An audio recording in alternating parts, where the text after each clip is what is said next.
The story begins with Jo-eun, our protagonist, taking pictures of flowers. These pictures serve as records to aid his treatment, hinting at a mysterious illness. Meanwhile, outside the school, students are joyfully chatting and laughing. Jo-eun, recently transferred to Seoul, remarks to his mother that it feels no different from Busan. He captures a few more images, only to realize he has accidentally taken a picture of a girl. Upon seeing the angle of the photo, he blushes. Just as he stares at the picture, his mother calls him, stating that she must return to Busan after completing his transfer process. In class 2 to 3, the teacher silenced the class to introduce the new transfer student. As Jo-eun stands before them, he sweats nervously, prompting the teacher to reassure him. He stumbles through his introduction, stating that he is from Busan and looking forward to getting to know everyone. However, his voice is so low that no one hears him clearly. The students murmur among themselves, questioning his presence and even laughing at his name. Jo-eun, sensing their intimidating aura, realizes he must adapt quickly to avoid past mistakes from Busan. As he moves to his seat, he plans his next step, befriending his seatmate. But to his shock, his seatmate is none other than the girl he mistakenly photographed earlier. Observing her closely, he notices bandages on her face, wondering if she might be a bully. Just as he contemplates this, she looks at him with a pen against her lips. Jo-eun, captivated by her beauty, stares in awe. She suddenly glares at him and snaps, "What the hell are you looking at?" His attempt to befriend his seatmate fails miserably. Hoping for a friendlier classmate, Jo-eun is intimidated. He recalls a YouTube video explaining that bonding with the person you sit next to is crucial. Gathering his courage, he reintroduces himself, laughing at his name to lighten the mood. However, she remains unfazed. The moment turns silent until Jo-eun notices her focused on her studies. This leads him to reconsider. Maybe she isn't a bully after all. Two male students approach Jo-eun, introducing themselves. One comments that it must be tough sitting next to her, implying she isn't well liked.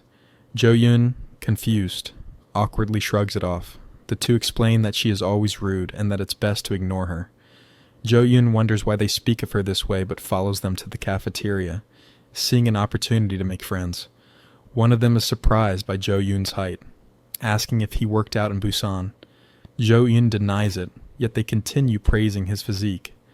While eating, they inquire about life in Busan and why he transferred. The unexpected question catches him off guard and he lies, saying it was due to his father's job. In truth, Jo-eun's transfer was because of a past incident. The scene shifts to a hospital, where Jo-eun wakes up, bandaged and confused. He asks his parents where he is, and they respond with concern, questioning if he remembers anything. Jo-eun, puzzled, asks his father how old he is, revealing his amnesia. Due to an accident, he lost all memories from kindergarten until now. Returning to the present, Jo-eun struggles academically, unable to grasp what is written in his textbooks. Despite his parents claiming he was once a brilliant student, it seems even his academic prowess has been erased. During PE, students engage in a soccer match. When Jo-eun gets the ball, he dashes forward with incredible speed, dribbles past everyone, and scores a goal. The entire class is mesmerized, bombarding him with questions about his athletic skills. Jo-eun himself is shocked. His parents claimed he was a bookworm, yet his body moves instinctively, like a seasoned athlete. With this newfound admiration, Jo-eun feels optimistic about achieving his goal of a smooth school life. However, a flashback reveals Jo-eun settling into his new home. His mother asks if he remembers anything, to which he replies, no. She appears relieved but assures him that memories will return over time. Her reaction suggests Jo-eun might have been a troublesome child.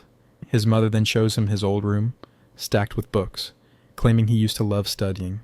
She even presents awards from Korea's Mathematics Olympiad, proving he was once a top student. Jo-eun is shocked, questioning why he has no recollection of this life. When his mother starts crying, his father steps in, telling Jo-eun not to worry. Later, Jo-eun's father hesitates before revealing the truth. Jo-eun was a victim of severe bullying. On the day of the accident, he had been running from bullies, which led to the incident that erased his memories. Jo-eun is stunned, terrified by this revelation. His father assures him that he is now safe and that this new school offers a fresh start. Back in school, Jo-eun notices that his seatmate always sits alone, even during breaks. He wonders why she has no friends. Meanwhile, students continue praising him, and he enjoys the recognition. After PE, Jo-eun prepares to put a shirt in his locker when a blonde-haired student questions what he's doing. The student explains that their school has a rule. After PE, shirts must be dried on the rooftop. However, their class has a special shuttle service. To Jo-eun's horror, students begin tossing their shirts at his seatmate, who remains unfazed, absorbed in her book. The blonde-haired student urges Jo-eun to do the same, leaving him at a crossroads. One MC tells the blonde-haired guy that he wants to see the rooftop. He's never been there before, so he decides to fetch his clothes himself. He laughs slightly. The blonde-haired guy tells him there's nothing special about the rooftop. Still, MC asks for directions. The blonde-haired guy looks frustrated and tells MC to just let her dry his clothes. She starts collecting them, then notices a glance in MC's appearance as he heads toward the cafeteria. Inside the cafeteria, everyone is smiling and eating. MC looks for a seat when the blonde-haired guy calls him over. MC sits next to him and feels pleased. He already has someone to eat with. He is relieved, knowing that he won't be bullied while eating. As he scans the room, he searches for the girl from earlier, but doesn't see her. The blonde-haired guy notices and asks MC if he is searching for someone. MC denies it at first, but then admits he's looking for the girl who sat next to him in class. The blonde-haired guy asks if he's interested in CO Biome. The MC, flustered and blushing, denies it, thinking to himself, her name is CO Biome? Huh. The blonde-haired guy looks relieved. If MC had been interested in her, it would have meant trouble for him. After eating, MC tells him he is heading to the rooftop to get his PE shirt. The guy gets frustrated, telling MC that after everything he said, he still insists on going. He explains that the girl from earlier will bring their clothes, so MC doesn't need to go. But MC doesn't listen. He insists he'll be back in no time. On the rooftop, MC wonders how he could let his classmate do his work in the first place. He notices that clouds are forming. It will rain soon. He needs to hurry. Just then, he sees something unexpected. The girl from earlier is sitting alone eating a triangle kimbap. He wonders why she eats here instead of in the cafeteria. MC suddenly recalls something his friend told him. In this school, there is one person no one should mess with. King Hwang Daehan. He excels in both fighting and studying and belongs to a powerful family. He is the grandson of the school principal, which means even teachers don't dare to challenge him. Whatever he says becomes law. If he decides someone should be bullied, then even an ordinary student will instantly become a target. MC asks why the king made CO Biome a target. The blonde-haired guy responds that he doesn't know, but whatever the reason, she must have pissed him off somehow. While MC contemplates this, it suddenly starts raining. He glances at Seo Bayom and sees her collecting clothes. Watching her, MC wants to help, but he hesitates. He remembers what his father told him before he transferred here, that he was a victim of bullying in his previous school. His father advised him to start fresh, make new friends, and avoid trouble to ensure a smoother school life. Remembering this, MC retreats, going back downstairs. Seo Biom senses someone behind her and turns around, but there's no one. Back in the classroom, chaos erupts. Everyone's uniforms are soaked from the rain, and they start blaming Seo Biom for it. MC watches, feeling frustrated. First, they made her do the work, and now they are accusing her. He realizes that he is no different from them. No, he's worse, a coward. They continue cursing her. However, Seo Biom remains unfazed, quietly reading her book while coughing. Seeing her cough, MC heads to the infirmary and asks for cough medicine. The nurse insists on checking his temperature first. He clarifies that it's not for him, but for a friend. She hands him the medicine. Now, he just has to figure out how to give it to her naturally. After class, MC notices a crowd gathered outside their classroom. The blonde-haired guy asks where he was, and MC replies that he was in the bathroom. The guy explains that no one should get involved with the Seo Bayom. Choosing the wrong side could make someone an outcast, an ordinary student, or even a victim of bullying. Inside, a thug-like student lifts Seo Bayom's book and sneers, curious about what she's reading. It's an English book. Seo Bayom calmly asks for her book back. The bully taunts her, asking why she studies English so hard. MC realizes it's the same book she was reading earlier. The bully mocks her further, pretending to be scared. Then, he spits on her book and tells her that if she wants it back, she has to pick it up from the floor. He steps toward her, asking why she isn't picking it up, Does she not want it anymore? He threatens to throw it in the trash. Suddenly, MC crouches down and picks up the book himself. He wipes it with his uniform and hands it back to Seo Beom. The bully glares at MC, demanding to know what he's doing. He warns MC that as a new student, he doesn't understand the situation, but he says he'll let it slide if MC gives the book back to him. MC remains silent. The bully grows angry. He calls MC a piece of trash, saying he must have gone crazy. Then he shouts at MC, asking if he is deaf, preparing to hit him. But before he can land a punch, MC instinctively throws one first, sending the bully flying across the classroom. Everyone is stunned. Even Seo Beom looks shocked. MC himself is in disbelief. He wonders, what did I just do? This is insane. How much strength does he have? Was he a gang leader in the past? The unconscious guy lies motionless on the ground while his friend tries to wake him up, believing he's just pretending.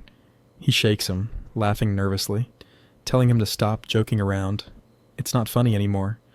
What he doesn't realize is that he actually got knocked out with a single punch. He even slaps his face in an attempt to wake him. Meanwhile, MC is still in shock, unsure of how he managed to do that. He had no intention of hitting the guy. He just got angry when he spat on the girl's book. The moment she saw her precious book being disrespected, his body moved on its own. The unconscious guy's friend keeps trying to revive him, and after a while, he finally wakes up. A heavier-built student, Fatty, tries to downplay the situation, saying this only happened because he let his guard down. Otherwise, how could he possibly be hit by a nerd like MC? However, stares intently at MC, his expression dark. MC feels like his soul has left his body, convinced that he's dead meat now for angering him. But to everyone's surprise, the rough-looking guy doesn't retaliate. Instead, wanting to preserve his reputation, he announces that he simply collapsed due to anemia. Fatty, looking skeptical, questions how he could suddenly develop anemia like that. The guy quickly makes up an excuse, saying it might be because he's been drinking too much lately. Fatty, still unconvinced, points out that he clearly saw him getting punched, and there's even a visible bruise on his face. But the rough-looking guy insists, glaring dangerously. I didn't get hit by that bastard. I just collapsed from anemia. His tone leaves no room for argument. Fatty, realizing the tension, quickly backs down. The guy then gestures towards MC and asks his friend, "Look at him. Does he look like someone who could knock me out?" At that moment, MC unknowingly strikes a clueless Pookie pose while looking at them, further reinforcing the illusion that he's harmless. The rough-looking guy then warns everyone not to spread any false rumors. If any of you have taken a video or something, and I catch you, you'll regret it. With that, he turns on his heel and leaves, taking his crew with him. As soon as they leave, murmurs spread through the classroom. I swear, I saw Dongmin get hit. Meanwhile, MC lets out a sigh of relief. He doesn't fully understand what happened, but at least it seems like the situation is under control. However, unbeknownst to him, Seo Beom is staring at him from behind. She grips her book tightly, recalling what he did for her just now. Suddenly, MC's friend calls out to him, bombarding him with questions. How are you so strong? How are you so good at fighting? What kind of training did you do in Busan? Surprised, MC honestly replies that he doesn't know how he managed to throw a punch like that. But while he's talking, he notices Seo Beom leaving through the door. The blonde-haired guy scoffs, saying, "See? She has no manners. She didn't even say thank you. Even before she was a victim of bullying, she was infamous for being rude and cold to everyone." Seo Beom suddenly turns around and says, "Why should I thank him? Did I ask for his help?" But rather than being offended, MC, being the hopeless simp he is, finds her even more beautiful when she's angry. Later, outside the school, Fatty once again asks the rough-looking guy, "Are you really sure you didn't get hit by that transfer student?" Annoyed, the guy glares at him. "Didn't I already tell you? I didn't get hit. I just collapsed." But deep inside, he's fuming. Did he really run away from that fight by using such a ridiculous excuse? He, a former grenadier, got knocked out by a single punch from that nerd. He still can't process it. How did he lose so easily? Fatty, however, remains convinced. "I swear I saw Dongmin get punched and collapse. Maybe he's just a useless bastard after all." Testing his theory, Fatty suddenly throws a punch at Dongmin, thinking that if MC could take him down, so could he. However, Dongmin snaps, retaliating with a barrage of kicks, leaving Fatty groaning on the ground. That settles it. Dongmin is still as strong as ever. Fatty realizes he was wrong. On his way home, MC notices Seo Baeom walking ahead. He wonders if she lives in the same direction as him, but immediately panics, worrying that she might think he's following her. He also feels relieved that she wasn't bullied after school. Suddenly, Seo Baeom stops. She removes her earphones and turns to face him. "Do you have something to say to me?" she asks. "If you're waiting for me to thank you, then..." Before she can finish, MC suddenly hands her something and quickly runs away, yelling, "It's just a coincidence. My house is this way too. See you tomorrow." Seo Baeom is left standing there, stunned. When she looks down at her hand, she realizes he gave her the cough medicine he got from the nurse. She grips the packet, thinking, what a weird guy. Meanwhile, at a karaoke bar, some students are laughing and making fun of Dongmin. "Hey, I heard you got knocked out by a nerd today." One of them sneers. "It's not just our class that knows about it." The rumor has already spread across the neighborhood. Dongmin clenches his fists. "That's not what happened," he snaps before spitting out, "You little bitch." Guy in a red t-shirt watches him closely. "What did you just say?" he asks, his tone dangerous. Dongmin immediately starts sweating. Nothing. I was just talking to myself." The red t-shirt guy suddenly laughs. "Relax. I'm just messing with you. We're friends, right? Friends can diss each other." Then he leans in and asks, "So, what does this new kid look like? Is he a troublemaker?" A girl beside them chimes in. "Yeah. Is he at least good looking?" Dongmin hesitates before replying. "He's just a nerd. Except, he's kinda big." But deep down, he knows the truth. That nerd isn't just a nerd. The moment he was hit by MC's fist, he felt something terrifying. An overwhelming aura. Something that made him feel like he had been struck by a different kind of beast. The girl laughs mockingly. "So, you're saying you got beaten by a nerd?" Frustrated, Dongmin snaps. "I told you. I wasn't beaten." The red t-shirt guy smirks. "Then prove it." He leans closer and whispers, "You know what to do." Brother Daehan doesn't even consider nerds as people. If he finds out you got knocked out by one, what do you think will happen? You'll end up just like Seo Baeom, bullied by everyone. Dongmin clenches his fists. The next day, classroom 2 to 3. A glass bottle flies toward MC's head. Startled, he instinctively dodges it. Standing in the doorway is Dongmin. He's here for revenge. This time, we're fighting for real. MC stares at him, completely bewildered. The scene opens in the morning inside the MC's house. He steps out of the bathroom, feeling completely refreshed after a, necessary morning ritual. Ready for school, he grabs his bag and heads for the door. But just as he's about to leave, a familiar voice stops him. It's his big brother, who also happens to be the homeroom teacher of his class. With a casual, yet concerned tone, his brother asks, "Isn't it too early to go to school? Everything all right?" MC, caught off guard, turns around. He assures his brother that everything is fine, that his new classmates are nice to him. But then, his brother's expression turns serious. "Has anyone tried to pick a fight with you?" For a split second, MC recalls the moment he accidentally knocked out a bully the previous day. But not wanting to cause trouble, he shrugs it off, saying there was no fight at all. Everyone's been friendly. His brother watches him carefully before giving a small nod. "That's good. Just get along with everyone and focus on your studies. If you do well, you can enter a good university. You know how worried mom and dad are about you, so don't make them even more worried by getting into trouble." Then, with a slightly softer expression, he asks, "Any signs of your memory coming back?" MC laughs awkwardly. "Nope, nothing yet." His brother smiles reassuringly. "Don't rush it. It'll come back someday." Arriving at school. Outside the school, MC realizes he's way too early. He sighs, recalling how his mom told him that before his accident, he used to wake up at 5 a.m. every day to study. So, following his mother's advice, he forced himself to wake up early, and now he regrets it because he's exhausted. As he enters the classroom, he's surprised to see someone already there. Seo Baeom. MC greets her casually. "Did you come early too? What time did you leave your house?" She doesn't answer at first, just glancing at him before recalling the moment he had returned her book from the bullies. Her cheeks redden slightly. After a short pause, she finally responds, "Since we're here early, let's just study quietly." MC blinks in surprise. He wasn't expecting her to talk to him nicely for once. "Oh, yeah, sure, let's do that." For the first time, they study together. But within minutes, MC dozes off, only to wake up later, wiping his drool in embarrassment. Did she see me drooling? As he tries to focus, he picks up his Korean language book, but the words on the page feel completely foreign to him. He remembers nothing. Frustrated, he glances at Seo Bayom, who is writing in English. Taking the chance, he picks up his English book, thinking, forget Korean. Maybe I'll remember something if I study English. As he starts writing, something shocking happens. He's effortlessly solving difficult English problems. MC pauses, confused. Wait, why is this so easy? Seo Bayom, noticing his fluent writing, also looks genuinely surprised. How is this nerd solving such advanced questions so easily? Curious, she calls out to him. Hey! MC looks around confused. Did you just call me? Just as she's about to say something, his friends suddenly barge in, bombarding him with questions. Seo Bayom, realizing the moment is ruined, quickly packs up and leaves. The blonde-haired friend scoffs.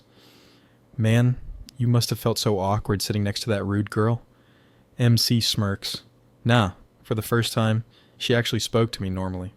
A little later, MC is enjoying a burger, a treat from his chubby friend, Fatty. The taste surprises him. What is this? It's amazing, Fatty laughs.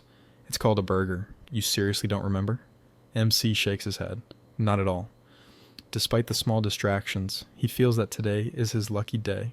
As Seo Bayom spoke to him, he's enjoying good food, and everything seems peaceful. He even considers asking her to walk home together, since they live in the same direction. But just as he's lost in thought, a glass bottle comes flying straight at his head. MC instinctively dodges, eyes widening in shock. Standing in the doorway is Dongmin, looking furious. This time, we're fighting for real. In another part of the school, word of the upcoming fight spreads fast. In a dimly lit hallway, a red t-shirt wearing student picking his ear. Did Dongmin arrive yet? He asks lazily. A lackey shakes his head. Not sure. The red t-shirt guy clicks his tongue. Chich! I came to school early just to see this fight. The camera shifts. His friend, a nerdy boy, is nervously cleaning his ear with a cotton swab when red t-shirt suddenly slaps him. What, you trying to rip your eardrum out? He sneers before suddenly shoving his finger into the nerd's ear. The poor guy yelps in pain as red t-shirt cackles. Just then, a lackey rushes in. Boss, Dongmin already started fighting. Red t-shirt's smirk widens. Now this will be fun. Back in the classroom, the battle continues. MC stands confused. Why is he doing this? He needs to calm down first. Dongmin, filled with rage, swings wildly at MC. There's no reason. Just stand still and take your beating. MC dodges every punch effortlessly. His movements feel unnaturally fast. The audience watches in shock. Not a single hit lands. Red t-shirt, watching from the back, frowns. Dongmin isn't weak, but how is that nerd dodging everything so easily? Dongmin, exhausted and sweating, pants heavily. MC notices a weak spot, his jaw. Backed against the wall, MC braces himself as Dongmin throws one final punch. But this time, MC counters. A clean punch lands straight on Dongmin's jaw. Dongmin is sent flying across the room. The entire classroom falls silent. Even Red T-shirt, who had been mocking the fight earlier, stares in shock. So the rumors were true. That nerd actually knocked him out again. MC looks down at his fist, stunned. What did I just do? As Dongmin lies on the ground, the classroom watches in stunned silence. But in his mind, he isn't unconscious. He's just too humiliated to get up. He's been knocked out by a single punch, not once, but twice. The sheer embarrassment keeps him frozen. His mind races. How am I supposed to show my face at school now? And then it hits him. This feeling, it's exactly the same as before. He was wrong. Completely wrong. And now, he's more certain than ever.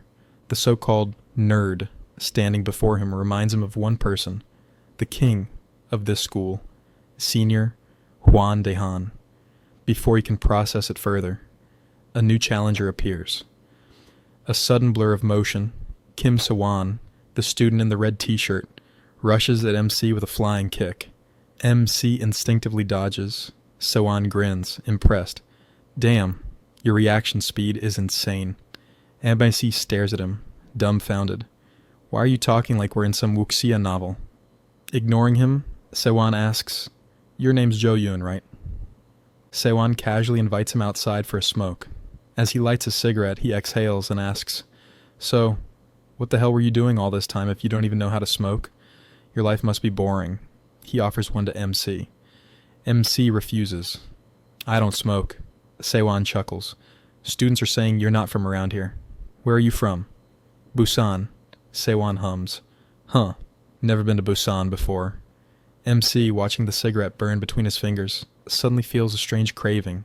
Why does this look delicious? He quickly shakes his head. "What the hell am I thinking?" Sewon laughs. "They say Busan girls are pretty. That true?" MC shrugs. "I wouldn't know. I don't remember much." Sewon smirks. "Well, there's Ju Honghi. She's a Busan girl and she's damn pretty." Just then, a group of girls approaches. "Hey, give us a cigarette." "Buy your own," Sewon scoffs. "You're so stingy. We'll pay you back later." One of them eyes MC. "Who's this?" Sewon pats MC's shoulder. This guy just knocked out Dongmin, so, naturally, he's taking Dongmin's place. MC freezes. "Wait, what?" Back in the classroom, MC's friends gather around, congratulating him. The blonde friend grins. "Dude, you just got promoted to a noble class." MC is confused. "A what?" His friend explains, "There are 4 major social classes in this school. First slave class, like Seo Bayom, basically the bottom. 2, commander class, us commoners. 3, noble class, the elite, including Senior Kim Zifor, the king, and everyone knows who that is." MC is dumbfounded. What is this? The Joseon dynasty? Why the hell are there social ranks in high school? His friends envy him. He climbed to noble status in just 2 days. But MC isn't happy. "I didn't ask for this.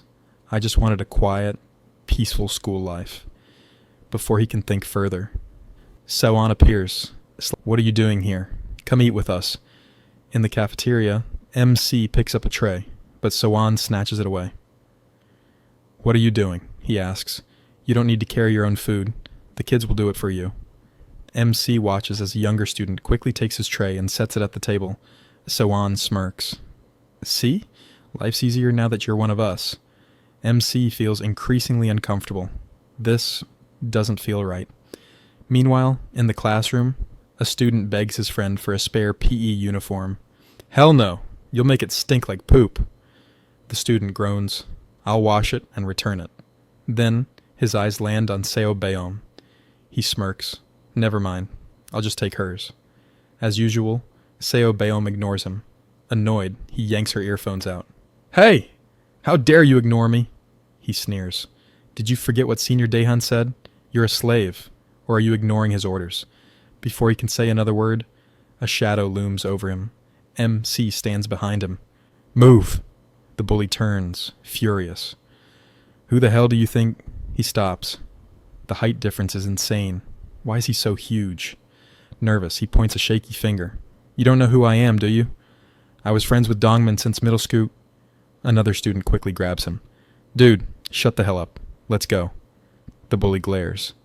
"Why are you dragging me?" His friend hisses. "Do you know why Dongmin isn't here?" "He left the school." "What?" "Yeah, that guy beat him so bad he disappeared." MC watches them leave.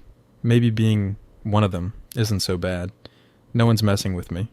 SEO Byum, still seated, glances at him. Later, MC's friends decide to celebrate. Fatty grins. "Let's hit the convenience store. I'll treat everyone." As they leave, Sewon stops MC. "Where are you going?" "Just to buy some snacks." Sewon smirks. "Cool. Grab some chocolate and milk for me." MC hesitates. He's forcing his friend to pay for all of this. Sewon suddenly leans in. "Oh, and don't forget. Meet us where we smoked earlier. We're going to karaoke." MC frowns. "Do I have to?" Sewon grins. "Of course." Inside the karaoke room, Sewon sings loudly and terribly. The girls whisper and giggle. Why does he love karaoke so much when he sounds awful? One girl points at MC. "Why is he here?" Another replies, "Kim Sewon brought him. He replaced Dongmin." The first girl gasps. "No way.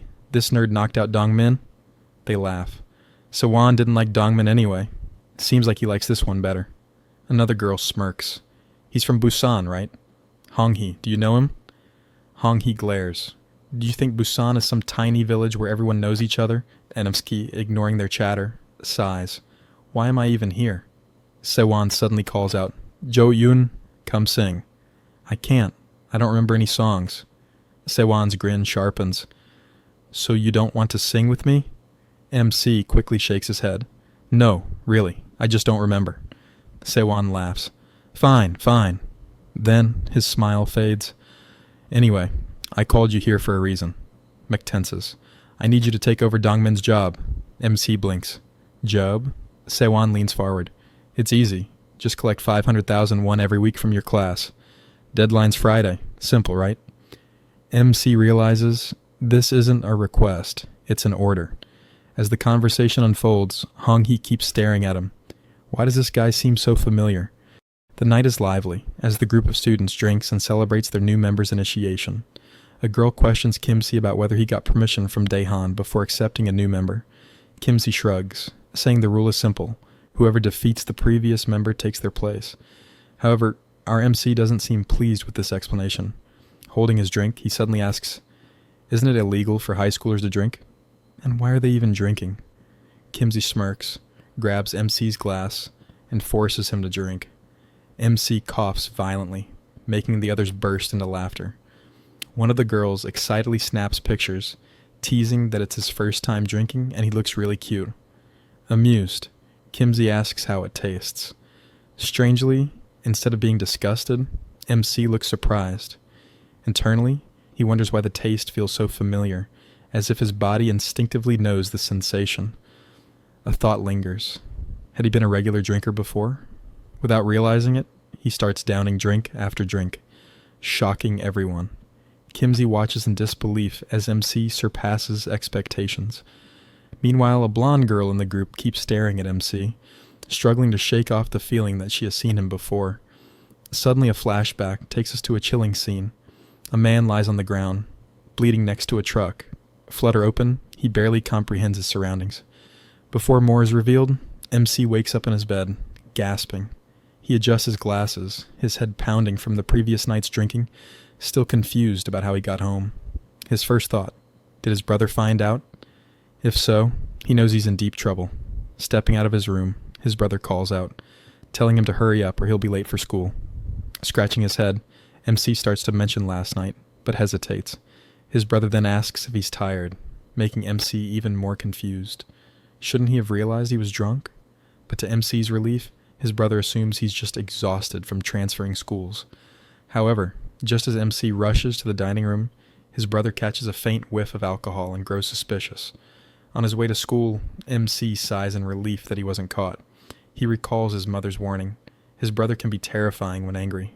Determined to be more careful, he realizes he still reeks of alcohol and decides to buy chewing gum. Entering a convenience store, he hears someone being scolded. It's none other than the female lead. Her boss reprimands her, warning that if she messes up again, she'll be fired. MC greets the store owner and exchanges glances with FML. After stepping outside, MC offers her some gum, which she refuses. Curious, MC asks if she works all night before heading to school. She responds nonchalantly, saying she does so 5 days a week. Studying all night is necessary anyway, so she might as well earn money. She even mentions how it allows her to afford lunch. MC recalls seeing her eat a simple triangle-shaped kimbap on the rooftop and suspects she has financial struggles. He compliments her dedication, saying it makes him reflect on himself and decide to start working harder. Hearing this, she stares at him intensely. When he notices, she suddenly asks a question, making him excited. It's the first time she has shown interest in him, but his excitement fades when she asks, "How did you get so good at English?" Dumbfounded, MC expected something more personal. She explains that while he struggles with basic subjects, he solves complex English problems with ease. She presses him for a secret method, leaning in too close. Flustered, MC insists there's no secret, but she refuses to believe him. Frustrated, she storms off, assuming he's lying. In class, she remains cold toward him. To clear up the misunderstanding, MC writes her a note explaining that he has amnesia. She responds with another note, dismissing it as an excuse. Exasperated, MC wonders how he can prove the truth. After class, MC sees his friends heading to the store and asks to join them. They panic. telling him there's no need and that they'll buy whatever he wants. MC tells them not to buy anything for him. Before they can leave, a girl appears, demanding to see MC. His friends tells MC that Hong Hee is looking for him. Confused, MC wonders who she is. When they lock eyes, she excitedly calls out his name, grabs his arm, and asks if he got home safely. Hong Hee reminds MC that he was incredibly drunk last night. Hearing this, MC becomes anxious. He looks behind and takes her outside to talk in private. As they leave, Bam watches them silently from behind. Outside, he asked what exactly did he do last night. Laughing, she reveals that he drank straight from the bottle and even forced Kimsey to drink. Shocked, MC can't believe it until Hong Hee shows him pictures from last night. In the images, MC is holding Kimsey by the neck, chugging drinks like a madman. She then tells him that after drinking, he ran off making strange gestures, leaving everyone bewildered. Meanwhile, Hong Hee feels an eerie sense of familiarity, the way MC drinks, the way he talks. It all reminds her of someone she once knew in Busan. A flashback reveals Hong Hee in a bar, uncomfortable among rowdy drinkers. Amidst the chaos, a man confidently proclaims that no one will leave walking on two legs by the end of the night. Curious, Hong Hee asks her friend about the guy making such a scene. The response? If she doesn't know him, she's not really from Busan. Back in the present, Hong Hee starts to suspect that MC and the infamous guy from Busan might be the same person. But if that's true, why is he here? And why does he look so different? Before she can dig deeper, Kimsey's lackey spots them and points them out. Kimsey is shocked to see them standing so close. His friend smirks, suggesting that maybe MC doesn't know that Kimsey has feelings for Hong Hee. The scene shifts to a bustling shopping mall where a young woman walks alongside a group of guys. One of them questions why she is here instead of at school, to which she nonchalantly replies that school is boring. While talking, something catches her attention. A moochie purse. She picks it up, admiring it, and exclaims, "Isn't it cute?" Just like me. The store clerk, impressed by her taste, comments that she has a good eye. Smirking, she confidently replies, "This level of taste is nothing for me." Then, turning to one of the guys, she sweetly says, "Appa, I want this as my birthday present." The guy inquires about the price, and she casually responds, "Only 5 million won." He hesitates, remarking that it isn't much, but still questions if something like this is really necessary. Before he can finish his thought, he suddenly stops speaking. The store clerk asks if she should prepare the payment, but the guy leaves them hanging, walking away without responding. Then, turning to the girl, he asks, "Were you always like this?" Confused by his words, she looks at him for clarification. Instead, he abruptly turns left and says, "It was fun while it lasted. Live well." Meanwhile, the guy asks his friend about Seo Beom, the female lead, wondering how she is doing. His friend replies that her life is likely going as usual. After all, he has made her his slave. At school, the girl suddenly points at MC, asking if he remembers her. She believes she saw him in Seomyeon a year ago. Hearing this, MC's heartbeat races. He doesn't remember her at all, but he plays along, hesitantly asking, "Did we actually meet?" She isn't entirely sure either, which is why she wanted to confirm. When MC awkwardly admits his memory isn't great, he laughs in his mind, worried that if she truly recognizes him and discovers his past of being bullied, it might spread, and he could become a target again. However, she soon appears puzzled and mentions another name, Jo Hun. Hearing this, MC looks surprised. She then asks, "Did you change your name?" He responds, "My name was originally Yu Cho Yoon." She recalls that the guy she is thinking of didn't wear glasses and had a completely different aura. Doubt creeps in. Perhaps she is mistaken. Before they can dwell on it further, someone suddenly interrupts, calling out, "What are you two talking about so excitedly?" Enter Kimsey, a notorious troublemaker. He grins and teases MC, asking if they became close after the drinking party. Getting closer, he jokingly complains that he is jealous. Hong Hee always runs away when he talks to her, yet she seems so comfortable chatting with MC. Annoyed, she retorts, "When did I ever run away?" Kimsey, making a disgustingly playful face, whines, "Hang out with me too, Hong Hee," before making ridiculous sound effects. Rolling her eyes, she replies, "I avoid you because you act like this." Snapping out of his childish behavior, Kimsey demands to know what they were talking about so eagerly. Hong Hee brushes it off, saying they didn't discuss much, just that she lived in Busan for a while and wanted to see if they had mutual acquaintances. Then, turning to MC, she asks, Isn't that right, Yuna? MC quickly agrees. However, Kimsey grows visibly irritated. He brings up the drinking party, mentioning how MC messed up with him. Apologizing, MC admits he blacked out and doesn't remember much. Kimsey smirks, placing his hands on MC's cheeks and squeezing them, teasing that MC was cute while rambling in his drunken state. Then, with a sinister undertone, he asks, "Are you collecting the money or not?" MC suddenly remembers what was said during the drinking party. Kimsey reminds him that tomorrow is Friday, and he must bring the collected 500,000 won after school. Internally, MC panics. His monthly allowance is only 30,000 won. How is he supposed to get that much money by tomorrow? His thoughts are further clouded by concerns about his past. If Hong Hee truly knows about his history and spreads it, it could destroy the life he's trying to build at this school. Meanwhile, as he enters the classroom, students are whispering and laughing at someone. It's none other than Dongmin, the guy MC previously knocked out with a single punch. Dongmin has now been demoted to the slave class. Students mock him, throwing a slipper at him and ordering him to bring it back. When Dongmin hesitates, they threaten to inform Daehan that he isn't fulfilling his duties as a slave. Fear flickers in his eyes as he complies. Witnessing this, MC feels conflicted. A part of him pities Dongmin, while another part believes this is the consequence of his past bullying. Later, MC's friends arrive with a pile of snacks and drinks, claiming they bought them for him. MC insists they shouldn't waste their money, but his friend laughs, saying that compared to what they've been forced to do in the past, this is nothing. Glancing at Dongmin, MC realizes the cycle of dominance is still alive. Instead of keeping the snacks for himself, he shares them with his friends, instructing them not to buy such things again. Then, as MC turns around, he offers a chocolate bar to Seo Beom. His friends immediately stop him, warning him that talking to her could get him into serious trouble.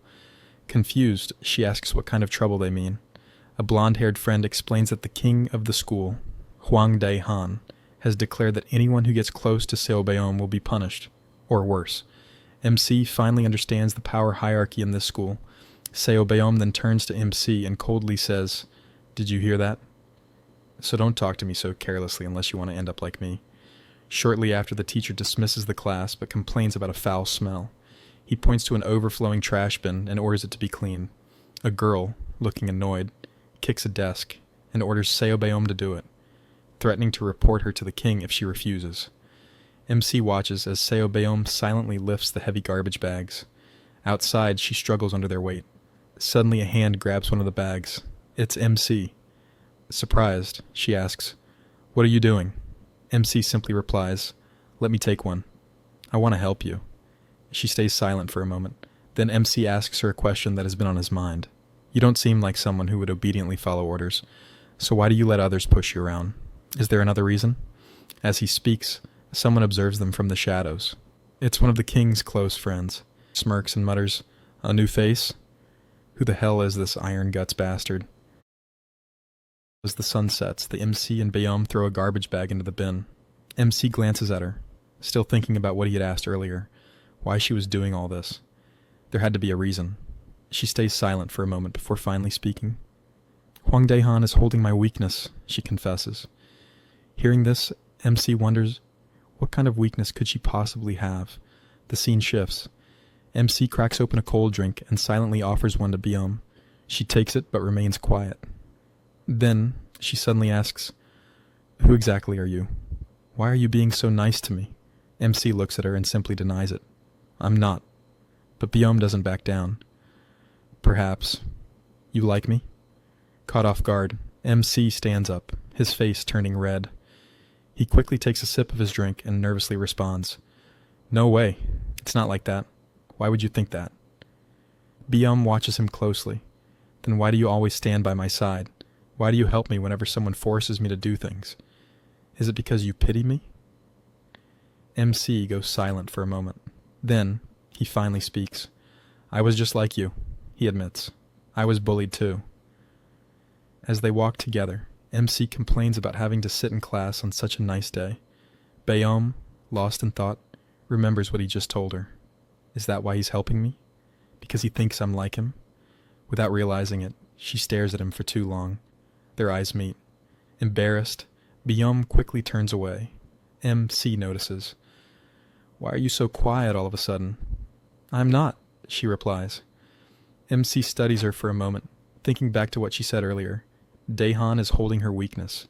He debates whether to ask her directly, but just as he's about to speak, a loud voice interrupts. A group of boys stands nearby, smoking. One of them eyes MC and asks, "What are you two doing here?" A stocky boy with a round-cut hairstyle steps forward, his expression turning hostile. "Get lost." Not looking for trouble, MC quickly apologizes and says they'll leave. But before they can, the round-cut guy stops him. "We're almost out of cigarettes," he sneers. "Since you're here, why don't you buy us some? And pay for them too, unless you want to get beaten up." Just as the situation escalates, another student intervenes from behind. He's a second-year student. The round-cut guy freezes, his face twisting into a forced smile. "Oh? My bad, senior," he says mockingly. Then he steps closer. "Should I be more polite then?" He tries to intimidate MC, demanding money. But something is off. MC doesn't look scared at all. Instead, he's thinking about how easily he could take this guy down. His confidence surprises even himself. Before the round-cut guy can press further, the same student who spoke earlier stops him again. "Why should I?" Round-cut guy replied. The boy with a cold expression speaks firmly. "If I said stop, then stop." The round-cut guy hesitates, then shrugs. "Chill, man. Why are you so serious all of a sudden?" Then he glances at MC before turning his attention back to Bayom. "Wait, are you dating this nerd?" Bayom glares. "Watch your mouth unless you want to get beaten by this nerd."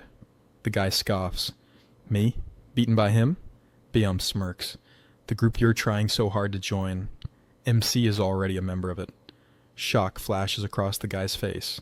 "No way!" After an awkward pause, he turns and walks away with his crew. But just before he disappears, Bayom stops him.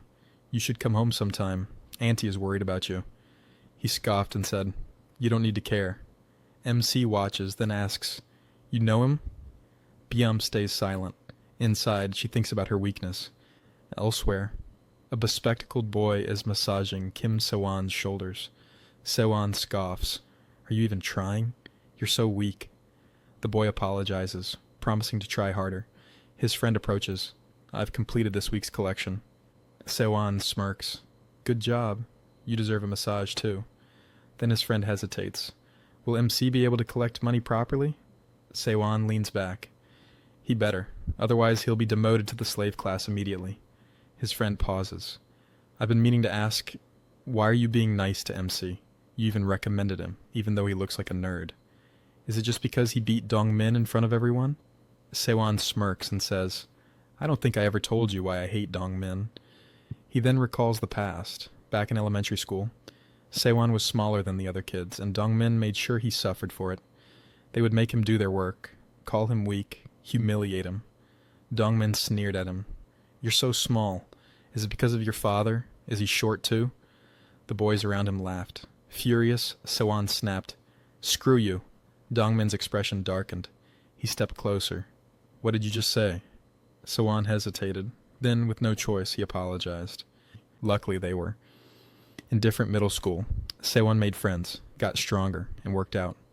By the time high school came around, he had grown, taller, more muscular. And then he heard the news. Dongmin was in the same high school. Excited, he approached him. "Long time no see," Sewon had said, towering over him. But fate was cruel. A rule prevented members from fighting each other without permission from Daehan. Sewon had to hold back. Then, one day, he saw Dongmin getting beaten like a dog, and that felt satisfying. His friend, frustrated, says, "It's unbelievable that there's a story like this between you two." He insists on going to beat Dongmin on Kim Swan's behalf since he isn't even a member. Kim Swan turns him down, saying there's no point in bullying Dongmin because he's useless. Besides, Dongmin will eventually be bullied by the students he used to pick on in the past. Sewon clenches his fist. "But now, there's another problem. I don't like MC. "Why?" "Because that night, when we were drinking, he pissed me off. And what's worse, I saw him and Hong Hee laughing together." His friend hesitates. "But you can't fight him without Daehan's approval." Sewon grins darkly. "It'll be fine, as long as I'm not the one who starts it. If I can make MC throw the first punch, then I can call it self-defense. And then I'll kill him." Meanwhile, outside a bar, Two girls wait impatiently. Finally, their friend arrives and apologizes for being late. She then asks, "Have the guys arrived?" "Yeah, they're inside," the other replies. Excited, she asks, "Is that famous guy from Harong High here too?" "What was his name again?" Before she can finish, her phone rings. She answers. "Wow, you're calling me? Haven't heard from you since you transferred." On the other side, it's Hong Hee. "I need to know something," Hong Hee says. "Tell me about the guy who's famous in Busan. His name is Jo Hoon. What's he up to these days?" The scene opens outside the school where students are chatting about karaoke and other casual topics. Amidst the crowd, Seo Beom walks while scrolling through her phone. Suddenly she notices her battery is about to die.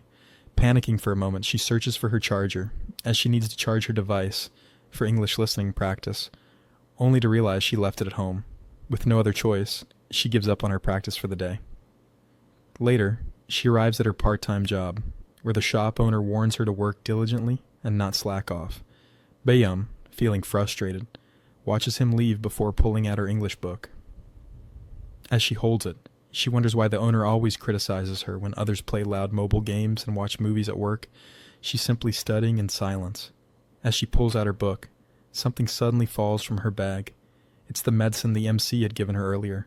Later, after handling a customer, she finds herself gazing at the cough medicine, recalling how kind the MC was. A thought crosses her mind. Has anyone ever worried about her like that before? Guilt washes over her as she realizes she may have been too harsh on him. The scene then shifts to a karaoke bar where two waiters watch as a group of high school students enters. After leaving the room, one waiter questions why they're letting them in, since they are just high schoolers. The other chuckles, saying they're not just high schoolers, they're high-class high schoolers. When his colleague looks confused, he explains, "Have you ever seen a servant kick out his young master from his own mansion? We're just servants, and they're our young masters." Inside the karaoke room, students are drinking and enjoying themselves. A girl sitting next to Daehan complains about the boring drinking game and suggests they go somewhere more exciting. But Daehan, uninterested, coldly responds, "Were you always this ugly?" His words shock her. Suddenly Kim Sewon enters the room, asking if Daehan called for him. Daehan brings up the collection day and asks if everything is complete. Kim Sewon replies that he's almost done, except for one class, which recently got a transfer student who became a new member after defeating Dong Min. This catches Daehan and his friend's attention. His friend asked about the new student, curious to know if he's strong because he wants to fight him. Kim Sewon admits he doesn't know much since he was away due to hemorrhoid surgery, but he offers to find him and bring him here. Daehan declines, confident that he'll cross paths with him eventually. After that, Dongmin leaves the room. As the night continues, Daehan suddenly turns to his friend and asks about Seo Beom, if there's been any news about her. His friend casually responds that her life is the same as always, and she obediently follows orders. Daehan simply nods, while the girl next to him curiously asks, "Who's Seo Beom?" He ignores her, but his friend smirks to himself. He secretly hopes that Beom and the transfer student end up together, just to see Daehan's reaction. It would be absolutely hilarious. He decides to pretend he knows nothing for now. Meanwhile, at the MC's house, he is in distress. Holding his head in frustration, he complains that he couldn't sleep all night. The reason? Kim Sewon had ordered him to collect money from his classmates, and the deadline is tomorrow. He panics. Where's he supposed to get 500,000 won overnight? He knows if he fails, he'll get bullied again. Desperate, he even considers skipping school with the excuse of being sick. As he stares at his phone, an idea pops into his head. The next day, inside the classroom, Beom sits silently by the window. She notices that the MC's seat is empty, which is unusual since he always arrives early. She finds herself wondering where he is. Is something wrong? But suddenly she snaps out of it, blushing. Why is she even wasting time thinking about him? Who cares if he comes to school or not? She shakes her head, trying to brush off the thought. Suddenly the classroom door slams open. Kim Sewon and his lackeys storm in, demanding to know why the MC hasn't paid yet. One of the MC's friends tries to calm them down, explaining that the MC isn't at school yet, but Kim Sewon grows impatient. He slaps the friend and prepares to hit him again, until a voice interrupts him. The MC enters the classroom, announcing that he has the money. He hands over the cash, and Kim Sewon counts it. The amount is correct, but something feels off. He eyes the MC suspiciously and asks, "Did you really collect this from the students?" The MC hesitates for a moment before forcing a confident response. "Of course I did." Kim Swan asked, "Did you really collect it?" MC thinks to himself that this morning he'd called his mother for money, saying that his friend, his first friend since transferring to Seoul, had no money to eat lunch and would starve to death if he didn't get some help. That's how MC ended up getting the money. Kim Se-won doesn't buy it. He calls over Dong-min, who confirms that the MC never collected any money from the students. The room falls silent. Kim Se-won glares at the MC. "You said you collected it, but he says you didn't. What's going on?" Sweating nervously, the MC scratches his head and awkwardly laughs, saying, "Well, as long as I got the money, does it really matter how I got it?" Kim Se-won's expression darkens. He suddenly throws all the money on the floor and tells the MC he completely misunderstood the purpose of this collection. "Do you really think Daehan's family needs petty cash?" He then calls Dong-min forward. Grabbing Dong-min by the neck, he mercilessly beats him in front of everyone. "Do you understand now?" he asks the MC. "This isn't about money. This is about teaching kids their place in society." As the MC watches in horror, Kim Se-won starts scanning the classroom, looking for his next victim. Then, his eyes land on someone. He smirks and says, "Oh, I see a familiar face over there." The MC's heart pounds in fear as he realizes that Kim Se-won is pointing at Byum. Then, with a smirk, Kim Se-won orders the MC to do the same thing to Byum that he just did to Dong-min. The scene opens in a classroom where a student, Dong-min, has been summoned by Kim-se. As he steps in, Kim-se looks at him and laughs mockingly. "Why do you look so scared, Dong-min? Are you afraid I'm going to beat you up, now that you're not a member anymore? Just like you used to bully me when we were kids?" Kim-se chuckles again, then reassures him, "Relax, I called you here for something else." Dong-min, still on edge, listens as Kim-se questions him about the day he was beaten up by the MC. He wants every detail. Dong-min hesitates, but then recounts the events. That day, nothing unusual happened at first.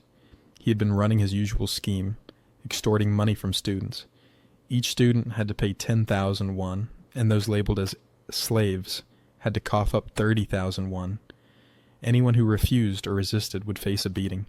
His lackey had been going around collecting money, and when they approached Seo Bayom, they demanded the fee. "Didn't you hear what we said earlier? 10,000 won per person, 30,000 for slaves." But Seo Bayom simply responded, "I don't have any money, and if I did, I'd rather buy books than hand it over to you." Her defiance angered Dong-min and his friend. As usual, he grabbed her English book to mess with her. It was nothing out of the ordinary, but then MC appeared. Back in the present, Kim-se listens carefully, then asks, "That's it?" Dong-min nods. "Yeah, that's all that happened." Kim-se narrows his eyes, deep in thought. What could have triggered MC? It wasn't even a big deal. Then suddenly it clicks. Was it her? A smirk spreads across Kim's face. She's pretty. No wonder that bastard MC fell for her. With that realization, the scene shifts. Kimsey is now ruthlessly beating both Dongmin and MC's friend. As he lands blow after blow, he thinks to himself, just as I expected. Even if I beat his friends to a pulp, MC won't react. He won't step in. But that's fine, because there's another way. His gaze shifts towards Seo Bayom. Kimsey smirks, and then glares at MC. What are you doing? Do what I just showed you. MC stands frozen. Kimsey laughs to himself. Perfect. Everything is going just as I planned. He steps closer. What's wrong? If you don't want to do it, I'll show you one more time. For the last time. He raises his hand, preparing to slap Seo Bayom. But before his hand can come down, MC suddenly steps in, grabbing his wrist with a deadly glare. Stop it. The room falls silent. Kimsey smirks again. In another classroom, students hear the commotion. Among them is Hong Hee, distractedly looking at her phone. She recalls a conversation from last night. She had asked a friend from Busan about MC. Before she can think more about it, someone shouts that a fight has broken out. A fight? Who? It's between Kimsey and the transfer student. Hearing that, Hong Hee's expression changes, and she quickly rushes toward the scene. Back in class 2 to 3, Kimsey glares at MC, who is still holding his wrist tightly. Let go! But MC's grip tightens. Kimsey, now wincing in pain, taunts him. Come on, hit me. If you don't like what I'm doing, then hit me. MC doesn't respond. Kimsey presses harder. Hit me! I'm saying... Before he can finish, MC suddenly squeezes his arm, making Kimsey scream in pain. Let go! You're gonna break my arm. MC's eyes are cold. I'll let go, if you stop. Kimsey, struggling, tries to punch MC with his free hand, but MC effortlessly grabs his shoulder, swings him around, and locks his arm in place. Kimsey cries out, completely overpowered. You don't get to decide when this ends, MC says, his grip unyielding. If you don't stop, can you handle the consequences? For the first time, Kimsey looks shaken. Then suddenly, MC lets go.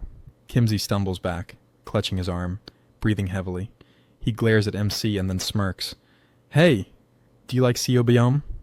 MC, caught off guard, blushes slightly and stays silent. Kimsey grins. Thought so. The so-called hero sat still when his friend and all those other kids were getting beaten up. But the moment it was her, he overreacted. Isn't it obvious? His tone darkens. You've got some serious nerve. Liking the girl that Daehan personally marked as a slave? Well, fuck this Daehan guy. Kimsey steps forward. Do you even understand what that means? Meanwhile, Hong-hee watches, her mind racing. She remembers her call from last night. Her friend had sounded nervous. Don't say MC's name. Why? Because of him. The scene in Busan turned upside down. Hong-hee had frowned. Turned upside down? What do you mean? Her friend's voice was serious. The guy who was on top of the entire Busan underworld just vanished one day. And the school he attended? The moment he disappeared, the whole system collapsed. Other schools devoured it. There were school-wide brawls every single day. Total chaos. Wait, are you saying MC caused all that? Who else? He was unstoppable. Then suddenly, without a trace, gone. Back in the present, Hong-hee watches MC closely. She was sure he was strong. So why? Why does it look like he's letting Kimsey push him around? The scene shifts to a little earlier, showing what happened before. The tension in the classroom thickens as Kimsey questions the MC's actions, asking why he's behaving that way. But the MC simply brushes it off with a nonchalant excuse. Look, young man, we are just classmates. There's nothing between us like that, but she is my desk mate, and if she's having a hard time, of course, I should be helping her. A moment of silence follows. The entire class looks disappointed. Even the MC himself finds his excuse weak, because deep down, even he doesn't understand why he keeps acting this way whenever it involves Seobiome. It's as if his body moves on its own. Before he can dwell on this thought, Kimsey suddenly launches a punch, cutting through the awkward atmosphere. Stop saying these cheesy lines. This isn't some drama, he yells. MC swiftly dodges, but Kimsey follows up with a kick, demanding to know what his relationship with Hong-hee is. Hearing that name, MC is caught off guard. Hong-hee? Why is he bringing her up all of a sudden? Kimsey's eyes narrow as he warns MC to stay away from Hong-hee and orders him to stay in one place. But as MC effortlessly dodges his attacks, he scoffs internally. It's not like I'm a rat or something. It's just that you and Dongmin are too slow. Even elementary kids could dodge these punches easily. With each missed strike, the classroom erupts in murmurs. The students are shocked. MC is dodging everything. Isn't he crazy fast? One whispers. Do you think he'll actually take down Kimsey? Slowly, the class's perspective starts shifting. Be honest. You guys are secretly rooting for him, right? I mean, yeah. Look at him. They realize that ever since MC took over the previous class member's position, he never bullied anyone or collected money like the others. This fight is happening precisely because he refused to extort money from the students. That's when MC's friend starts to get excited. If MC wins, that means I'll be the second in command of the class. Seizing the moment, the blonde-haired student rallies everyone. Come on, cheer for MC. He's fighting for you guys. The energy in the room shifts.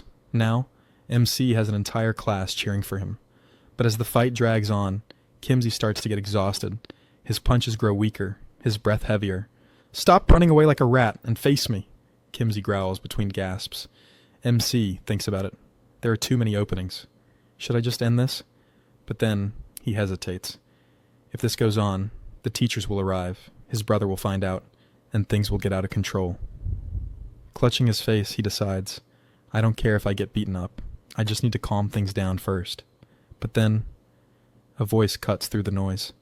Didn't I tell you before? Esio Beom is Daehan's personal slave. Unless you beat Daehan and take over this school, nothing will change until graduation. Kimza smirks, taunting MC. If you're so confident, go ahead. Beat me up. Take over the second years. Then crush the third years. And maybe even kill Daehan, the king himself. Emasi freezes. Kimzy takes the opportunity to launch another attack. If you're not ready for that, just take the beating. Shut up and go back to your loser position. MC sees the punch coming straight at him. Should I just take it? Closing his eyes, he accepts his fate. I'm sorry, Mom. Dad. I guess I'm just destined to be bullied wherever I go. The punch lands. Hard. His classmates watch in horror as MC suddenly stops dodging. He's taking hit after hit without even defending himself. Why is he suddenly getting hit so much? He'll die at this rate. But as MC gets pummeled, he thinks to himself, I was just going to take a few hits and fall down. But why do his punches feel so light, like his fists are filled with water? He laughs. I can't even fall if I wanted to. Meanwhile, Hong-hee watches from the crowd, eyes narrowing in recognition. Is he really the same guy? Back in 8th grade, he conquered all of Busan's middle schools. In 9th grade, he took control of all the high school freshmen. As soon as he entered high school, he became the crazy bastard who ruled Busan. There's no way he'd get beaten by someone like Kimsey, right? But Kimsey continues kicking him, finally stopping to catch his breath. MC, lying on the ground, thinks, I guess it's over now. Kimsey turns around, then freezes. Hong-hee is watching. A blush creeps onto his face. Since when was she here? Did she come to see me? Determined to impress her, he suddenly turns and delivers a sharp punch to MC's stomach. This one actually hurts. MC groans, grabbing his stomach as he falls to the ground. Kimsey, thinking he just pulled off the coolest move ever, confidently announces, the class member position is now vacant. From now on, the collection and management will be handled by Class 6, under my rule. And Dongmin will be in charge of this class. Dongmin, shocked but thrilled, thanks Kimsey for the opportunity. From now on, MC is also a slave. Lying on the ground, MC's mind races. I came here to escape bullying, and now I'm a slave. But maybe this is better. Staying quiet, avoiding those terrifying guys. Yeah, this is the right choice. From now on, I should just live like a mouse. Kimsey, still basking in his victory, turns to Hong-hee. When did you get here? Just now, she replies. Blushing, he stammers. You saw everything, right? I didn't want to show you anything cruel. Hong-hee awkwardly nods, but then Kimsey's expression hardens. I was going to let it slide, but this bastard kept provoking me. MC remains still, but something changes. His glasses start to glow. Kimsey turns to Dongmin. From now on, you handle MC. If he acts up, tell me. I'll kill him myself. Dongmin grins. Don't worry, I can handle this trash on my own. They both start laughing, but MC doesn't find it funny. His fingers twitch, his heart pounds. His rage bubbles to the surface. Why is this so annoying? His smirk returns. His eyes glow red. He looks terrifying. As Kimza and Dongmin turn to leave, Hong-hee starts thinking to herself that if the MC isn't the same guy from Busan, it might be better to stick with Kim So-won's side as usual. Hong-hee glances back, then freezes. MC is standing. She watches as his voice cuts through the stunned silence. You started this fight, so where do you think you're going? His voice is low, dangerous. The class feels a shiver down their spine. Then, MC lifts his head, a menacing smile spreading across his face. I'll kill you, you little shits. A monster has awakened. Whoa, now this is something crazy. The next chapter begins with a teacher approaching MC's older brother, curious about the rumor that his younger sibling has transferred to their school. She asks him which class his brother is in, and he casually responds, He's in my class. Surprised, the teacher questions if it's even possible for siblings to be in the same class, to which he simply replies, My brother is a little sick. Realizing her insensitivity, she apologizes. She then comments on the noticeable age gap between them, jokingly asking if his younger brother is scared of him. MC's brother smirks and replies, Do you really think so? Before preparing to leave for class. However, as he turns to go, a group of students rush past him, shouting that Kimsey is fighting the transfer student. This immediately catches his attention, and concern flashes across his face. Could the transfer student be his brother? At this moment, the scene shifts to a flashback, revealing the pressure that MC's brother carries. He recalls their prestigious family background, a lineage filled with educators. Their grandfather was the superintendent of education in Busan, their father a professor and deputy department head at a national university, and their mother the principal of a prestigious girls' high school. Their eldest brother graduated from the renowned S University. In this family of intellectuals, there was only one flaw tarnishing their perfect reputation: MC himself. In this memory, MC's brother is seen studying diligently, while his friends try to persuade him to go out and have fun. He refuses, stating that it's only natural for students to study. His friends sigh at his strict mentality. One of them suddenly points out MC in the distance, amazed at how tall he is, despite still being in elementary school. Unlike his academically driven brother, MC was lively and always surrounded by friends. MC's brother recalls how their home was filled with studious and serious people, but MC was the only one who stood out, like a mutant. However, despite their differences, back then, he was still just a brat who listened to him, and was, in his own way, a cute younger brother. That was until he entered middle school. Years later, while MC's brother is still immersed in his studies, his old friends reunite with him, joking that he hasn't changed, still carrying books around, still cold and distant. They ask if he is preparing for an exam, and he nonchalantly replies that he is studying for an employment exam. Shocked, his friends question why someone who graduated from the elite S University would need to take such a test. He simply states that among the many choices available to him, this is what interests him the most. Just then, his friend points out MC, who has grown up significantly, but what truly shocks them is the sight of MC smoking. Concerned, his friends urge MC's brother to say something. After all, his little brother is still in middle school. However, as they discuss him, MC suddenly turns to look at them. Without a word, MC's brother turns away and tells his friends, "Let's go. It's getting late." He then reflects on how everything changed when MC entered middle school. He was no longer the cute younger brother he once knew. Instead, he became the leader of all middle school delinquents in Busan. He started hanging around gangsters, drinking, smoking, and fighting. One day, an older delinquent from another school confronts MC, asking if he knows Jean Daewung, a feared upperclassman. The guy warns MC that if he's caught drinking in this area again, Daewung will personally discipline him. However, before he can finish, MC launches a brutal punch, followed by a flurry of devastating kicks, completely overpowering him. MC scoffs. "Who's that?" I don't even remember the names of second years because I knocked them all out before they could introduce themselves. Because of MC's actions, his family suffered greatly. His violent reputation spread like wildfire. Every day, new incidents of brutal beatings involving MC made headlines, bringing disgrace to their once respected family name. In one scene, a man discusses MC's father's potential candidacy for superintendent of education. However, he coldly states that despite prior support, MC's father has been excluded from consideration due to the risks associated with his youngest son. The family name has been tarnished too severely. Another scene shows MC's mother receiving a humiliating phone call where an enraged parent questions how she can be a principal when she failed to discipline her own child. Insults and criticisms rain down on her, leaving her speechless. One night, MC returns home, covered in blood with a dead-eyed expression.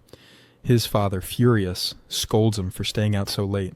MC nonchalantly responds, "I was just hanging out with my friends." MC's brother, now narrating, admits that by then, it was already too late to fix things. MC had become like a cancer, a problem too deeply rooted to be treated.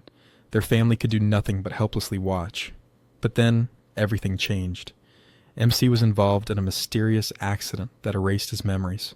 It was their chance. Seizing the opportunity, the family rewrote MC's past. They told everyone that MC had always been an exemplary student, a quiet, intelligent, and diligent young man who never got into trouble.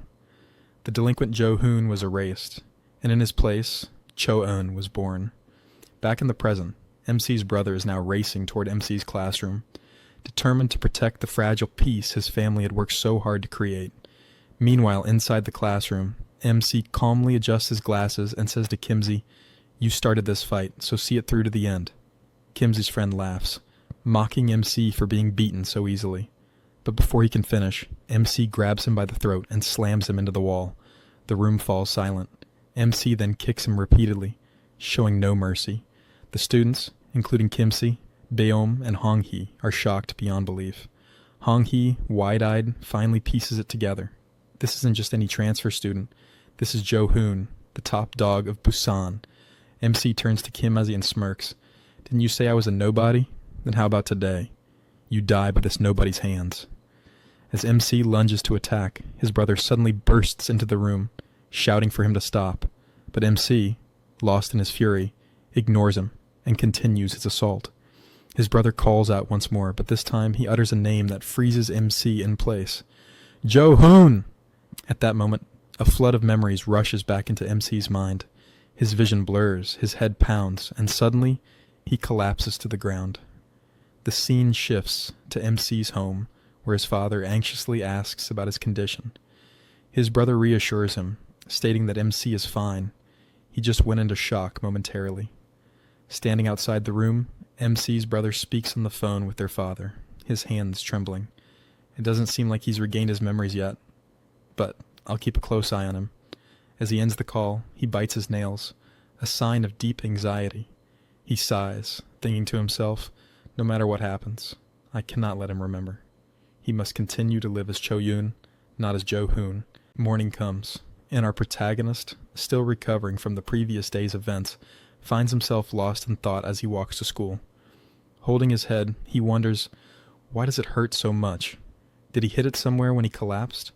No matter how hard he tries to recall, everything after getting hit by Kim Se-won is a blank. His only clue is what his brother told him. He suddenly collapsed in class, was rushed to the hospital, and got checked. The doctor found nothing wrong, yet the headache lingers. His brother reassures him, telling him to inform him if the pain worsens. Still holding his aching head, MC tries to convince himself that everything is fine, but unease settles in his chest. Then he notices something unsettling, blood on his shoe. At school, the usual lively atmosphere vanishes the moment MC steps inside. Conversations die down and his classmates avoid making eye contact. Confused, MC wonders, why the sudden change? As he moves through the room, someone accidentally bumps into him. The student immediately panics, apologizing profusely, as if terrified. That's when MC realizes it's not just his imagination. Everyone is avoiding him. Spotting Beom, he approaches her with a greeting, but she ignores him. Sensing something is wrong, he turns to his friends, but they too seem reluctant. When he finally grabs their attention, he demands to know what exactly happened yesterday. His friends exchange uneasy glances before hesitantly revealing the truth. After getting knocked down by Kim Se-won, MC suddenly sprang back up, grabbed Se-won's friend by the throat, and beat him mercilessly. They assumed the fight was over when he collapsed, but what happened afterward was terrifying. Eventually, he passed out, and the teacher broke up the situation. Then his friends started saying that they should leave now because if they hang out with him too much, they might get into trouble. As they walked away, MC thinks to himself, there's no way he did something like that. He has no memory of it at all. Did he really attack Kim Se-won so violently? Could it be that he's become aggressive because of the accident? Or is there another version of himself, one that commits these acts while he remains unaware? The thought terrifies him. Suddenly his head throbs with pain and a blurry face flashes in his mind. He wonders who that was. In another classroom, two students argue about a game they played yesterday. Their conversation is abruptly interrupted when Dongmin walks in. He smirks and asks, "I hear laughter. What's so funny?" One student hesitates before replying, "It's nothing, just about a game." But before he can finish, Dongmin strikes him with a slipper. Over and over, he beats the blonde-haired student, demanding to hear the funny story for himself. The entire class watches in silence, fear gripping them. Then, Dongmin presses his bare foot against the student's face, ordering him to put the slipper back on him. "Do you have a problem with that?" he taunts. He then reminds the student of his past servitude, forcing him to smile the way he did before. As the beating continues, students begin whispering among themselves. Dongmin is back to his old ways. From now on, he'll be collecting money again. They quietly admit that things were better when MC was around. He never bullied them, never forced them to pay up. Bayam listens to all of this in silence. Then another whisper spreads. Why did MC collapse so suddenly after fighting so well? Bayam recalls the two sides of MC, the one she sees every day, and the one from the fight.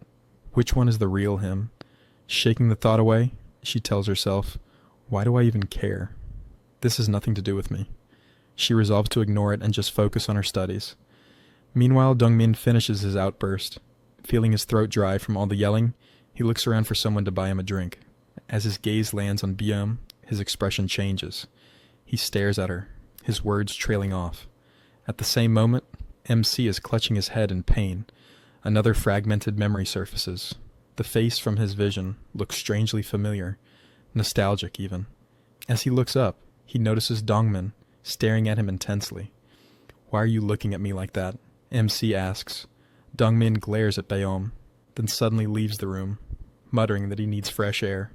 MC, still struggling with his headache, considers going to the nurse's office for medicine, but then he remembers. His brother already gave him some this morning. As he looks around, he spots Byom studying. Then a realization hits him. The face from his memory. It looks just like Seo Byom. He stares at her, confusion growing. Why would he remember her face? What connection does she have to his forgotten memories? Lost in thought, MC keeps wondering who the girl in his mind was. She looked like Byom, but if she wasn't her, then who was she? MC feels his head throbbing harder. The confusion is driving him crazy. Just then, Hong Hee appears. She leans toward him, concerned. Are you okay? She asks. You scared me yesterday. You suddenly collapsed, and I was really worried. Well, it's a completely fake act. What do you think, guys? MC thanks her, but she suddenly reaches out and wipes the wound on his face. She mutters, you should take care of yourself, and then pokes his cheek. MC, embarrassed, wonders, why is she acting like this all of a sudden? Then, she suddenly grabs his arm. I'll buy you food from the store, she insists. As your hometown friend, I need to take care of you properly. MC hesitates. Is there even anything healthy at the store?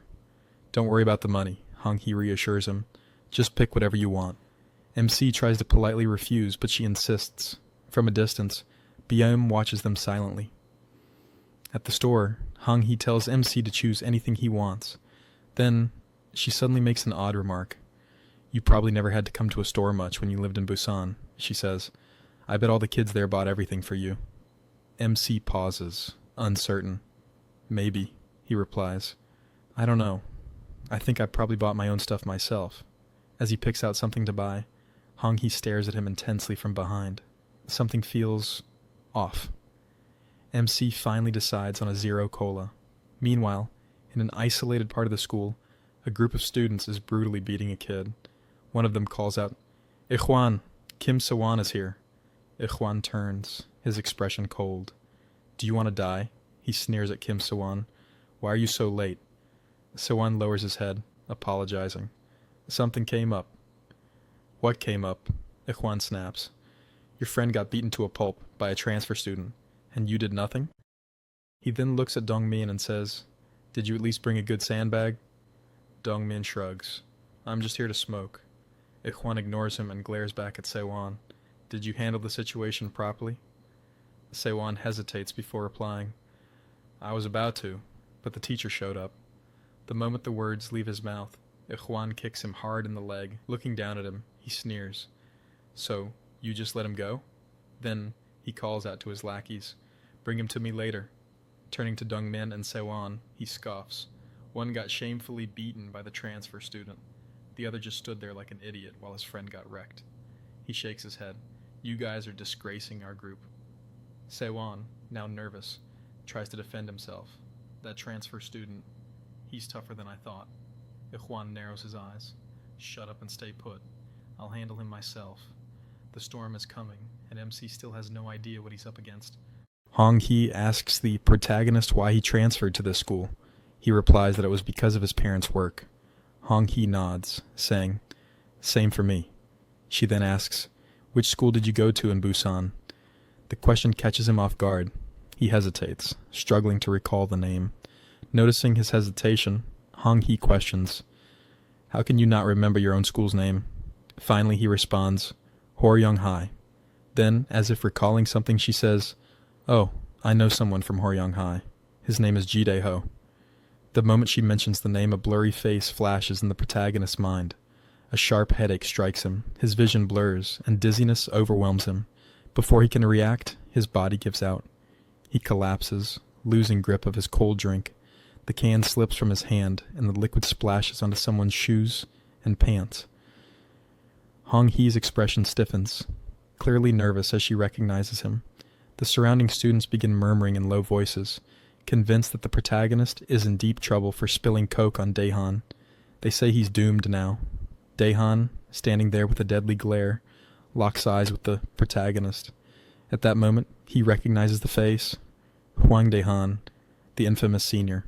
Fear grips him, and his mind immediately jumps to thoughts of begging his mother for another school transfer.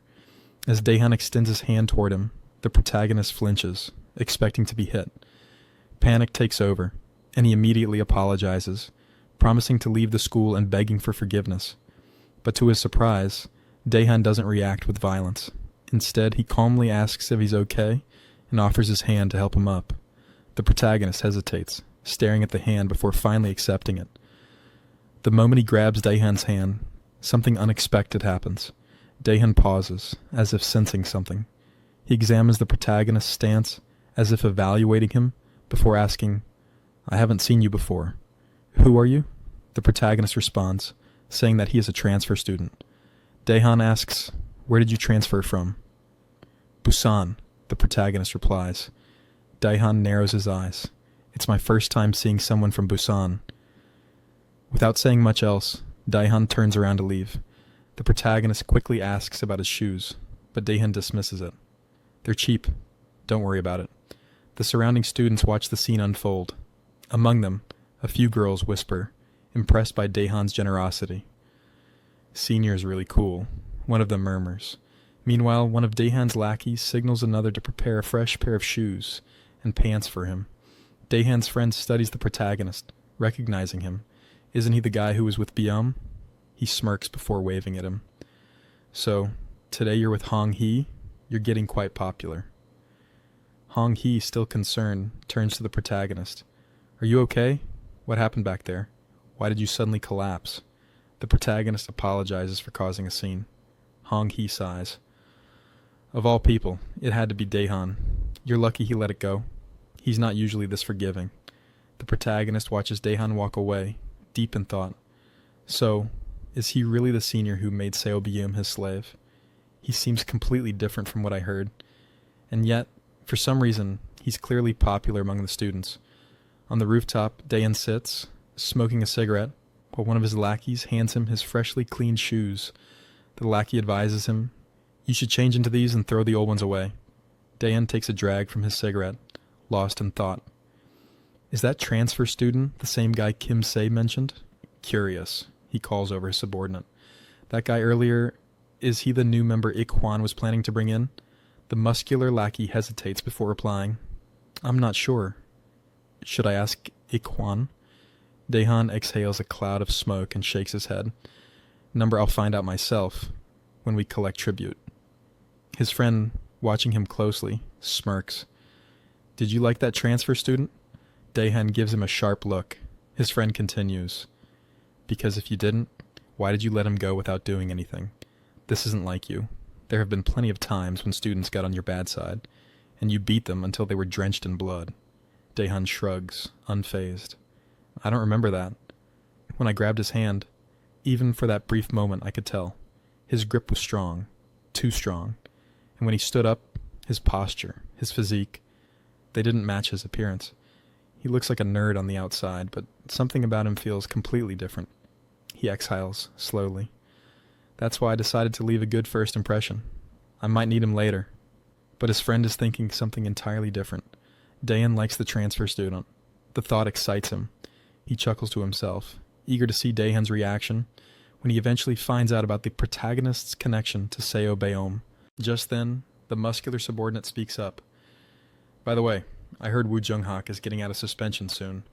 Daehan flicks away a cigarette, his expression darkening. "That so?" The scene shifts to the MC, who is apologizing to Hong Hee for spilling the cola she had just bought for him. She tells him not to worry, saying, "It's just cola." Then, she informs him that she's leaving. As the MC walks away, Hong-hee watches him, deep in thought. She wonders why the other side of the MC hasn't shown up, even though she deliberately mentioned the name of his best friend from Busan. She questions whether the MC knows that she is trying to uncover his true identity. But if that's the case, why hasn't he reacted? Could it be that he is planning to take over Seoul and preparing for an attack? Even Daehan would struggle against him. She decides that she must treat the MC as well as possible, because the spot of being his best friend belongs to her. She then enters her classroom, where Kim So-won is waiting for her. He offers her some food, saying that she's the only one who can use him as her personal bread errand boy. He thought to himself that he's so thoughtful and cool. However, Hong-hee refuses, explaining that she already spent her money at the snack store. Kim So-won asks why she went alone, to which she replies that she wasn't alone. The MC was with her. Upon hearing this, Kim So-won clenches the food packet in anger. He sighs and warns her, telling her she better not hang out with the MC anymore because Ikhwan has decided to catch him today, and this time, he'll be beaten to death. Meanwhile, the MC is walking while holding his head, wondering if he ever got a proper checkup at the hospital. He keeps fainting, and he doesn't understand why. As he thinks about it, he recalls the name that Hong-hee mentioned earlier. It sounds familiar, like someone he knew in the past. While lost in thought, two boys approach him and ask, "Are you Jo-yoon?"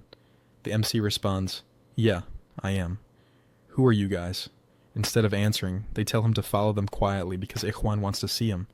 In another part of the school, Ikhwan is in the middle of beating up another student, when one of his friends informs him that they've brought the transfer student. Ikhwan grins and says, "Perfect timing. I need a new punching bag." The scene opens with a guy smoking alone, contemplating how he ended up back at the same school he should have dropped out of earlier. As he's lost in regretful thoughts, he hears a disturbance nearby. Investigating, he sees Ikhwan and his gang using a boy as a punching bag, interrogating him about being the rumored transfer student. The smoker turns away, thinking nothing has changed at this school. Our protagonist, the actual transfer student, arrives at the scene. Ikhwan questions if they've brought the right person, since he looks like a nerd. How could this guy have scared Kim Se and Jongmin? He wonder. Ikhwan directly asks MC if he was responsible for putting Park Jae-hoon in critical condition. The transfer student remembers Park Jae-hoon as the person he had beaten up on a day when he was overcome with anger. He realizes they've brought him here for revenge, related to Kim Se. The MC concludes there's only one approach that might help him escape the situation. The Ikhwan gang prepares for an attack, thinking MC might try something unexpected during their conversation. Instead, MC bows deeply and apologizes, claiming he didn't act purposefully and can't remember anything from that day. He begs to be let go, promising to be more careful in the future. The smoking student returns after hearing the commotion and is confused by what's happening with MC. Ikhwan questions MC about his background. MC replies he transferred from Busan and recently moved with his parents. When asked if he had fun in Busan, MC appears confused by the question. Ikhwan thinks to himself that MC doesn't seem to be playing games, but remembers Kim Se warning him not to take MC lightly. After glaring at MC, Ikhwan surprisingly apologizes for the mistake and tells MC he can leave. His friends are confused by this decision. As the relieved MC turns to leave, Ikhwan launches a surprise punch from behind. However, MC senses the attack, turns around, and effortlessly dodges the blow. MC asks why Ikhwan is suddenly attacking him. The smoking student watches in amazement. Ikhwan's friends are equally surprised that MC dodged the punch, especially since Ikhwan is a trained boxer who placed 7th in high school competitions and was Seoul's secondary school runner-up. His specialty is straight punches and surprise counter punches, yet MC avoided them with minimal effort. Ikhwan continues throwing punches, but MC dodges them all, until Ikhwan is completely out of breath. Ikhwan's friends suggest it must be coincidence or luck. The observing student thinks differently. MC is dodging with precision, making minimal movements, just slightly twisting his body at the right angles. He's especially puzzled by how MC sensed and avoided the punch from behind, a skill that comes only from extensive combat experience. He concludes that MC isn't part of Daehan's group, but is certainly an interesting character. Exhausted, Ijuan confronts MC about his deception, accusing him of seeing through his plan to let his guard down before attacking from behind. MC is internally frustrated, first dealing with Kim Sie and now this confrontation. He just wants to live normally and doesn't understand why this is happening. As Ijuan launches another punch, MC continues dodging while crying, wondering why he can't just live peacefully. When Ijuan throws a straight punch, the smoking student intervenes, grabbing Ijuan's arm and warning him that continuing the fight will cost him 50,000 won. The scene opens on the roof of the school building, where Daehan's friend tells him that Woo Jung-woo got his suspension lifted, which was sooner than he expected this time. Back then, when their members went overboard trying to get on Daehan's good side, they were swinging wooden sticks around, and Woo Jung-woo had a shorter suspension for acting in self-defense. The other member asked Daehan if they should just get him suspended again by picking up some guys and framing him, claiming it would be a piece of cake. He questioned if they should do it today. After listening, Daehan replies that he will handle it. His friend gets worked up, saying he has been bored as hell lately and has some unfinished business with Jung-woo. Daehan asks him to just leave him alone and let him be because that guy still needs to graduate.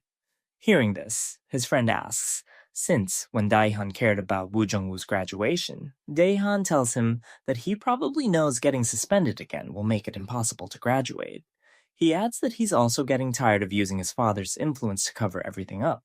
The bulky guy replies that if they let Jung-woo be, he will strike first again like last time. Daehan says that then they have no choice but to get him expelled. The scene shifts to an earlier moment. Ijuan is startled after seeing Woo Jung-woo and asks what he is doing here, noting that Jung-woo was supposed to be suspended. Jung-woo replies that he was suspended but returned to school today. He tells Ijuan that he's been acting a bit rude lately and warns him that if he keeps it up, he'll beat him up, and it will be very embarrassing. The MC observes the scene, thinking about who this guy is, noting his long hair and wondering how he's allowed to grow it like that. The MC initially thinks Jung-woo must be a good guy since he seemed to help him. However, guys from behind start talking, calling Jung-woo a mad dog, and questioning how he lifted his suspension so quickly. They claim he's dangerous, able to move wherever he wants, and attack if something annoys him. They reference a previous fight where he allegedly cut off his opponent's ear. The MC becomes scared as the guys continue warning him not to get involved with Jung-woo. Ijuan tells Jung-woo that since his suspension is over, he should behave and attend school quietly, asking why he's meddling in other people's business. Jung-woo replies he explains he's interfering because seeing Ijuan's face pisses him off, suggesting Ijuan should have been a little less ugly. Ijuan laughs and repeats Jung-woo's earlier warning about getting bitten.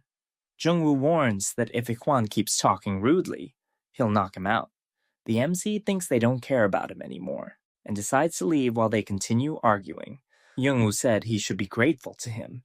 If he had kept fighting, he would have just gotten beaten even worse and embarrassed further. While pointing at the MC, then he asked Ijuan if he felt it too, that he couldn't win against the MC if he fought to the end. Hearing that, Ijuan snapped and shouted that Jung-woo was done talking shit, then launched a punch at him. Jung-woo smirks, saying he warned Ijuan about talking rudely. He punches Ijuan, making him scream and fall. Jung-woo chokes Ijuan with his leg, saying he should have maintained his dignity. Ijuan's friends start calling out, and Jung-woo finds their rush to show friendship amusing. He tells Ijuan he's become too cocky because of Daehan, and that he'll put him in his place, using him as a sandbag while choking his neck. The MC looks on confused. Ijuan's friends demand Jung-woo let him go, or he'll die. They ask the MC to try and stop Jung-woo, but the MC says he can't stop someone like him. Suddenly, someone calls out that they're in big trouble because Furry will probably be here soon. Hearing this name startles Jung-woo, who realizes he'll be expelled if caught. He orders the two guys to take Ijuan and run away, threatening them to keep quiet about what happened. As he leaves, he tells the MC he'll speak to him later. The MC remains confused as Jung-woo runs out. Back in the classroom, the teacher takes attendance. When calling the MC's name, there's no response. The teacher looks around and asks Baeom if she knows where he is, but she says no. Dongmin smirks, thinking the MC is getting beaten up by Ijuan. However, The MC suddenly enters, claiming he drank bad milk and has a stomachache. Dongmin is surprised to see the MC looks completely fine. The MC takes a seat while Beom stays silent, her thoughts drifting back to 30 minutes ago. She had been studying when she suddenly noticed the MC with two guys. She remembered hearing he was supposed to go to the store with that girl. Alarmed, she rushed to the faculty office. There, she told the teacher that while taking out some clothes to throw away, she saw some kids smoking. When the teacher asked who and where, she said it was in the storage room by the tennis court. Now, sitting in class, she watches the MC, thinking that since she doesn't see any injuries on him, she must not have been too late. A small smirk crosses her face. What a relief. Chapter opens up outside the school where MC and the other kids are playing football. While looking at MC, Dongmin looks really frustrated. His friend tells him that MC is coming closer, and they should get ready. But Dongmin thinks that it doesn't make any sense. MC was supposed to be a ball boy, so why is he wearing a jersey and playing on the ground? His friend tells him that he should go talk to MC. As MC approaches, Dongmin looks at him but can't think of anything. MC quickly passes through him, and Dongmin couldn't even block him. MC then kicks the ball, making it a goal. Girls from behind started talking about MC, saying he scored again and he is really awesome at soccer. Bayom is watching silently from behind as the girls kept shouting MC's name. She then pulls out one side of her earphone. The girls continue talking about MC, saying he is really cute. When they look at him from behind, his back is really wide. They note that MC is not like other boys who pretend to be tough. Those guys are annoying like kindergarten students. Dongmin scratches his ear, thinking why his ears are suddenly so itchy. The girls keep talking, with one mentioning that she saw MC reading English fluently. His pronunciation is apparently very good. Another girl teases her, suggesting she's already in love with him. Beom watches their interaction silently. The next scene shows everyone praising MC. His friend tells him they are going to play against Class 4, and MC must come. MC agrees he will. Suddenly, the girls from earlier interrupt, giving MC a cold drink which he takes, saying he was really thirsty. When his friend asks about the drink, the girl replies that he should buy it himself. From a distance, Dongmin and his friend are pissed at MC. His friend asks if MC is supposed to be a slave, but he's not getting the treatment of slaves. He wonders if the class system has been revamped since MC came. Dongmin thinks about how he can fix the situation again, and needs to find a way. He remembers Ikhwan telling him that he would take care of MC himself, but nothing happened. MC came back normal, and Ikhwan isn't the type to let anyone off without doing something. Dongmin thinks there's no way MC could have taken down Ikhwan, but then he considers, if it's MC, maybe he's capable of taking down second-year students. Dongmin's friend asks him to do something about MC, but Dongmin says it's crazy and tells him to go away. The scene shifts to the men's toilet. MC's friend is saying he's feeling uncomfortable because he's sweating and can't even wash up. He complains that many schools have showrooms, and their schools should have one too. His friend replies sarcastically that if he's so curious, why doesn't he discuss it with the chairman? Hearing this, MC's friend gets scared, asking if his friend doesn't know who the chairman's grandchild is. His friend laughs and tells him to shut his mouth. As they are leaving, his friend tells MC to throw his gym clothes. Everyone is throwing their gym clothes on Bayom's table. Bayom thinks about why the boys aren't taking off their gym shirts, and those who didn't take off their clothes are on their own. As she's leaving, MC suddenly appears in front of her, asking if she took the girls' gym clothes and suggesting they go together. As they walk, MC asks her to hand over the clothes. She replies that she's fine and repeats that being with her will only cause him more troubles. Hearing this, MC stops and smirks. He says he's not coming to help her and tells her she has a princess complex that embarrasses her. He mentions that someone told him he's a slave now, so he thought he should act accordingly. He laughs, saying it's very childish, and he doesn't understand these class systems. But he acknowledges he has no power to change things, so he must follow along. MC then greets the teacher. The teacher, looking at Bayom, says he was grateful she reported the smokers. But when he went to the storage room by the tennis court, they had already run away. He advises her to look closely and report the specific students next time. While she was hanging the clothes, the MC said, "It's not a big deal to hang your own clothes, but doing all of them must be tough." Then he asked, "Don't your hands hurt?" How do you manage to do all this by yourself? She stays silent. MC thanks her, catching her off guard. He explains that during the previous incident with the scary kids, things could have been dangerous, and it's thanks to her that he's okay. His flirtatious approach makes her blush. She turns around, insisting she didn't mean to help. MC continues to thank her, promising to buy her a snack next time. When she seems hesitant about snack bars, she replied, "I'm done with snack bars. If you're really grateful, you can do me another favor instead." He raised an eyebrow. "Tell me anything, Biom." She smiled and said, "It's not that hard for you to do. It's just..." The scene shifts to MC's house. His brother asks why Biom is there. She explains she heard he's their class teacher and promises not to tell her classmates. MC interrupts, saying he's decided to study with Biom. A flashback reveals Biom asking MC to teach her English. She admits that while she's fine in other subjects, no matter how hard she tries, her English scores never improve. The MC suggests taking online lectures instead of learning from him, since he's never taught anyone before, but she explains she can't afford them. He quietly agrees, realizing her situation. Then she offers to teach him other subjects in return, since he's only good at English, something that stings his pride a little. Proposing they study together for 2 hours after school. MC's brother gives them fruits and offers help if needed. As his brother was leaving, he quietly took a photo of the MC studying.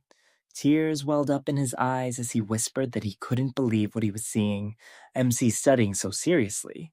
He had to show it to their parents. Later, MC handed Beom his Korean language workbook. She was stunned to see that out of all the questions, he had only gotten one right. The rest were wrong, even though they were just basic problems. Pointing at the page, she said, "Look, the answer's right there in the sentence. If you just read carefully." As she leaned in to explain, MC suddenly felt his heart pounding. Overwhelmed, he grabbed the workbook back and muttered that he'd do it again. Later, the scene shifts to them walking, and MC asks if she's heading to her part-time job at the convenience store.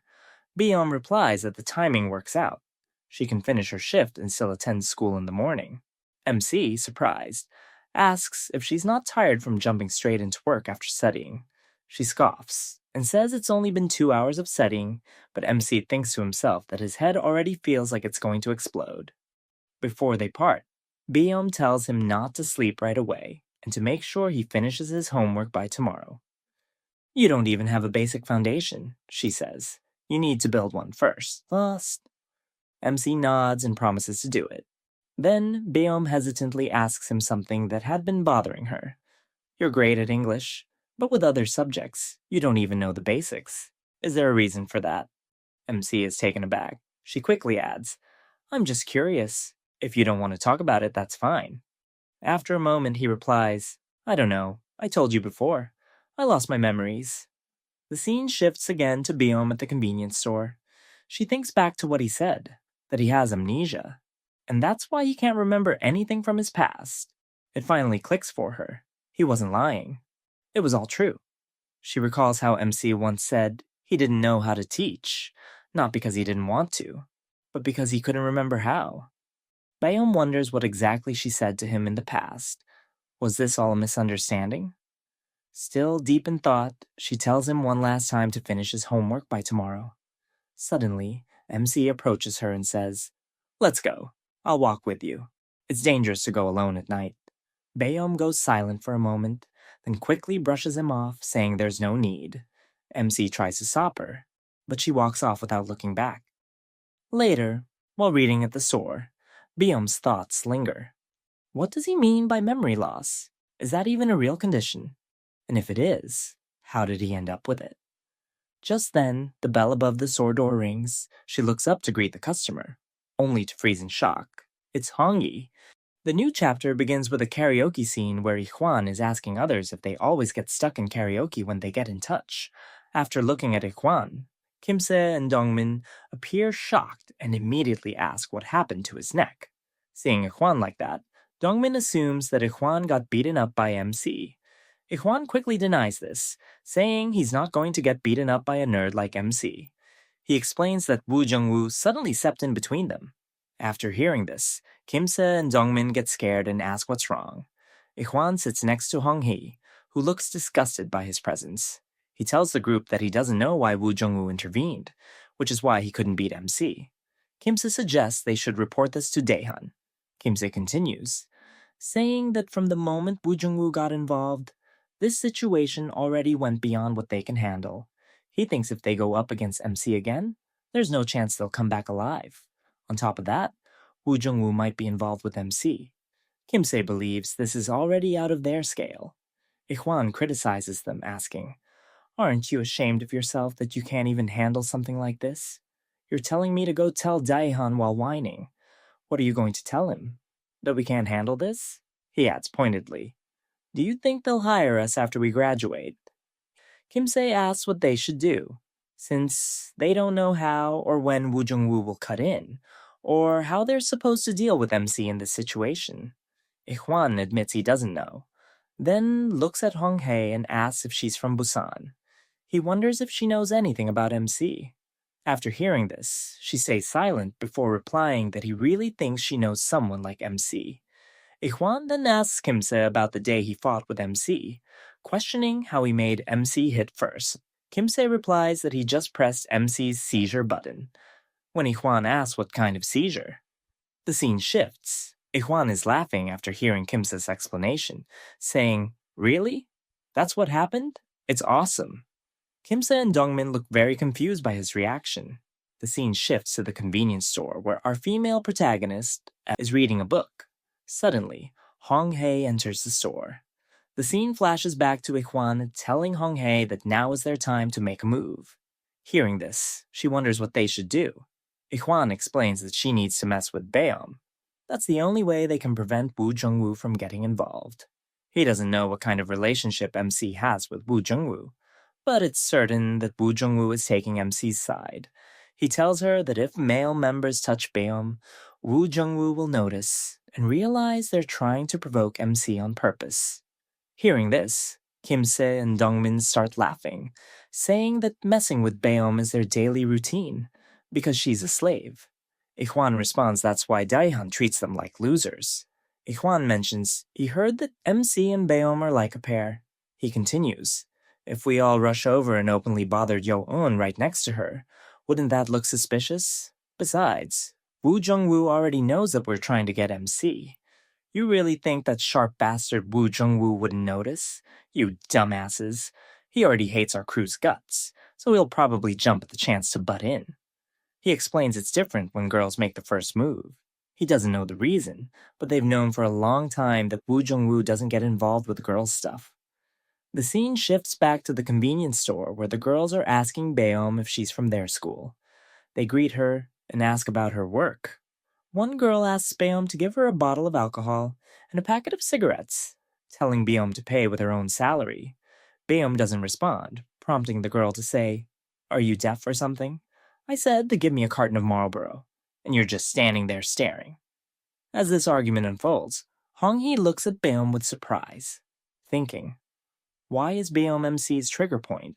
Why does MC like her, even though Daehan marked her as his personal slave?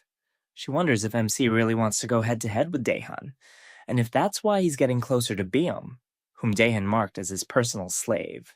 She thinks this might be part of MC's big plan to take down Daehan. Hong Hee decides she should stay out of this as much as possible.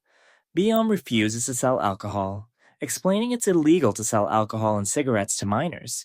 She says they can only purchase some snacks from among the items they want. She packs their snacks and asks them to pay. The girl in the pink hoodie sighs, then grabs a bottle of alcohol and slams it on the table, breaking it. She threatens Baeom, saying that every time Baeom answers back, she'll break another bottle. She demands Baeom bring her a pack of cigarettes while pointing the broken bottle at her, saying, "It's not a card, but I can put it in your mouth." Baeom flinches at the sight of the broken bottle and starts sweating. She points at the CCTV camera, stating that if the girl wants to break more bottles, she can, but it's all being recorded. The girl says she doesn't care and will show the footage to the police and the store owner. Baeom identifies them. You're Kim Ya-hyun in Class 1, the other girl is Lee Ji-young in Class 2, and the girl in the back is Hong Hee from Class 4.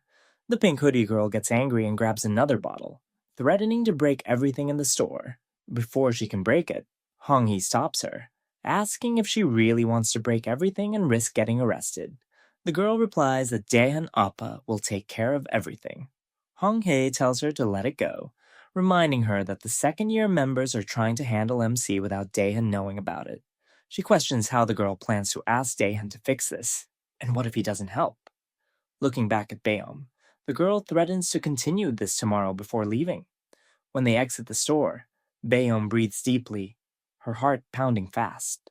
She suddenly recalls a similar incident involving a masculine figure with a bottle of alcohol. The scene shifts. We see MC walking on the street, complaining about his eyes hurting from spending the entire night solving homework assigned by Baeom. The scene briefly shifts to MC's house, where his brother is crying while taking pictures, saying he can't believe his brother is studying by himself. Back to present, MC is confused, and his brain can't process anything. He can't remember what he studied, despite thinking that overnight studying would help him remember. He places fingers on both sides of his head, struggling to recall what he did the previous night. The scene shifts to the classroom.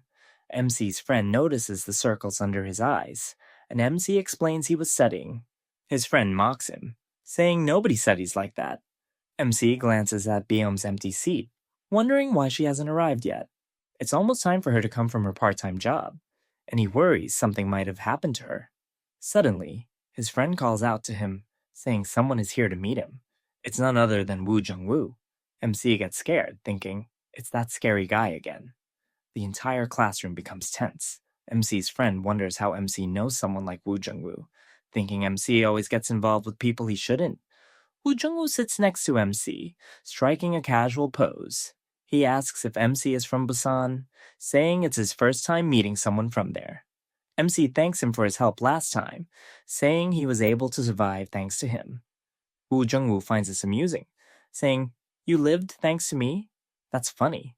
He observes that if MC had continued fighting, he would have won because MC's body kept flinching during the fight, as if ready to take down Ikhwan with one punch. With a serious look, he asks MC to be honest about what he did before. MC replies that he was just an average student, insisting he's not lying. Suddenly, Woo Jung-woo launches a surprise attack, which MC blocks instantly. MC asks why he's attacking him out of nowhere. Woo Jung-woo replies, "See? I told you. You blocked my punch without even noticing. Usually you can't do that, especially if you're a normal student as you claim." MC looks confused. Just then, Baeom enters the classroom and says, "That's my seat." Seeing her, Woo Jung-woo gets up while apologizing. MC asks Baeom why she's late, but his eyes widen when he notices bruises on her face and bandages. He asks her, "Did something happen?" MC notices something unusual when Baeom passes by him. There's a distinct smell lingering in the air, and he spots noticeable milk stains on her bag. This small but telling detail hints at the trouble that's been brewing. The scene shifts to show Baeom finishing her late shift at the convenience store. Her boss reminds her to come in early tomorrow morning. Working 6 days a week is taking its toll. She's exhausted, and her head hurts constantly as she makes her way home to a house littered with empty alcohol bottles scattered throughout the rooms. Emerging from the bathroom while towel drying her wet hair, suddenly, someone called out to her, "You're inside." She thought Baeom had already left the house since she couldn't see her, but it was her aunt. Baeom assumed she had the day off today. When Baeom asked, "Weren't you working the night shift?" her aunt replied that her schedule had changed again. She was now back on the day shift. Then, her aunt narrowed her eyes and said, "Don't change the subject. Where are you coming from at this hour?" Baeom explains she's working part-time at a convenience store. Her aunt is shocked. Baeom is a minor working nights without proper parental consent. Before Baeom can explain, her uncle's voice cuts in from behind. "I gave her permission. She's not a child anymore. She needs to earn her pocket money." He stares at Baeom, then glances down at her skirts, sneering. "You look like you're dressed for some sleazy bar." Baeom's aunt snaps. "What the hell are you saying about your own niece?" "She's not my niece," he replies, coldly. Her aunt steps forward, seething. "Watch your mouth." The tension is thick enough to suffocate, but Baeom doesn't stick around to argue. The next morning, she's walking to school, lost in her thoughts. Graduation feels like the only escape. If she can just survive until then, she won't have to live in that house anymore. She's so tired she can barely keep her eyes open. Maybe she can sneak in a nap at school. However, Her hopes for a peaceful morning are completely shattered when someone suddenly throws a milk packet directly at her while calling out her name. When Bayom turns around, she sees it's the notorious pink hoodie girl, who taunts her about there being no CCTV cameras in this area, threatening to wash Bayom's hair with chocolate milk unless she follows her commands without resistance. Back in the classroom, Bayom sits quietly cleaning her milk-soaked textbooks. MC notices the fresh bandages covering parts of her face and her obvious distress. Concerned for her well-being, he offers to accompany her to the nurse's office to get some proper medicine for her injuries. When Bayom curtly tells him to mind his own business, MC's protective instincts still kick in. He offers her his own textbook to use and firmly insists on washing her stained bag for her. Despite her protests, he promises it'll be dry by day's end. Woo Jung-woo watches their interaction with interest, finding their relationship intriguing. Class begins. The teacher drones on about exam prep, pointing out a key paragraph. Then his eyes catch something. "Why are you two sharing one book?" he snaps, eyeing MC and Biom. Then, like a commander, he shouts, "Who goes to war without a weapon?" Biom starts to answer, but MC cuts in. "It was me. I forgot mine." The teacher glares. "Excuses. Stand up, arms up." MC obeys, standing with his arms raised. He glances at Biom. She looks back. MC mutters under his breath, "What a waste." The teacher hears it. "Are you flirting during my class?" he yells and smacks him again. Evening. MC stands alone on the school rooftop holding Biom's now dry bag. He feels a strange relief, but his thoughts circle back. Why does someone like her have to suffer this much? He remembers the first time he saw her. Bandages, bruises. He wonders how much longer he has to endure all this until graduation. And the painful truth is, there's still a long way to go. His thoughts are interrupted by a shout. "Why are you bothering me?" He rushes to the edge and looks down. Looking down, he's horrified to see Biom surrounded by girls, with the pink hoodie girl gripping her hair. The bully declares she wants to see Biom beg for mercy today. Inside the school, MC's brother is warning the class to stay seated. No one goes out. Not to the academy. Not home. If the teacher catches you, you'll regret it. He notices something. 2 empty seats. Biom's and MC's. He frowns. Where the hell are they? Back outside, the situation worsens. One of the girls grabs Biom by the collar. "No fear in your eyes. Let's fix that." Another girl mutters, "You didn't hit her hard enough earlier. That's why she's still got fight." The pink hoodie girl growls, telling them to shut up. The girl next to Hong Hee asked, "Why haven't you laid a finger on Biom yet? Are you trying to switch places with the pink hoodie girl or what?" She replied, "I don't think I can. My shoulder's messed up. Didn't get any sleep last night." Then she asked curiously, "What did you even say to her to make her follow you without putting up a fight?" She reveals crucial information. While drinking with Daehan Oppa, she heard he'd give her a magic spell to make Biom obedient. Biom asks if this is what Daehan told her to do. The girl denies it, then makes a chilling revelation. Biom is a slave, and she was enslaved before Biom ever was. Looking at Biom with hatred, she can't stand that pitiful look. Just as she prepares to strike, someone grabs her hand. MC Stan appears. Other girls gasp as MC tells her to stop, asking Biom how she got there while returning her forgotten bag. As MC hands over the bag, someone strikes him from behind with a wooden stick. Biom screams as MC staggers, blood flowing from his head. The attacker is Kim Se-won with 2 thugs. Ihwan declares that with no distractions today, they'll properly take care of MC. However, Dongming is puzzled. Despite delivering what seemed like a solid blow that's making MC bleed, he's shocked MC is still standing. They wonder why he hasn't collapsed. Outside the school gates, students were making their way home when Daehan's friend asked him, "Didn't you mention having a schedule tonight?" "Something like a party?" his friend asked. Daehan shook his head. "I have a dinner appointment with my father tonight." Their conversation was suddenly interrupted by an unexpected voice. "What do you eat when you're dining with family? Steak? Caviar? What's on the menu?" It was Woo Jung-woo who had appeared seemingly out of nowhere. Daehan's friend pointed toward the newcomer, studying his face. "Who is this guy? That's quite a nice face you've got there. No scars either. Want me to give you one?" He sneered, having heard rumors about Woo Jung-woo getting beaten up frequently. Woo Jung-woo's response was equally sharp. "Did you get your ribs put back together? I should have broken your neck bone instead." "That's too bad." The two faced each other with obvious tension. Daehan intervened, addressing Woo Jung-woo directly. "I heard your suspension was lifted, and you're graduating soon. You should study quietly and graduate without causing trouble, as if you're not even here. As Daehan got into his car, he mentioned wanting to eat Korean food, expressing his tiredness of eating the same thing every day.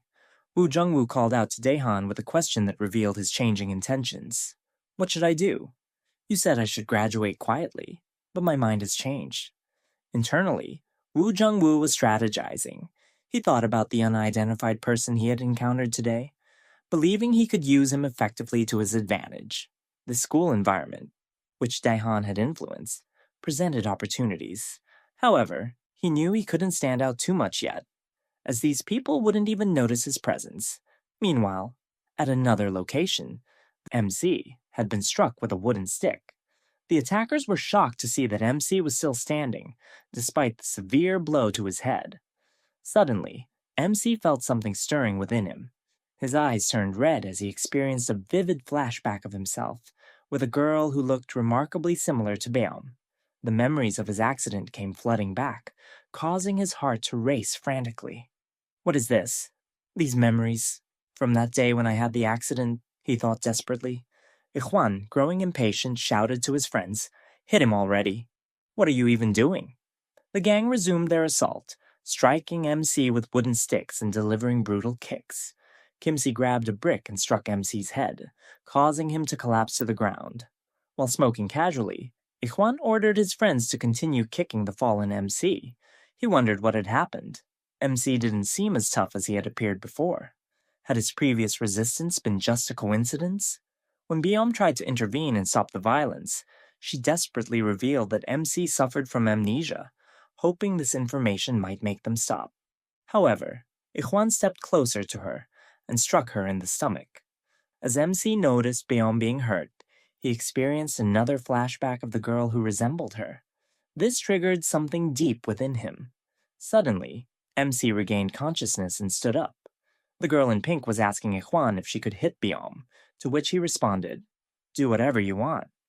At that moment, Ikhwan found MC standing directly in front of him, fists raised and ready to strike. MC's punch connected with Ikhwan's face, causing him to bleed.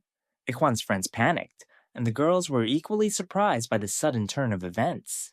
MC turned to the girl in pink with a threatening tone. "Leave Beom alone. I don't want to hurt you, but I will break your legs if necessary." The intimidated girl fell backward after looking into MC's eyes. Beom recognized those eyes immediately.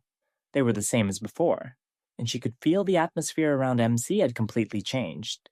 MC checked on Beom, asking where they were and if they could leave. He also inquired about Daeho, wondering why he hadn't come with them. Looking around frantically, he searched for his friend. Spotting a girl smoking nearby, MC approached her and asked for a cigarette. Hong-hee, who had been standing there, sensed something different about MC. His entire atmosphere had shifted, just like before. While smoking, MC felt dizzy and disoriented. He called to Beom, telling her he would take her home safely. Ikhwan, struggling to maintain his composure, demanded to know where MC thought he was going. He angrily questioned Kimse and Dongmin about why they were sitting idle instead of fighting. Ikhwan then asked MC what he had been doing in Busan, but suddenly lost his balance and fell to his knees. MC looked down at him with cold indifference. "Just sit down. If you get hit one more time, you'll die." As MC turned to leave with Beom, Kimse and Dongmin prepared for a surprise attack. However, MC was ready for them. He struck and elbowed Kimse while dodging Dongmin's attack, then delivered a powerful punch to Dongmin's throat, causing him to collapse. MC picked up a brick, raising it as if to strike, but ultimately chose not to use it. "I told you I was just going to leave," MC said with controlled anger.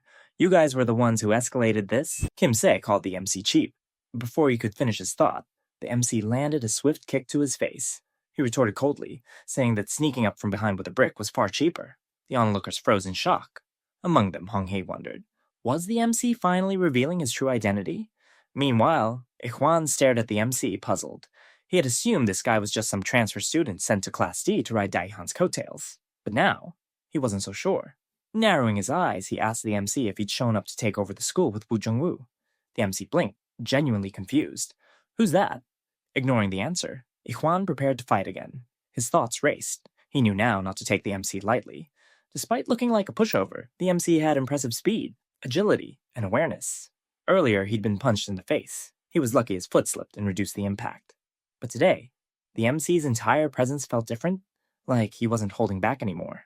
Ikhwan reminded himself that he couldn't let his guard down. This wasn't the same fight as before. He needed to treat the MC like a proper high school champion. He devised a strategy: create some distance, bait the MC with a few jabs, then lure him into an opening, dodge his counter, and land a clean punch to the jaw. With that, Ikhwan launched a sharp jab, but the moment his fist extended, he knew he'd miscalculated. The MC's counter came faster than expected, a direct blow to his cheek. Before Ikhwan could react, the MC grabbed his head and slammed a knee into his face. Ikhwan stumbled back, shouting in panic, "Stop! Stop!" But the MC wasn't done. He slapped Ikhwan across the face and reminded him that he had tried to leave peacefully. They were the ones who picked this fight. Ikhwan pleaded again, "Please, stop." The MC coldly told him to beg properly. With blood trickling down his face, Ikhwan finally apologized sincerely, promising never to mess with the MC again. Only then did the MC let go. Turning to the girls nearby, he asked flatly, "Can I go now? Or do you need something else? Want to be scared for life?" Terrified, they shook their heads. "No, we're good. You can go." And with that, they all hurried away. Bayom approached and noticed something alarming. MC's head was bleeding. Blood dripped steadily, and the moment he touched it, MC's body swayed. He muttered something about dizziness and collapsed right onto Bayom's shoulder. Bayom panicked, trying to wake him up, but MC had blacked out. Sometime later, the MC slowly opened his eyes. His body felt heavy, but his mind was clearer. Sitting beside him was Bayom, watching anxiously. She asked gently, "Are you feeling better now?" The MC blinked, looking around the unfamiliar white walls. "Where am I?" "You're in the hospital," she said. "Don't you remember what happened?" Rubbing his temples, he muttered that everything after getting hit with a wooden stick was a blur. His memories were fuzzy, fragmented. He then looked at her and asked, "How did you get out of there?" "Are you hurt?" she said. "They all collapsed." "Collapsed?" he repeated. "What do you mean?" "You collapsed them. You beat them all." The MC stared at her in disbelief. "I did that?" Then Bayom, still visibly shaken by what she'd seen, hesitated before asking, "Is it true, what they said? That you were an outcast back in Busan?" Outside the hospital, MC's older brother urged him to go home and get some rest. His brother asked if he remembered the license plate of the car that hit him. The MC shook his head, lying that everything had happened too quickly for him to see anything clearly.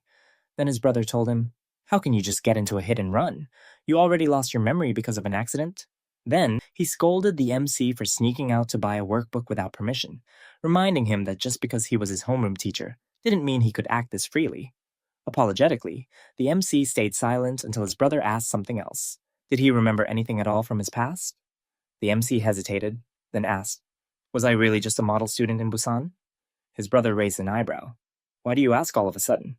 The MC looked away, his voice low. "Because nothing's coming back. And it's frustrating. I just want to know what kind of person I used to be." Back at school, his classmates immediately noticed his return. They teased him, asking where he had been since he skipped class yesterday. His friend commented that even his vibe felt different now. The MC gave a simple excuse. He broke his glasses. His friend playfully held up fingers, asking how many he could see, but the MC explained that they were just blue light blockers, not prescription. He planned to fix and wear them again. Still, his friend noted he looked better without them. As the MC scanned the classroom, he noticed someone missing. "Where's Dongmin?" he asked. His friend shrugged. "No idea." That question sparked a memory. The conversation with Biome. She had told him everyone collapsed after being beaten by him. When she had asked if it was true that he was once an outcast in Busan, he vaguely confirmed it, saying he had gotten into an accident while running from the bullies and lost his memory. Biome had grown uneasy after that and apologized. She had even lied to the teacher, saying it was a hit and run, because telling the full truth felt too complicated. Before leaving, she thanked him sincerely. Now, as the MC sat at his desk, Biome quietly approached and greeted him, asking if he was feeling better. He replied that he was fine today. That small exchange sent a ripple through the class. No one had ever seen Biome greet someone first. It was completely out of character. Later, his friends teased him again. "Are you two getting close now?" The MC blinked. "Do we look like that? I didn't know." His friend told MC that they went to the same middle school. Even then, she never talked to anyone. People called her Daehan slave. She was cold, rude, totally outcasted, didn't even respond to girls trying to talk to her, always ate alone, studied like a maniac. But there was one person she did talk to, her little brother. They went to school together all the time. Then he pointed at someone across the room. That's him. He goes here too. Changed completely after joining the school. Became a total thug. The MC recognized him immediately. It was the same guy he had seen earlier. He'd even asked Beom about him once, and she told him he was her weakness. In the cafeteria, the MC realized he'd left his wallet in class. As he turned to go back, Woo Jung-woo suddenly appeared and stopped him. I'll buy it. What do you want to eat? The cafeteria fell silent. Everyone was shocked. Why was Woo Jung-woo being so friendly with the MC? Outside holding a cold drink, the MC said Woo didn't need to do that. But Woo smiled and said he could at least buy his brother a meal from his part-time job. If you're ever hungry, just tell me. Then, eyeing the bruise on MC's face, he asked, What happened to you? Fight? The MC shook his head. Car accident. Woo sighed. Man, I wish something interesting would happen already. Just then, they spotted Beom's brother being dragged away. Woo's expression darkened. That bastard again? He explained that the upperclassman with him was a second year from Daehan's group. He was known for targeting first years just to mess with them, probably trying to prove something after losing to Ikhwan. Watching MC's concerned face, Woo nudged further. First years really have it rough. They get beat for no reason. I wish I could help, but I'd get expelled. I wonder if someone else will step up. The second year began yelling, accusing the first years of acting like they were Daehan's crew. Then he insulted Ikhwan, calling him useless and unqualified. Turning to Beom's brother, he asked sarcastically if what he said was true. The boy mumbled something unclear, and the second year punched him in the throat. He beat another kid too, and ordered them all to bow. That's when MC stepped forward. They've been hit once. I'm sure they understand now, he said calmly. The second year turned to him. Who the hell are you? MC replied evenly. Just a normal student. Elsewhere, Ikhwan lay on his bed, groaning in pain. Kimse lounging nearby. Kimse asked if he was going to school, to which Ikhwan barked, Are you kidding? Going now would be like advertising that I got beat up. Kimse suggested telling Daehan about MC, but Ikhwan shut it down. If Daehan found out they got wrecked by one guy, they'd be kicked from the group. His future, including a job at Daehan's father's company, would be ruined. So, his plan was simple. Pretend the fight never happened. He warned Kimse to keep the girls quiet too. Then he muttered, Something tells me MC and Woo Jung-woo are cooking up something crazy at school. Back at school, Woo Jung-woo stood quietly in the corner, enjoying the unfolding scene. He thought to himself, if MC hit Ikhwan, it would raise suspicions. But if he hit someone who wasn't a leader, no one would care. Woo was curious to see MC's real strength. Meanwhile, Beom's younger brother glanced at MC, confused. He had seen him somewhere before. Then, it clicked. He remembered MC had once been with his sister, and she had told him she used to be part of the group. A frustrated, bulky first-year student stepped up to MC, telling him to piss off.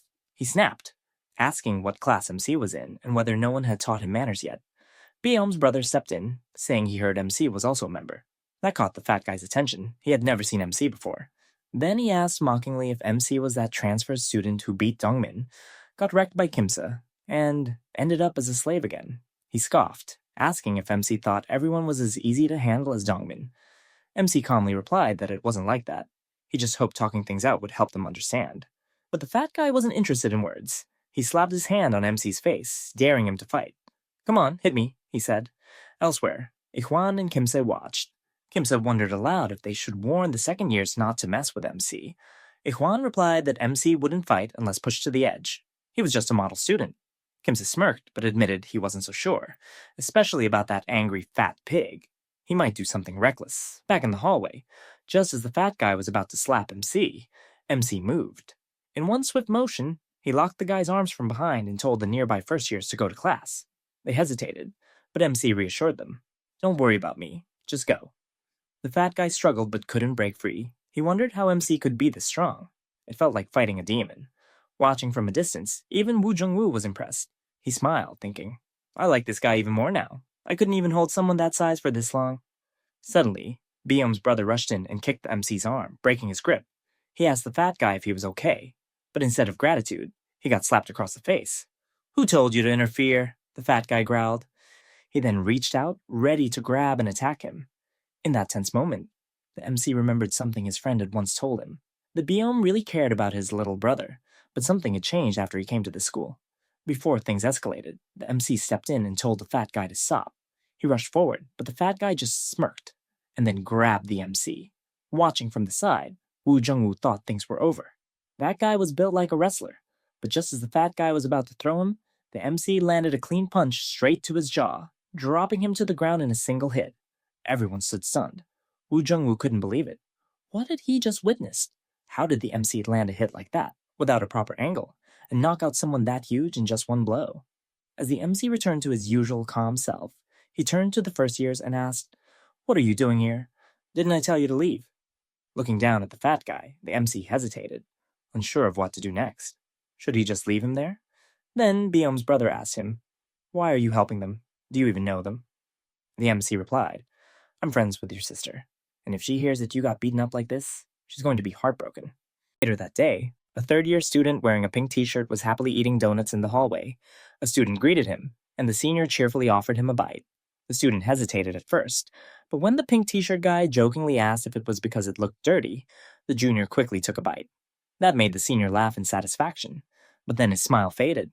He spotted his younger brother sitting in the classroom, head down on the desk. He approached and asked why he was acting like that. Hadn't he slept last night? He even brought him a donut from a popular shop, but the boy simply told him to leave it, saying he'd eat it later. The older brother grew annoyed, scolding him for not even looking up after he went out of his way to bring food. He grabbed his brother's face and froze. He was crying, with a bandage on his chin. Furious, the older brother demanded to know who made him cry like that. Elsewhere, Woo Jung-woo stood outside, staring at his cigarette. He sighed, admitting to himself that he couldn't turn into a chain smoker. He tossed the cigarette aside, lost in thought. He had underestimated the transfer student. MC was more incredible than he expected. But the real question haunted him. Why did MC transfer here of all places and start living like this? What exactly was he planning? MC, meanwhile, wondering why he continued getting involved in fights. Why he always messed things up. Then, his vision blurred. He felt like something inside him was trying to emerge, like there was someone else sharing his body. And strangely, there was always one thing in common whenever he felt this way. Biom. Back in class, Biom's younger brother was talking to a friend. The friend asked who the guy was that helped them earlier. He seemed to know Biom personally. Then he teased Biom's brother, asking if Biom had a secret boyfriend she never told him about. Biom's brother grumbled, but their conversation was cut short when the two fat upperclassmen, the brothers, entered their class asking about MC. Meanwhile, MC and Biom were cleaning a bathroom together. MC couldn't help but wonder what kind of school made a girl clean the boys' bathroom. As they worked, he casually asked if she'd still be coming over to his house to study. She raised an eyebrow, replying that of course she would. Why was he even asking something so obvious? Didn't he want to? MC admitted he was just worried about her after what happened yesterday. But Biom shot back, asking if he studied based on his condition too. Then, glancing at him, she asked why he wasn't wearing his glasses today. MC replied that they were broken and sent for repair, then asked if he looked weird without them. She replied softly, saying he looked better without them.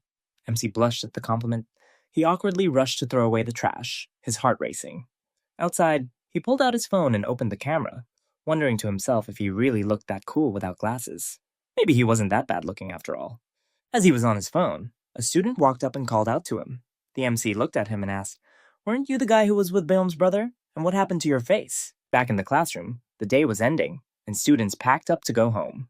Biom reminded MC that today he was supposed to tutor her in English, just like she helped him with Korean before, but MC told her he couldn't study today. Biom was surprised and asked why. She warned him not to make excuses. Consistency was key to improving, but MC just told her he'd go ahead first and see her tomorrow. She stared after him, frustrated. Why was he suddenly acting like this?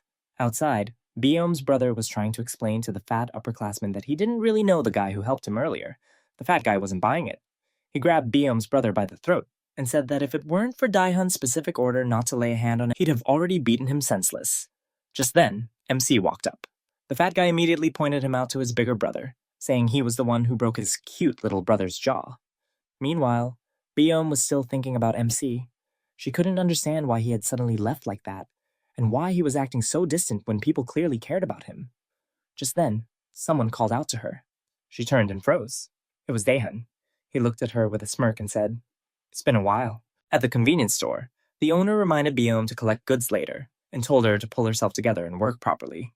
While working, Biom recalled her earlier encounter with Daehan. Back then, she had walked away without saying anything, but Daehan had asked if she was doing well in her studies. Biom replied sarcastically, asking if he came just to mock her, and whether he really thought things were going well for her. Daehan laughed and told her something strange. Whenever his group gathered, he often saw her brother. He said she shouldn't worry too much, because he was going easy on her brother. For her sake. That left Beom wondering what her brother had gotten himself into. Back at the scene of the fight, the MC stood in shock as he saw the size of the guy in the pink t-shirt, who was currently choking Beom's brother. MC told him to let go, but the pink-shirted guy refused. Instead, he told MC to fight him if he wanted the boy released. Tightening his grip, he warned that if MC didn't come over now, he'd snap the boy's neck. MC rushed forward, but the guy hurled Beom's brother at him. As MC caught the body, the guy punched him hard in the face, knocking him down. He then sat on top of MC, pinning him down and preparing to hit him 10 times. As the first few punches landed, Beom's brother watched in disbelief. He couldn't understand why MC kept interfering and wondered if he should use the chance to run away. But MC, still under attack, told him to run while he held the guy off. Beom's brother was confused. Why would MC do this for him? The green t-shirted guy nearby warned Beom's brother not to move unless he wanted to get beaten up too. As MC continued getting hit, Beom's brother realized that at this rate, MC might actually die. As the pink-shirted guy raised his fist for the final punch, MC suddenly blocked it with his hand and asked calmly, "Do you even know who you're sitting on?" The thug was shocked. He couldn't pull his hand back. MC tightened his grip until the guy screamed in pain. He warned that if he didn't get off now, he'd become left-handed for life. The onlookers were startled. MC grabbed the thug by the neck and headbutted him, knocking him off.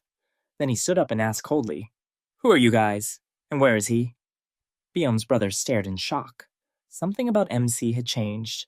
His aura felt different. The pink-shirted guy recovered and pulled out a chain, trying to attack again. MC commented that he must be confident just because he's fat. Then the scene shifted. Outside, a few guys were smoking and joking about why high schoolers drank so much. Suddenly, they heard noises from the building above. Fighting sounds. Soon, they noticed someone coming down the stairs. It was MC. They stopped him and asked who he was. Meanwhile, Woo Jung-woo was running toward the area, clearly worried. He had forgotten something important. The guy MC beat earlier had a much bigger older brother. If that guy found out what happened, he wouldn't stay quiet. Woo Jung-woo reached the scene but found it empty. He guessed they had moved MC elsewhere, and remembered another place they might have taken him. Back to MC, the MC asked Daehan's lackeys if they knew him. One of them replied that he didn't. He had never seen the MC before, and even wondered if someone like him was really from their school. Just then, the MC bumped into him and said, "Then, why are you looking at me like that if you don't even know me? That's not very polite." The guy got irritated and asked, "Who do you think you are? I'm sure you're not a third-year student, so why are you talking down to me?" He continued, "You must know who I am." But the MC calmly replied, "Who are you?" Then, looking down at his own uniform, the MC thought to himself, "That's right, why am I wearing this uniform? Is this someone else's uniform?" His expression darkened. He repeated the guy's words and said, "What nerve did I have to talk like that?" Then, glaring at the student, the MC asked coldly, "And what nerve do you have to talk down to me like that since earlier?" He took a step closer and asked, "Should I just go on my way? Or should I mess with you a little before you leave, just before things could escalate?" Woo Jung-woo appeared. Woo Jung-woo looked confused. What's going on here, he thought. Wasn't the MC supposed to be with those fat brothers? Why is he with this guy instead? He immediately walked over, grabbed the MC by the arm, and said, "Let's get out of here. I told you to meet me outside the coffee shop. What are you even doing here?" Then he turned to Daehan's lackeys and told them to move aside, as the two of them walked away. One of Daehan's friends stood frozen, stunned by what had just happened. Did I just flinch? From the MC's glare. His friend nudged him and asked, "Why are you zoning out all of a sudden?" Then he snapped, "Why did you let that bastard go? You just let him walk away." He blinked. "He left. When?" His friend replied. "Yeah, Woo Jung-woo showed up out of nowhere and took him away." Panicked, he ran to try and catch up with them, but by the time he reached the exit, the two had already disappeared. Frustrated, he muttered, "He's from our school. We'll find him tomorrow and beat him." He looked up toward the building and added, "Earlier, the noise was coming from up there." Meanwhile, the MC was trying to shake off Woo Jung-woo's grip. "Let me go," he said. But Woo frowned. "Why are you being so rude?" Then he asked, "Weren't you with those Piggy brothers? How did you end up in that situation?" The MC stared at him and asked, "Who are you? Do you know me?" He looked down at his school uniform. "What is this uniform?" he wondered. "I'm wearing it again, just like last time." He glanced around. "What is this place?" Woo Jung-woo got annoyed. "Are you ignoring me?" he snapped, raising his fist as if to hit him. "I'm getting pissed." But the MC caught his wrist and asked seriously, "What is this place? Who were those guys from earlier?" Suddenly, a flashback hit him, of his nerdy days when he first transferred. Why, did I transfer here? Before he could process it further, Wu Jungwoo punched him hard, knocking him to the ground. The MC lost consciousness on the spot. Wu looked down at him in frustration. Shh, I can't stand hanging around people this annoying. He turned to walk away, muttering, Whether Daehyun beats you or that big guy does, I don't care. But he paused, glanced back at the unconscious MC, and despite his words, he picked him up and carried him somewhere else. Sometime later, the MC slowly opened his eyes. Wu Jungwoo stood nearby and said, You slept for too long. The MC sat up and looked around. Where is this place? Why was I sleeping here? Wu Jungwoo looked annoyed. What happened to you earlier? You were being rude. Don't act like that again. Back at the scene, Daehyun's friends were stunned to see the fat brothers lying on the ground, defeated. One of them pointed out that the uniform belonged to their school. Another asked who the guy was that had beaten them both. One of them pointed toward Beom's brother. Is that our school uniform? Another asked, Who is that guy who just came and beat them like that? The scene cuts to Busan. A group of thugs was bullying the two students. One of the bullied students pointed at his uniform and said, Can't you see? We're from Horyung High School. Can you even handle that? One of the thugs slapped him across the face. Handle it? Of course we can. You guys were only strong because of the MC. Now that he's gone, you're just pushovers. And then someone behind them spoke up. Are you sure their school is a pushover now? It was Ji Daeho, the same person Hong Hee had once mentioned to the MC, saying she knew him from Busan. The bullies laughed awkwardly. No, it's not like that. We just heard it from someone. The guy suddenly launched an attack, shouting, You guys were only strong because of the MC. But Ji Daeho kicked him straight in the stomach, stopping him in his tracks. Then he grabbed the guy by the hair and growled, Why don't you check for yourself? Are all the students from our high school just pushovers? After beating them down, Ji Daeho turned to the two students and told them, Go straight home. As he watched them leave, he muttered to himself, Because of the MC, everyone's treating us like we're weak. He looked off in the distance, wondering, where the hell did he disappear to? After the incident, Wu Jungwoo couldn't shake off the feeling that he might have blown things out of proportion. He had only meant to test the MC's fighting ability, just a harmless little probe, but things had escalated far beyond what he expected. The MC had somehow run into none other than Young Hui-moon, Daehyun's close friend and arguably the most dangerous one. Now Youngwoo sat with a knot in his stomach. He wondered, what if Hui-moon ended up liking MC's spirit and tried to pull him over to Daehyun's side? Or worse, what if Hui-moon, with his twisted personality, saw him as a challenge and decided to take him on directly? That could make things spiral out of control. But oddly enough, Jungwoo laughed to himself. If it did come to that, it might actually be fun to watch. Meanwhile, back at home, the MC was still lying in bed when his older brother tried waking him. MC lazily replied that he'd gone to bed late and needed more rest. His brother, already dressed and ready for school, said he had something to do early and was heading out. Before leaving, he reminded MC to eat something. As he closed the door behind him, a small smile formed on his face. He figured MC must have stayed up late studying again. The thought made him oddly proud, but the truth was far from that. Once the coast was clear, MC got up and checked if his brother had really left. He slowly made his way to the bathroom, looking at his reflection. His face was covered in bruises and bandages. It was a mess. He was scared of being seen like this, especially by his brother. While brushing his teeth, the same troubling thought repeated in his head. He couldn't remember what had happened. And this wasn't the first time. After getting dressed, he began looking for his backpack but couldn't find it anywhere. Then, flashes from last night hit him. He remembered leaving home with the bag, but not much else. He vaguely recalled losing it during that strange encounter, though he couldn't recall where exactly it had happened. As he stepped outside, hoping to retrace his steps, he was surprised to see Beom standing there, holding his backpack. Startled, he walked up and asked if she had been waiting for him this whole time. She casually replied that she hadn't been there long. MC asked why she didn't just come to his house and return it. She explained that if she had, his brother might have seen her and gotten suspicious about him losing his bag. Then she turned the question on him. Why had she ended up with his bag in the first place? MC asked her that directly,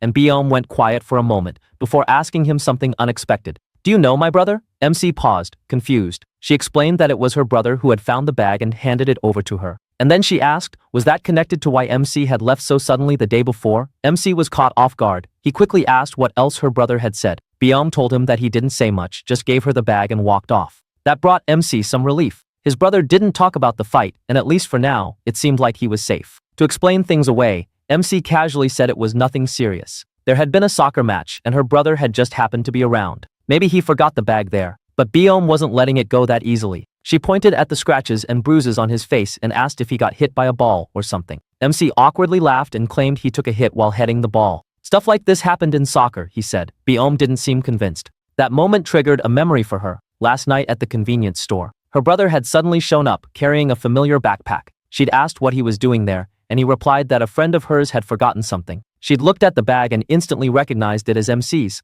Then came the awkward question, "Are you dating that guy?" Biome blushed and asked what he was trying to say. Her brother looked at her and said that based on her reaction, it didn't seem like she was. Then he added that he couldn't imagine her liking someone like MC anyway. But he remembered what MC had told him the previous day, and it seemed like MC might feel differently about her. Before leaving, she stopped him. "Are you hanging out with Daehan's gang now? Are you really thinking about joining those thugs? Do you really want to end up like that guy?" Her brother had snapped at her, asking, "Who do you think I'm doing this for?" She stood there, confused. He continued, warning her to stop getting involved with Daehan, reminding her how Daehan had already ruined her school life, and that things could still get worse. Back in the present, Baeom walked in silence, her thoughts racing. It was clear something had happened between her brother and Mac. But what kind of incident could it be? Could it really be connected to Daehan again? She had never seen anyone walk away unharmed after getting involved with him. Then, a memory flashed. Daehan and another guy in flashback. Her chest tightened. Was it her fault? Ever since she got tangled up with Daehan, the people around her had only gotten hurt. Lost in thought, she found herself staring at the MC for too long, then suddenly jolted back to her senses and hurried away, wondering why she was even worrying about him. The MC watched her walk off, puzzled by her sudden change in behavior. Meanwhile, over at school, a tense scene unfolded. A boy was suddenly punched in the face. It was Huimun. He grabbed the boy by the head and growled, "Say it. Why have you been talking down to me?" The boy was trembling as Huimun growled at him, demanding he repeat a specific sentence. When the boy hesitated, he smacked him hard. Huimun muttered that it wasn't him either. He was growing frustrated. Since last night, he hadn't been able to sleep. All because of one moment, a single flinch, and he hated how much it had affected him. He was now hunting down anyone who matched the voice or vibe of the person from last night. Every bowl-cut student was a suspect. Then, he heard a familiar tone. He turned and spotted MC. Something about him triggered a memory. Wasn't he the guy who spilled a drink on Daehan? And hadn't Daehan once said that MC felt like two completely different people? As the MC told his friend he was heading to the bathroom, he suggested they go on to class without him. But just as he stepped into the restroom, Huimun suddenly attacked from behind. Sensing something off, the MC quickly dodged a kick, his instincts kicking in just in time. As he turned around, he spotted a fist flying toward him and raised his arm to block it. Startled, he asked, "What are you doing?" But Huimun didn't answer. He just growled, "Say it, why have you been talking down to me?" Back in the classroom, Baeom noticed MC's friends had returned, but not MC. She quietly wondered if he had gotten into trouble again. Her face turned red, and she scolded herself for caring so much. Her thoughts flashed back to Daehan once again. He had asked her about her school transfer and hinted at something deeper. She had learned long ago. People like Daehan couldn't be trusted. Back at the scene, Huimun continued to beat on MC, making him repeat the same sentence. MC stuttered through it, but something felt off. Huimun frowned. The voice, the vibe, it was all different from yesterday. He questioned MC again. "Where were you last night?" MC paused. Then he calmly replied, "At home, studying." "Really? Then what about those scratches on your face?" MC stuck to his lie. "I was in a minor car accident. You can ask my homeroom teacher." Huimun stared him down. This guy looked scared. Definitely not like the one from yesterday. That guy had been ready to fight. Still, he wasn't convinced, so he decided to verify. "If I find out you're lying, you're dead." He dragged MC to someone who had been there the night before. Baeom's brother. He asked him plainly, "Was this the guy who beat the fat brothers?" MC subtly shook his head, signaling Baeom's brother to stay silent. After a moment, the boy replied, "It was dark. I couldn't see clearly. The guy from last night had a different vibe." Huimun accepted the answer, for now. But he warned both of them, if it turned out to be a lie, they'd both be dead. Up on the rooftop, Daehan and his crew were discussing the same incident. One of his guys informed him that the fat brothers were in a coma. Daehan responded coldly, they were now expelled from his group. He asked who was behind it. The big guy said it hadn't been confirmed yet, but the attacker was likely from their school. Daehan snapped. "You're saying he's from our school but you can't identify him?" He warned him that if he kept failing, his father's job at the company might be at risk. The guy panicked and promised he'd find out. Then Huimun stepped in. He said he had a suspect, someone Daehan already knew, the one who had spilled a drink on Daehan's foot. Daehan raised an eyebrow. The big guy asked why Huimun didn't just go beat him up if he was so sure. But Huimun warned him, "Don't touch that guy, he was his. If anyone else laid a finger on him, it would ruin his appetite." Daehan chuckled. "Fine, he's your prey, but handle it properly. If you screw this up, you know what'll happen." Huimun nodded. If he failed, Daehan could beat him or expel him, whatever he wished. Meanwhile, MC let out a sigh of relief. Baeom's brother had covered for him, but something still gnawed at him. He recalled the moment he woke up yesterday. No memories, only reactions. Both Woo Jungwoo and Huimun had noticed something off about him. It was frustrating. Every time he lost his memory, A different version of himself seemed to take over, one he didn't understand or control, and that scared him. Back in the classroom, his friends teased him about being gone for so long. Just as he tried to explain, Hong Hee approached and asked if he had heard they were going on a school trip soon. Byom watched silently from the back. Hong Hee then asked him if he had any plans on Saturday. When he said he'd probably study, she interrupted. He could sacrifice one day for shopping, right? Later, MC stood outside, awkwardly surrounded by unfamiliar people. He wondered if coming here was a mistake. Then Hong Hee arrived, apologizing for being late. She seemed nervous. This was their first time meeting outside school. She smiled, then grabbed his arm.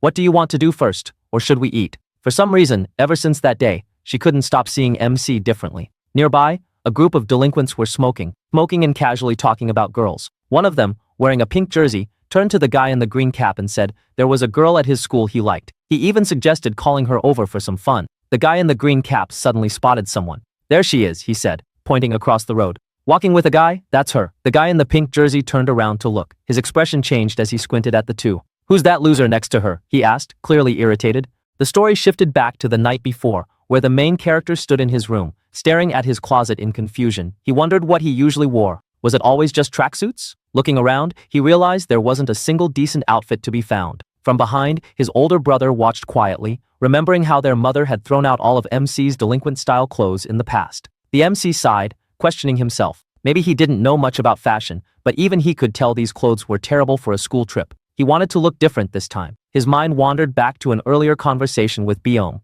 when he had asked if she was also going on the trip. Byom had replied that she didn't want to, but since the trip was mandatory, she had no choice. Snapping back to the present, MC decided he would rather wear his uniform than another tracksuit. Just then, his phone buzzed. It was a message from Hong Hee, reminding him they were supposed to meet tomorrow. Without hesitation, he turned to his brother and asked him for some allowance. The scene returned to the present day, where MC and Hong Hee were now sitting side by side in a restaurant. They had just ordered food, but Hong Hee suddenly looked uneasy. She admitted she didn't think she could eat that much, feeling like her stomach couldn't handle it. Concerned, MC asked if she needed medicine, but Hong Hee wasn't focused on the food. Her mind was elsewhere. Sitting this close to him made her nervous, and that was why she couldn't eat properly. After leaving the restaurant, MC's worry still lingered. Then suddenly, he spotted something, told Hong Hee to wait, and rushed off. Watching him leave, Hong Hee thought to herself that she didn't know why he was hiding parts of his past, but there must be a reason. A short while later, MC returned, holding digestive medicine. He handed it to her and told her to drink it. Touched, Hong Hee thought again about how he avoided opening up, but decided she would stop probing him further. She took the medicine, thanked him, and the two of them continued their day. Next, they went shopping for clothes. Hong Hee tried on outfit after outfit, while MC hesitated over his choices. When Hong Hee handed him another shirt to try, he looked at himself and thought it wasn't so bad. A small smile appeared on his face as he wondered what Byom would say if she saw him like this. Probably, she wouldn't compliment him. Just as he was lost in thought, Hong Hee noticed his smile and teased him, asking why he was grinning to himself. Then, with a playful gesture, she tore off the price tag and told the saleslady to pack the shirt. She insisted on paying, reminding him that she had been the one who suggested this shopping trip. As he hesitated to argue, she added softly that whenever he wore these clothes, he should think of her. That, she said, would make them even. Outside the shop, MC asked if they should now look for clothes for her, but Hong Hee suggested they take a short rest first, since her legs were tired from walking so much. Just then, an unwelcome interruption arrived. The delinquent from earlier, the guy in the pink jersey, appeared and greeted Hong Hee, commenting on how she had gotten prettier. Soon, they all ended up inside a cake shop. While one guy was enjoying his dessert, the pink jersey delinquent smacked him and complained that Hong Hee needed to take a picture first. After scolding, he ordered MC to go buy another cake. MC, unfazed, asked if he should buy just one or more. The guy smirked and told him to get cake for everyone. Meanwhile, another boy nearby kept staring at MC, trying to place where he had seen him before. The pink jersey guy leaned closer to Hong Hee, flirting shamelessly. He said he had missed her and had even sent her messages, but she never replied. Hong Hee dismissed him, saying she rarely checked her DMs. Annoyed, the delinquent pointed out that she posted stories every day. He slid his hand onto her shoulder, making her uncomfortable. Hong Hee's thoughts raced. Why did she have to run into him now? He had been bothering her since the last string party, and she had avoided him on purpose. Worse, he was part of the Seongsan boys, and close with Daihan, which meant she couldn't openly show her dislike. While MC bought the cakes, he glanced back and noticed Hong Hee looking uneasy beside the pink jersey guy. The delinquent then tried to jog her memory, asking if his outfit reminded her of something. She denied it, but he grinned, saying he had bought it to match the jersey she always wore. Hong Hee gave a forced laugh. At that moment, MC returned with the cakes. The delinquent mocked her, saying she had unique taste in boys, and laughed with his friends, ridiculing MC's style. Then he told MC to get lost, before jokingly adding that Hong-hee would be drinking with them instead. He asked Hong-hee to confirm, and reluctantly, she agreed. Smirking, the pink jersey guy grabbed her arm and started walking away with her. MC stood there, watching, clearly unhappy. Then he remembered Hong-hee's earlier words, that whenever he wore these clothes, he should think of her. His fist clenched tightly. Without hesitation, he rushed forward, grabbed Hong-hee's hand, and said firmly that she couldn't go drinking with them today. She still hadn't finished buying clothes. The pink jersey guy stopped in his tracks, glaring at MC in anger, demanding to know what he was talking about. The pink jersey delinquent sneered at MC, daring him to try taking Hong-hee away to shop. He stepped closer, mocking him, asking if he was getting scared now. In truth, MC was scared, but even so, he couldn't just stand there and let her be dragged off. The pink jersey guy laughed louder, calling MC a loser who could never do anything. He turned toward Hong-hee, pointing at Missy with a smirk. He told her that it was her fault because she entertained someone like him. Losers like MC started thinking they were special. As long as she humored them, he said, they'd never learn their place. MC clenched his jaw, feeling irritation rise. This situation felt eerily familiar, as if it had happened before. Finally, he spoke, telling the delinquent that Hong-hee wasn't humoring him at all. They had been hanging out together, and the clothes he was wearing were actually bought for him by Hong-hee herself. That statement stunned the pink jersey guy. His expression twisted with anger, and without warning, he lunged at MC, shouting for him to take those clothes off. MC narrowly dodged the tackle, but the delinquent quickly kicked at his leg, sweeping him to the ground. Before MC could recover, the pink jersey guy wrapped his arm around his neck, choking him tightly. The other delinquents burst into laughter, saying it was over. There was no way MC could escape his grip. MC struggled desperately, his vision dimming as the chokehold tightened. His breath faltered, his consciousness slipping.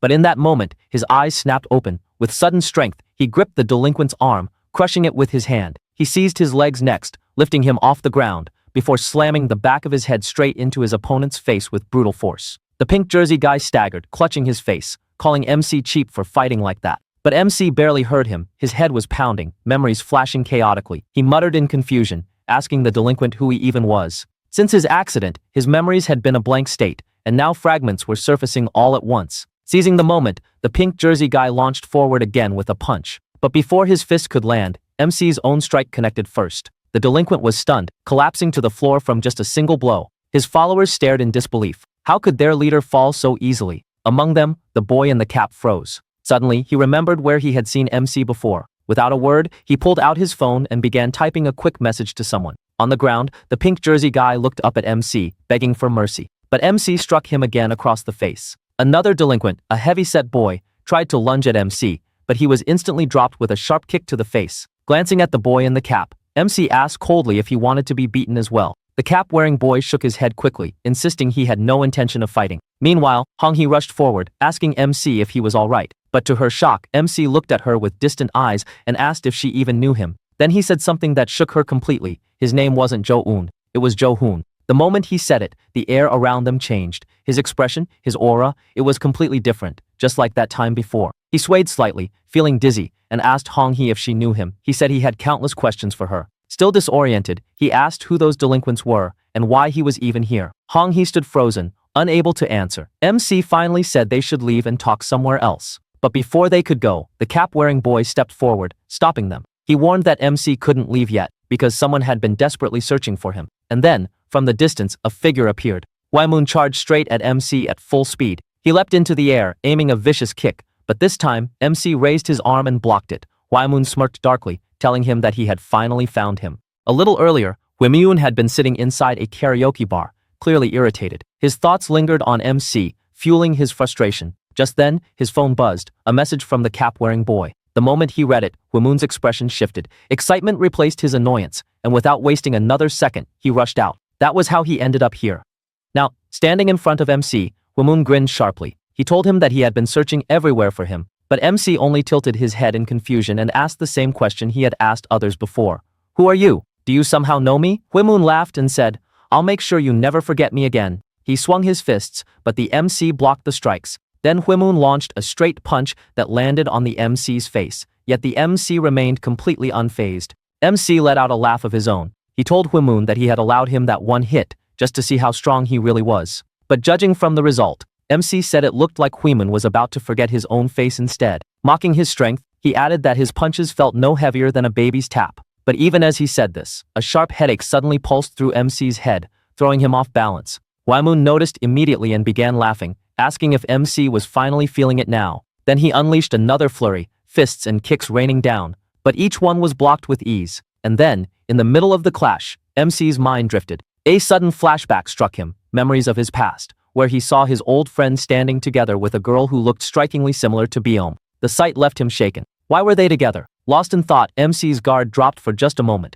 Hwaemun seized the chance and landed a punch squarely on his face. The blow snapped MC out of his trance. Fueled by anger, MC retaliated instantly. His fist crashed into Hwaemun's face, sending him reeling. Grabbing him by the collar, MC rained down more punches, his strength overwhelming. Meanwhile, back at the karaoke bar, another scene unfolded. One of Daehan's close allies entered, asking about Hwaemun.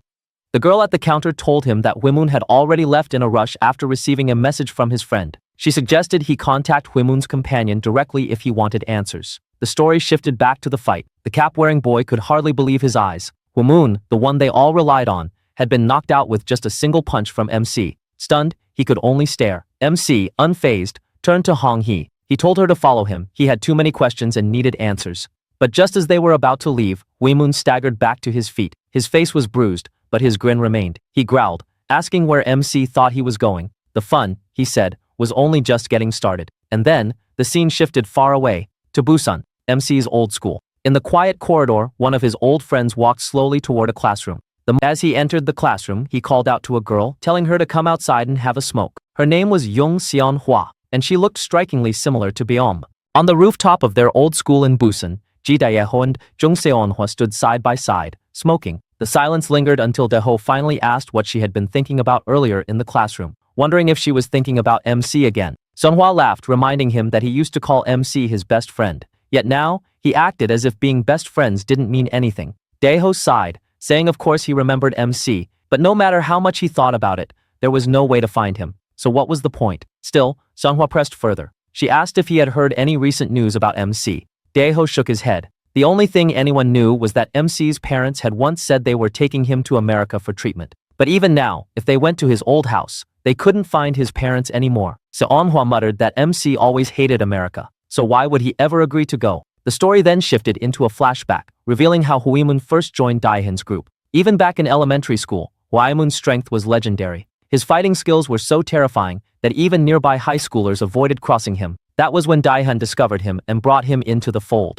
Hwaemun's bond with the cap-wearing boy stretched back to middle school, and because of that friendship, the boy always believed he had nothing to fear. But now, watching his powerful friend lying broken and motionless, he experienced something he had never felt before: fear. For the first time, Hwaemun was being cornered. The cap boy's phone buzzed again with a call from an unknown number. Meanwhile, on the ground, Hwaemun groaned in pain, clutching his side. He muttered that MC's fists felt like hammers, nearly collapsing him with just a single blow. MC told him that if he was really hurting, then he should stay down, because MEC had something urgent to do. But Hwaemun only laughed bitterly and forced himself back to his feet. He accused MC of pretending to be an innocent transfer student while hiding his true nature. MC noticed an opening and went in for a punch, but Hwaemun caught his fist midair. Hwaemun smirked and said he had left the opening on purpose. "Now it's my turn," he sneered, grabbing MC's head and driving a knee strike toward his face. But MC blocked it with ease. In retaliation, MC drove his fist straight into Hwaemun's knee, the impact shattering the bone. Hwaemun screamed as MC grabbed his face and slammed him to the ground.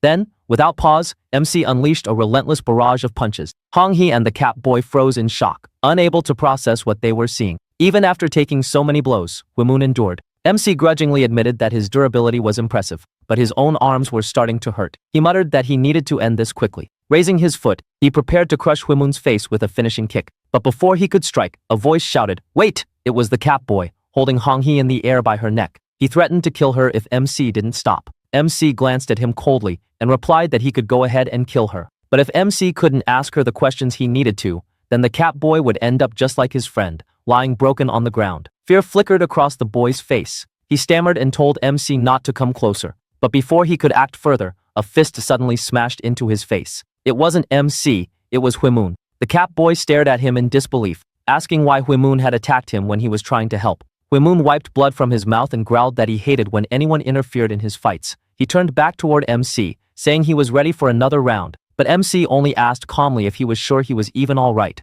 Hwaemun roared, lunging again, but his body betrayed him. His punch missed completely, and he collapsed to the ground. As he lay there, fading in and out, he remembered Dahan's warning, that MC's personality was nothing like what he appeared to be. MC rushed to Hong-hee asking if she was okay. But before she could answer, another sharp headache surged through his skull. The two of them left the scene soon after. Not after some time, the big guy from earlier arrived at the scene of the incident. While on a call with Daehan, he reported that he had found Huimun lying on the ground. He then asked Huimun's friend who was responsible, and the answer shocked Daehan. The name mentioned was none other than the MC. Daehan asked if the transfer student he had met back then was the one who had taken down both of the fat Yudon brothers and now Huimun too. Then he started smiling. Daehan was lounging in a karaoke bar when someone noticed him smiling to himself. Curious, they asked what was so amusing. Daehan chuckled and revealed that Huimun had been beaten up. The entire room fell silent. Huimun wasn't the type to go down so easily, and one of the guys muttered that it was bound to happen someday. His cocky attitude was going to earn him a beating eventually. But another voice cut in,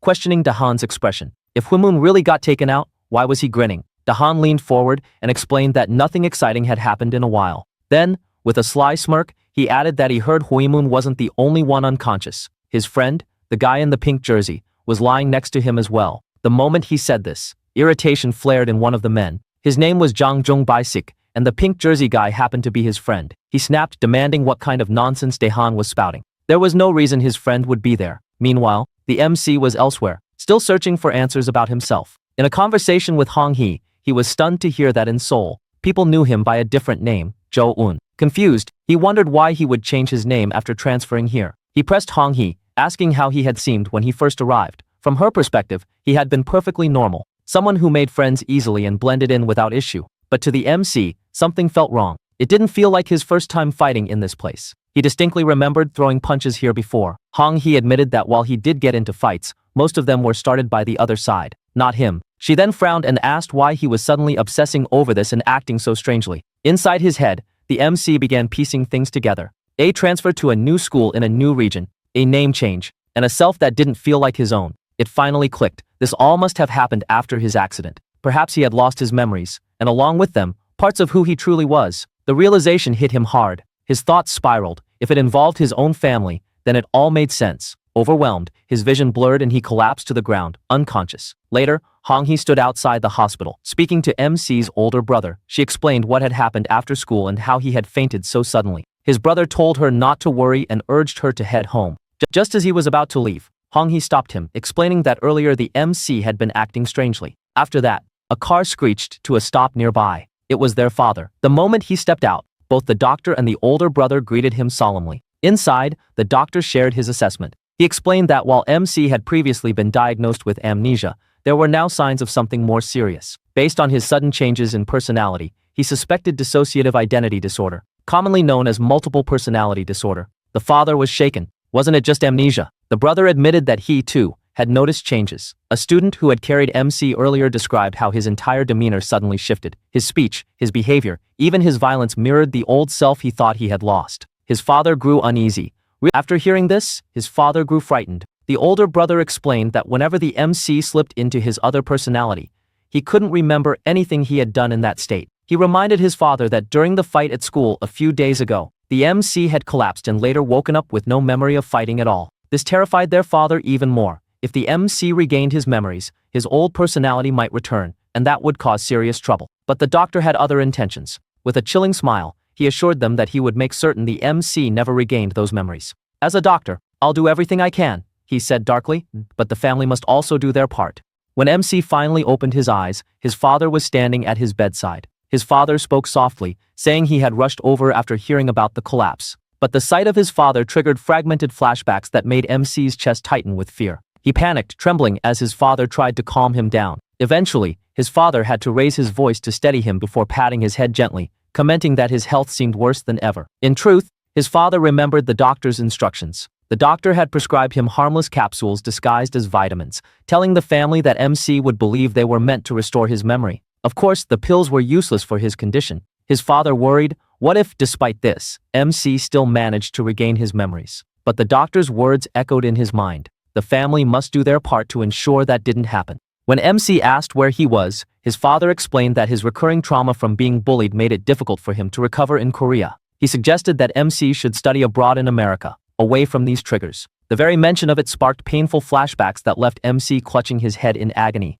Still, his father pressed on, saying he and his older brother would take care of the arrangements so he didn't have to worry. But MC firmly shook his head. He refused to run away again. Yes, he admitted, he often lost his memory and collapsed because of the trauma. But he believed those struggles were an unavoidable part of rediscovering himself. He had already fled once, from Busan to Seoul, but he couldn't keep running forever. And here in Seoul, things felt different. For the first time in a long while, he was beginning to make friends. The next chapter opened with MC preparing to go to school. As he was about to leave the house, his brother stopped him. He asked if MC was feeling better and whether he shouldn't be taking more rest. MC responded that he was good now. His brother told him not to push himself too hard and asked if he had taken his medicine. MC said that he had and that he was feeling really lightheaded. As his brother was about to leave, MC stopped him and asked if he had ever studied abroad when he was young. A memory from his childhood flashed when his father told him that they would send him to America to study. His brother thought for a moment and responded that it seemed MC's memory was coming back little by little,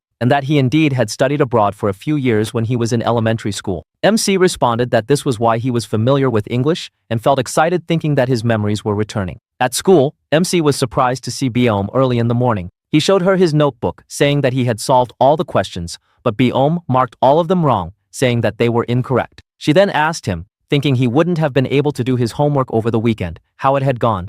"Did you have fun buying clothes?" she asked. MC was kind of hesitant when she asked again, "Was it fun? Did you have fun on Saturday?" MC responded that it was fun, and that it was his first time roaming around the city. Suddenly, he got the feeling that something might have happened that day, because he felt uneasy and didn't remember what happened after getting into the argument with that guy. He looked at his phone, thinking that he was supposed to meet Hong-hee by now. As he searched for the message, Biome was beside him. She asked, "Who are you chatting with so early in the morning?" But instead of responding, MC suddenly read the message and left, saying he would tell her later. In her mind, Biome thought that he must be going to meet Hong-hee, and that MC seemed to be getting close to her. She calmed herself down, saying that it wasn't like it bothered her. She was not even that close with MC. Outside, MC was searching for Hong-hee and spotted her in the corner. He asked why she was hiding. She responded that it was just in case someone saw her, because she didn't think it would be good if Dahan spotted her with MC. She then asked if he was feeling better now. MC seriously responded that he didn't even remember what had happened that day,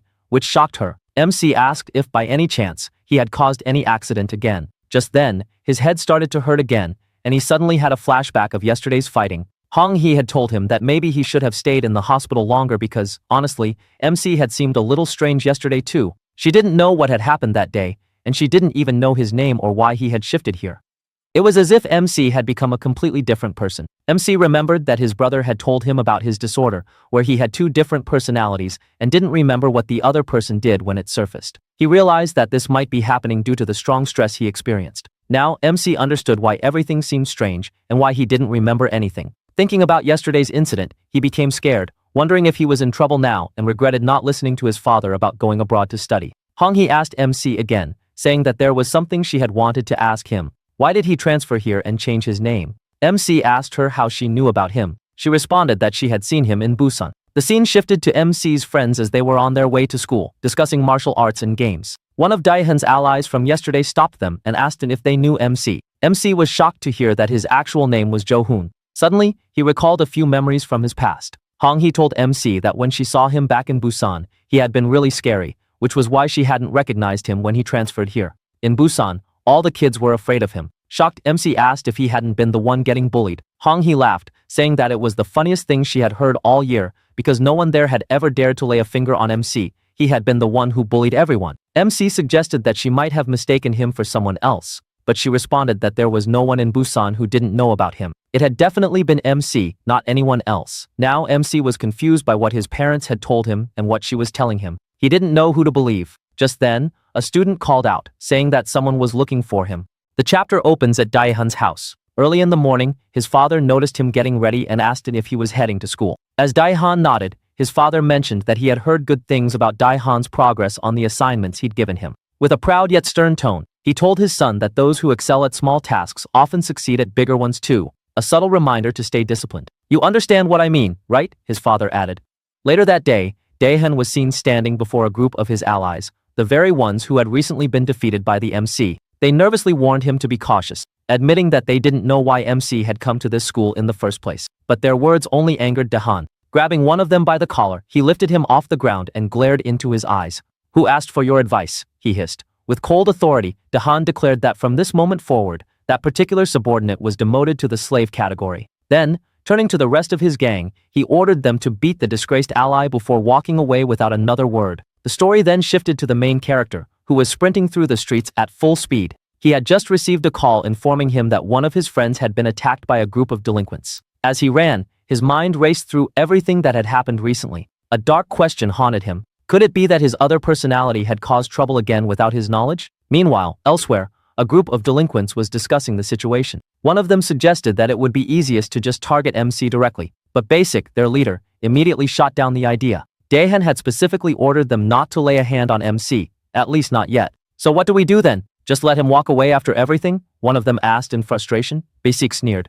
What do you mean, let it go? He beat you, and you're just going to leave it like that. I'll deal with Daehan myself later. Just then, the MC arrived on the scene, breathing heavily from the sprint. But instead of thanking him, his injured friend shouted at him, asking why he had come. Basic stepped forward, smirking as he spoke. This is annoying, isn't it? You messed with my friend, so now I'm messing with you. He squared up, ready to fight, but MC did something unexpected. He bowed his head and sincerely apologized, asking them to release his friend. Basic stared at him in disbelief and turned to his gang.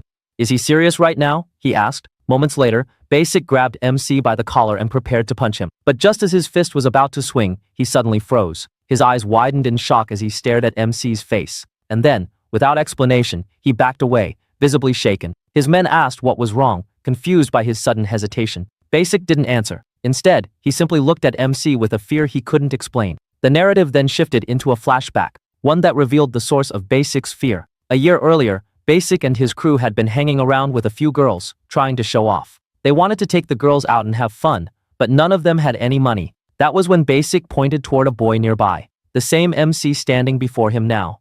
That guy's our wallet? Let's get money from him, he said arrogantly. One of his friends immediately tried to warn him. Don't mess with that guy, he whispered, but Basic didn't listen. He approached MC with a smirk, demanding money.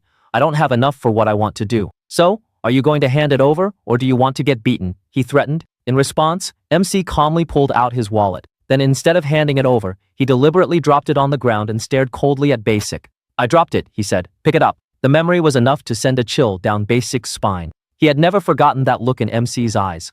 Basic stared at MC in disbelief, before suddenly bursting into laughter. Are you guys serious? He mocked. MC calmly asked why he was laughing. Didn't he need money? MC reminded him that his wallet was right there on the ground. If you're embarrassed, you can always pick it up when no one's watching, he added, turning to leave. As they walked away, MC's friend whispered to Basic that MC was rich. His wallet was always stuffed with cash, and there was plenty of money to be taken. Hearing that, Basic's expression changed. Without warning, he launched a punch straight at MEC's friend. But the friend dodged every blow with surprising agility. Basic was impressed despite himself, and commented on his speed, especially for someone his size. MC, watching from the side, laughed and asked if that was really considered fast. Basic shot back that it was fast for a fat pig like him. The situation quickly escalated, drawing the attention of nearby students and bystanders. Basic's friends laughed, confident that MC's group was in serious trouble now. Basic's punches were known to be heavy. Fueled by anger, Basic rushed toward MC again. MC turned to his friend and said he had something to take care of and didn't want to ruin his school uniform. He told him to handle it instead,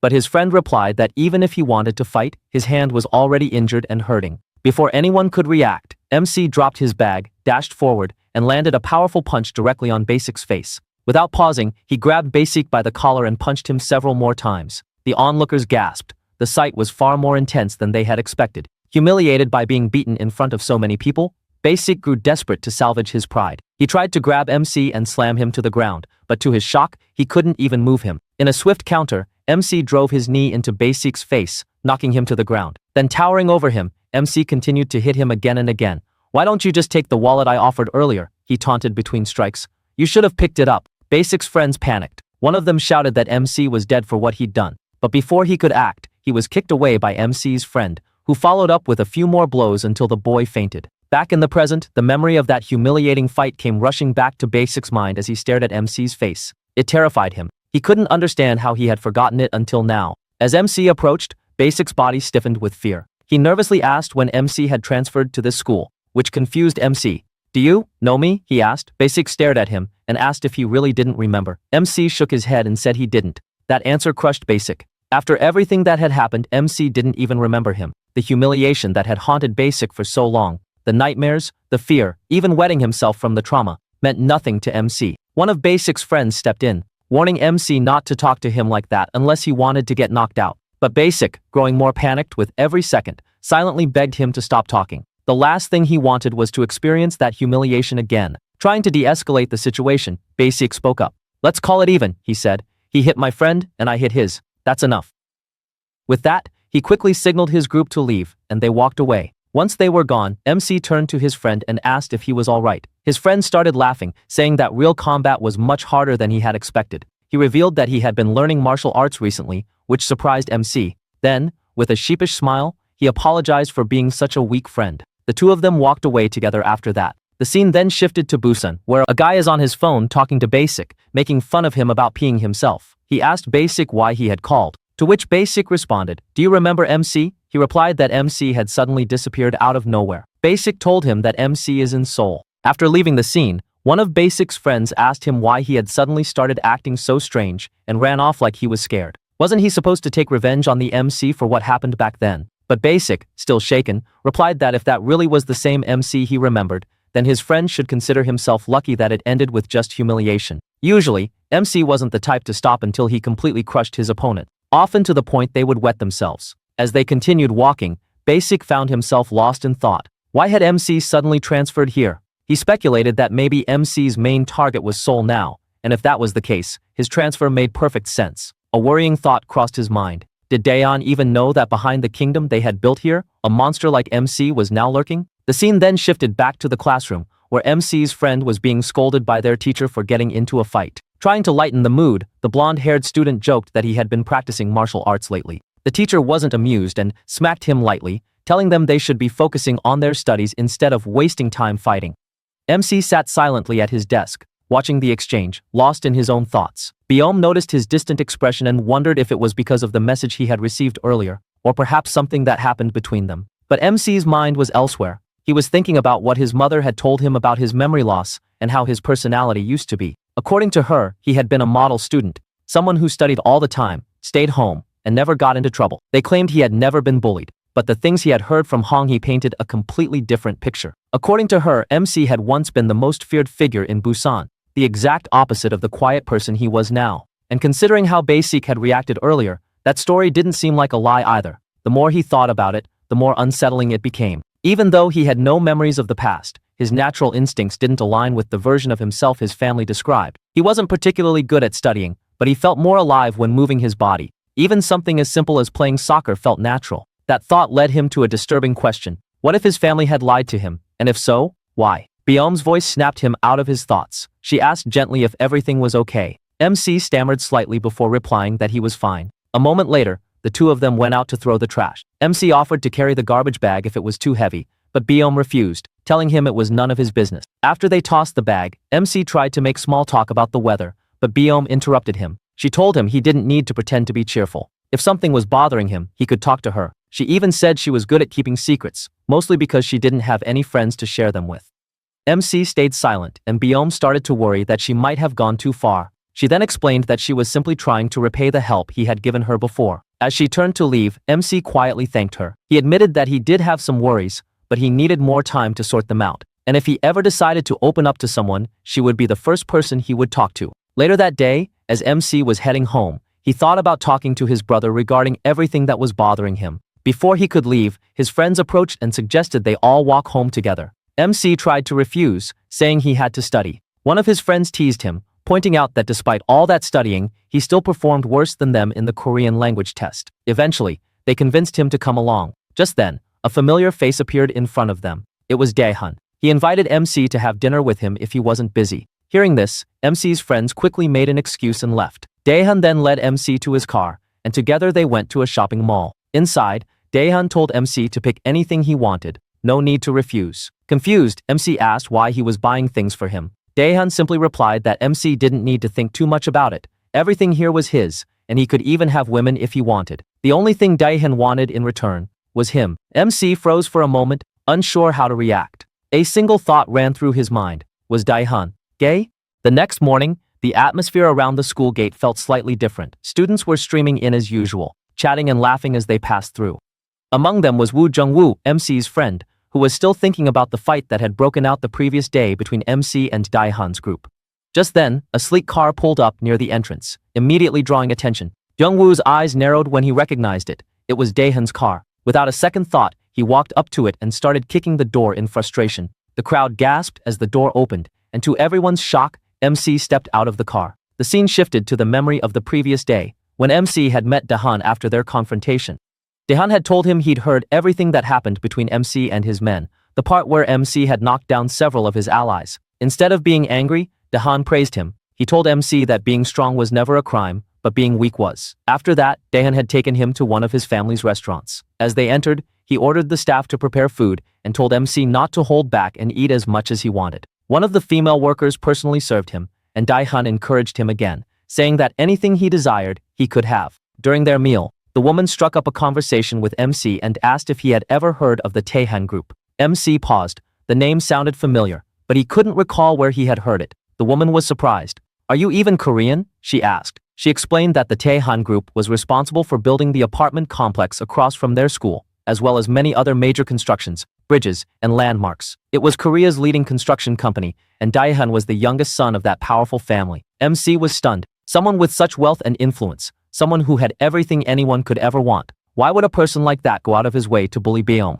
Daehan then shifted the conversation. He explained that he had already promised every member of his group a position in the Daehan group once they graduated. For Huimun, it wasn't just a job. He had even been promised a place in the company's official executive program. Then Daehan made the same offer to MC. He promised him wealth, power, and status, with only one condition. MC had to follow his orders completely, without question. "It's a simple condition compared to what you'd gain," Daehan told him. MC calmly asked what would happen if he refused. Daehan just laughed. He admitted he didn't know, because no one had ever turned down his offer before. He told MC to take his time and think it over, adding that there had never been a time in his life when things hadn't gone his way. The next morning, the story continued at MC's house. As he was about to leave for school, he noticed Daehan's car parked outside. The family butler was waiting to give him a ride, and MC reluctantly got in. And that was how he ended up arriving at school in Daehan's car, the very sight that had caused Jungwoo to lash out earlier. His friends immediately surrounded him, asking if he had decided to join Daehan's group. As MC tried to explain, Beom walked by. Their eyes met briefly, but she quickly turned away and kept walking without a word. Before MC could respond to his friends, the situation escalated. Out of nowhere, Huimun lunged at him, tackling him aggressively. MC was caught completely off guard, wondering why he was being attacked so suddenly. Huimun shouted at him furiously, demanding to know why he had stepped out of Daehan's car. In the classroom, a hushed buzz filled the air as the girls gathered in small clusters, all whispering about the same person, the main character, or MC. Their curiosity centered on one baffling sight. Why had MC emerged from Daehan's car that morning? Speculation ran wild. Some wondered if MC had secretly agreed to work under Daehan after all. The implications were tantalizing and troubling. Among them, Beom sat quietly, lost in thought. A sharp memory flashed through her mind, the moment Daehan had forcefully shoved Beom into his car, insisting they ride to school together. Now, seeing MC step out of that same vehicle only deepened the mystery.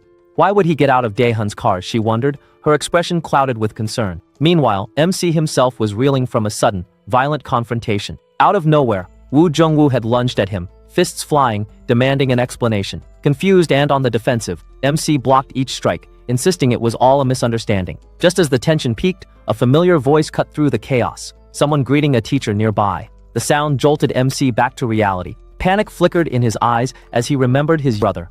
What if he saw me like this, he thought. Getting caught in a schoolyard brawl would be disastrous. Acting quickly, MC seized the moment. He grabbed Woo Jungwoo by the arm, hoisted him up, and firmly suggested they talk somewhere private, away from prying eyes. Once they were alone, MC laid everything bare. He confessed that Daehan had approached him with an offer, one that came with conditions. When Woo Jungwoo pressed him, asking if he'd already responded to his wishes, MC admitted he hadn't replied yet. Woo Jungwoo's expression darkened. "So, the rumors are true," he said slowly.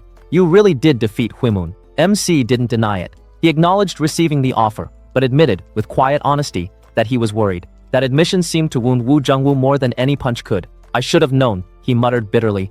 "You're no different from the rest." Disappointed and disillusioned, he turned to leave. MC called after him, desperate to clarify.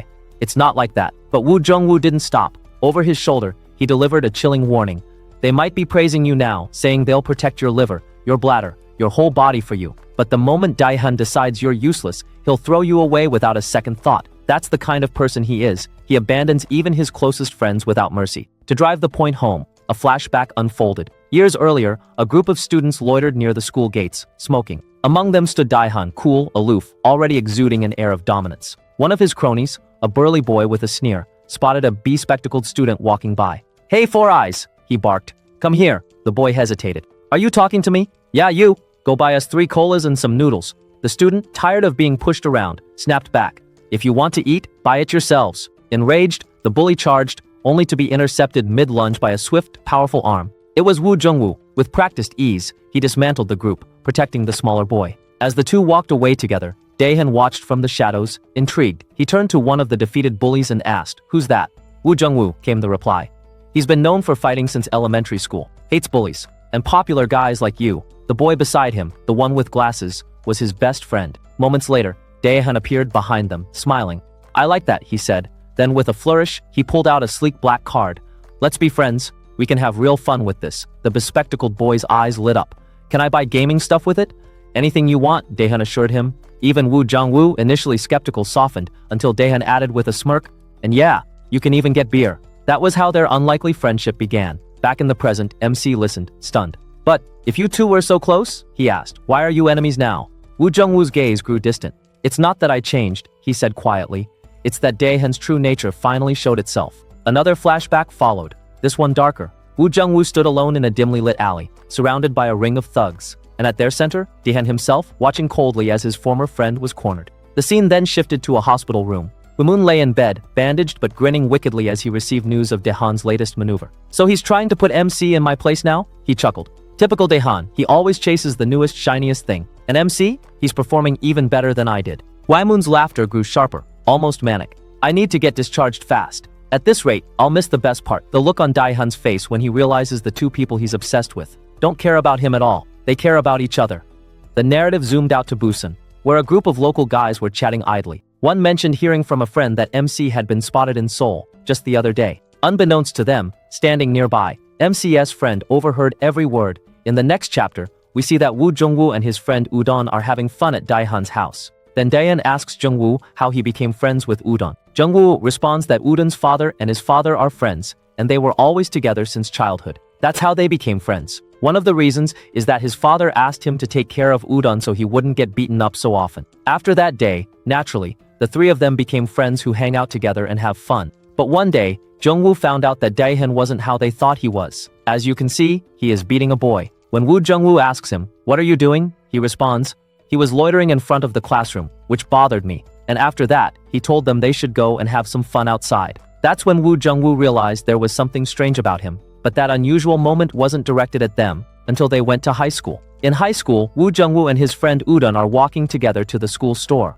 On their way, they spot Daehan, and Wu Jungwoo asks him if he wants to go along with them. But Daehan just turns around, telling them to go by themselves. He changed after entering high school. There are lots of people around him, and they were all thugs. He created ranks in the school. He reigned like a king. Even the teachers and seniors were afraid of him. Now, we see the fat boy. He is one of the fat brothers, and he was hungry and looking for the class slave. A student responds, saying that the class slave is hospitalized after he beat him. Then the fat boy says they can make a new one. He points at Wu Jungwoo's friend Udon and tells him, "From now on, you are the new slave," and orders him to buy snacks. But Udon responds, "Are you a child or something? Playing slave and king?" He gets slapped on his face. After that, the scene shifts. Wu Jungwoo is in front of Daehan. He asks him, "Why are you ganging up on him? What are you trying to achieve?" Daehan tells his thugs to move aside. And after that, Wu Jungwoo sees his friend Udon lying on the ground, beaten up. Daehan tells Wu Jungwoo, "You have 2 choices to make. Either you work under me, or you become a slave like your friend for 3 years. This confuses Wu Jungwoo. He asks Daehan,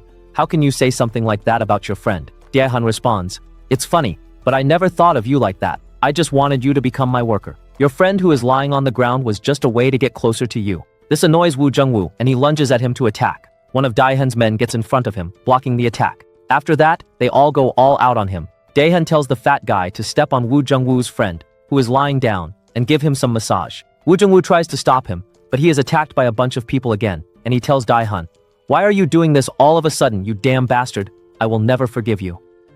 Now back to the present, MC asks him, "What happened to your friend?" Wu Jungwoo says, he is dead now. That day, when he was getting beaten up by Daehan's lackeys and while trying to escape, he was hit by a truck. Then Wu Jungwoo tells MC, If you decide to side with Daehan, I will not stop you. But then, you will become my enemy too.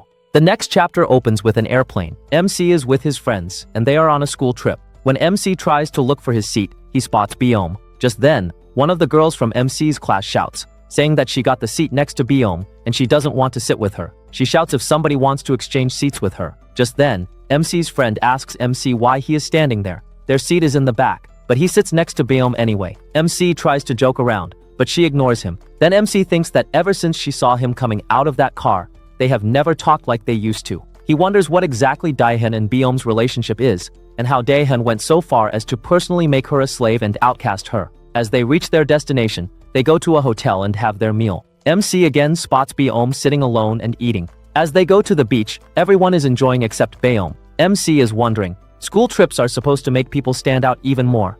But he's thinking of a way to approach her without getting embarrassed again. Just then, Hong Hee approaches from behind, telling him that he wore the clothes they bought together. Then she takes MC, saying they should dip their feet in the ocean. Just then, Biome spots MC with her and puts on her earphones.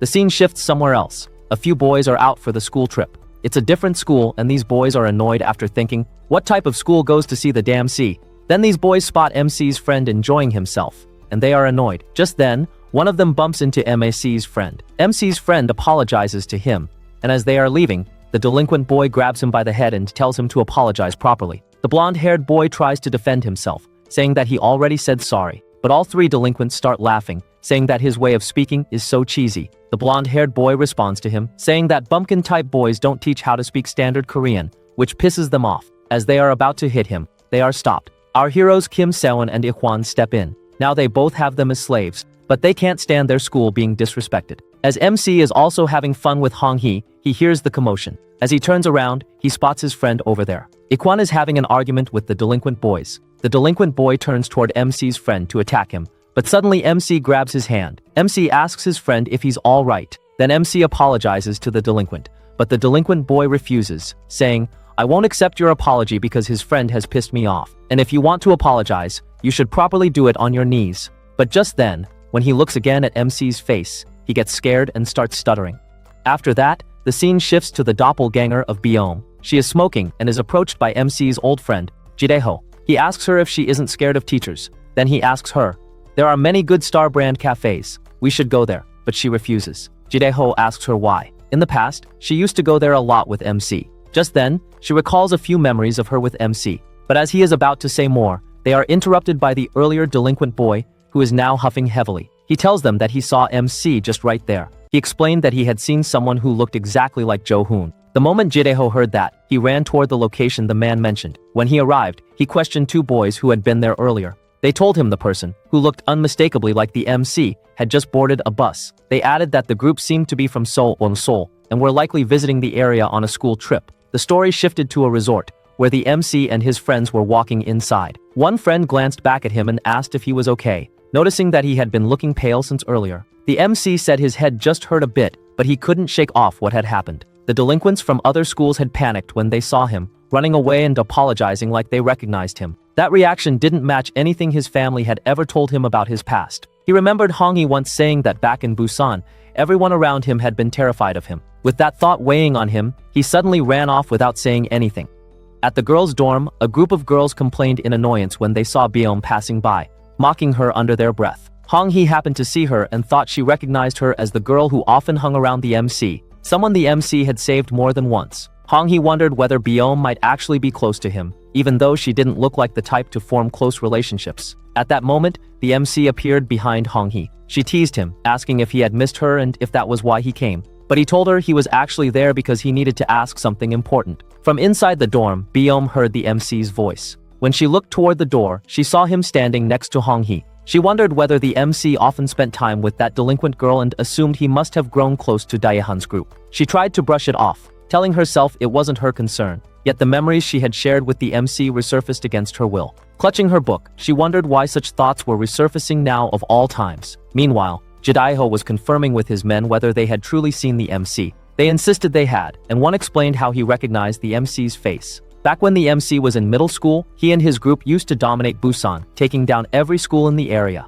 The man remembered watching from the crowd as the MC destroyed one of the delinquents. That moment had inspired him to join the MC's school and follow him ever since. Because of that, he said he could never forget the MC's face. Jidaiho went silent, confused. The MC's parents had told everyone they moved to America. But with everything he was hearing now, he started to wonder whether any of it had been true. The story shifted to the past, where a group of boys from the MC's old school were drinking together. One boy sobbed loudly, asking where their MC had gone. Jidaiho grew annoyed and stepped outside, thinking he should probably stop drinking since that one guy always caused trouble when emotional. As he walked out, he overheard another group talking about the MC. One boy claimed that his friend had called him after spotting the MC in Seoul. They started laughing, making jokes about the MC being a yakuza in Japan and carrying around a bunny-shaped bottle. Jidaiho slammed a bottle onto the table, shattering it, then held the broken glass to one boy's stomach. He warned that if he ever heard them talking trash about the MC again, he wouldn't hesitate to stab them. The scene returned to the present.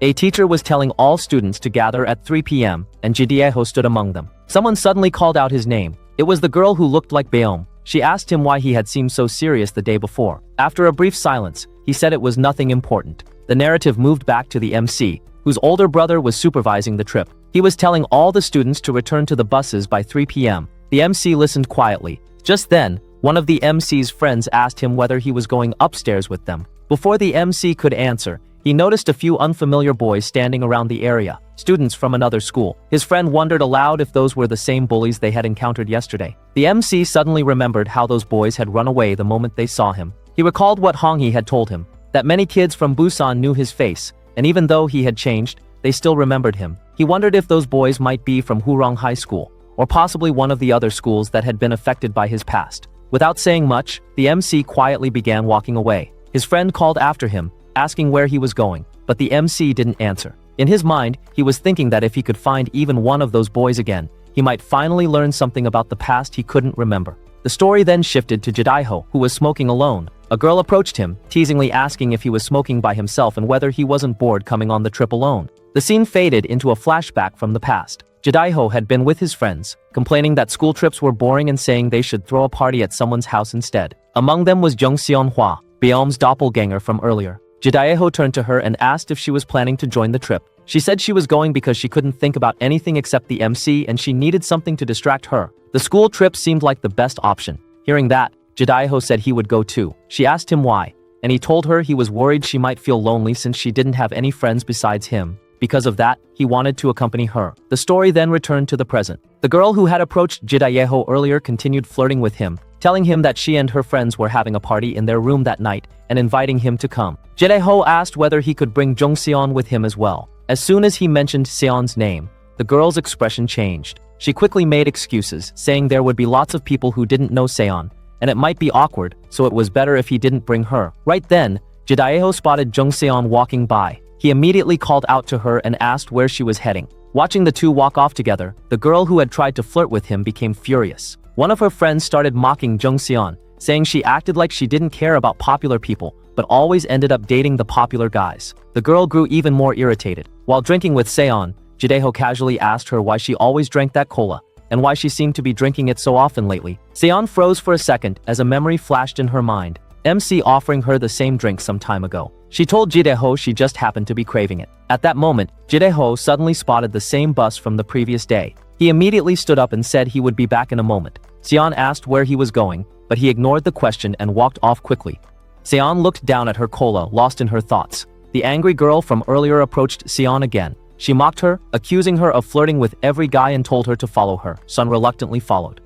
Meanwhile, the MC was still searching around the grounds, looking for the boys from yesterday. He wanted to be cautious, but more importantly, he wanted answers about who he used to be. While scanning the area, he saw someone at the corner of the building. It was Seonghwa. The delinquent girl was harassing her, accusing her of immediately trying to hook up with Jidaiho the moment the MC disappeared. Seonghwa asked her to speak properly. What did she mean by that? The girl responded smugly, saying that Seon had been getting close to Jidaiho lately. Another delinquent mocked Seonghwa, saying that MC had almost died, yet Seonghwa was busy chasing after his best friend. Hearing that, Seonghwa slapped the girl across the face. She shouted that none of them had the right to talk about the MC like that. The slap enraged the delinquent. She grabbed Seonghwa by the head, raising her hand to strike her. But before the blow could land, someone caught her wrist. It was the MC. Seonghwa's eyes widened, shocked to see him standing there again. After the confrontation, the story shifted to the past, back to when Seonhwa first transferred to the MC's school. She stood in front of the class, introduced herself, and told everyone where she was from. The students immediately began whispering among themselves, some snickering and making fun of her accent and background. The teacher told her to take a seat, but one boy loudly mocked her, saying he wondered if there was even a seat left for her. Without hesitation, Seonhwa snapped back at him, telling him to shut his bitch ass up unless he wanted a beating. The entire class fell silent. The teacher, clearly annoyed, ordered her to meet her in the office after class. Later, Seonhwa stood behind the school building, smoking and cursing herself. She muttered that she shouldn't have lost her temper on her first day. While raising the cigarette to her mouth, she reminded herself that she had to behave better. If her new father stopped accepting her, she'd be dumped again, and she'd have no choice but to return to the miserable place she came from. She reached into her pocket for a lighter and realized she had forgotten it. Just then, a football flew her way. The boy who retrieved it was none other than the MC. Their eyes met for a moment. Without saying a word, the MC turned and kicked the ball back toward his friends with perfect accuracy. Then he looked at her and asked if she was smoking. He warned her that teachers often patrolled around that area, so she'd get caught for sure. He also pointed out that she didn't have a lighter. After a brief pause, he told her to follow him. They went up to the school rooftop where the MC lit her cigarette for her. She insisted he take the lighter afterward, but he refused. She asked him which grade he was in, and he said he was in the second year. She then asked whether the rooftop was safe. The MC said it was. Only he and his friends ever came there. He asked if she was the new transfer student, and she confirmed it. She asked how he knew. He said it wasn't that he remembered every student's face. It was just that hers was hard to forget. The comment made her blush. Later that day, Seonhwa walked alone down the street, thinking about how she didn't want to go home. No one would be there anyway. Her grandmother was gone now, and she couldn't return to Sangcheon either. She still didn't have a lighter. A group of boys approached her and offered her one, pretending to be friendly. Meanwhile, the MC's friend was trying to drag him into some kind of boys and girls matchmaking meetup. The MC refused immediately. His friend complained, asking why he suddenly had a change of heart. The MC thought of Seonhwa's face and blushed. At that moment, he heard shouting nearby. He turned and saw one of the boys harassing Seonhwa. Without hesitating, the MC sprinted toward them. He punched the first guy straight in the face, dropping him instantly. Another boy rushed at him, but the MC spun and knocked him down with a single kick. The first harasser tried to get up again, but the MC kicked him across the face and told him to go bring his boss, the one who always moved around in big groups. After dealing with them, he turned to Seonhwa and asked if she was okay. He handed her a cigarette and introduced himself, saying he had forgotten to tell her his name earlier. Seonhwa smirked faintly and told him she already knew. He was famous, after all. His name was Jo-hoon. The narrative returned to the present. The MC stood face to face with Seonhwa once again. Rain began to fall softly around them. The MC asked if she was okay. Seonhwa stared at him, her voice trembling, and demanded to know why he had disappeared without a word, why he had left her behind. Tears streamed down her face. For a moment, the MC felt a faint, blurry memory surface. Her face, her voice, fragments that he could never fully piece together. But to Seonhwa, it felt like he was mocking her. Through her tears, she asked if he thought this was funny. At that moment, Jidaiho appeared, calling the MC by his old name. He stepped forward, eyeing the MC with confusion and intensity, and demanded to know what he was doing there. The chapter opened with the MC's brother being stopped by a fellow teacher who offered him a cup of coffee, mentioning that he must be worn out from looking after all the students. He thanked her and replied casually that, luckily, there hadn't been any major accidents so far. The moment he said that, the teacher stiffened in shock. She told him sharply to stop saying things like that because the last time he said, "There's no accident." Something bad happened almost immediately afterward. She scolded him for jinxing the trip, and he apologized repeatedly while she kept muttering under her breath. As they continued walking, he noticed that the area seemed unusually crowded and asked if other schools were participating. She told him that several schools from Busan were on the same trip. When she mentioned one name in particular, Huronghai, his eyes widened. He stopped for a moment, startled by the name, but before anything else could be revealed, the scene shifted away. The focus returned to the MC, who stood in front of Jidaiho when Seonhwa suddenly appeared. Without hesitation, she ran toward him and hugged him tightly, tears already streaming down her cheeks. She asked where he had disappeared to and what had happened to him.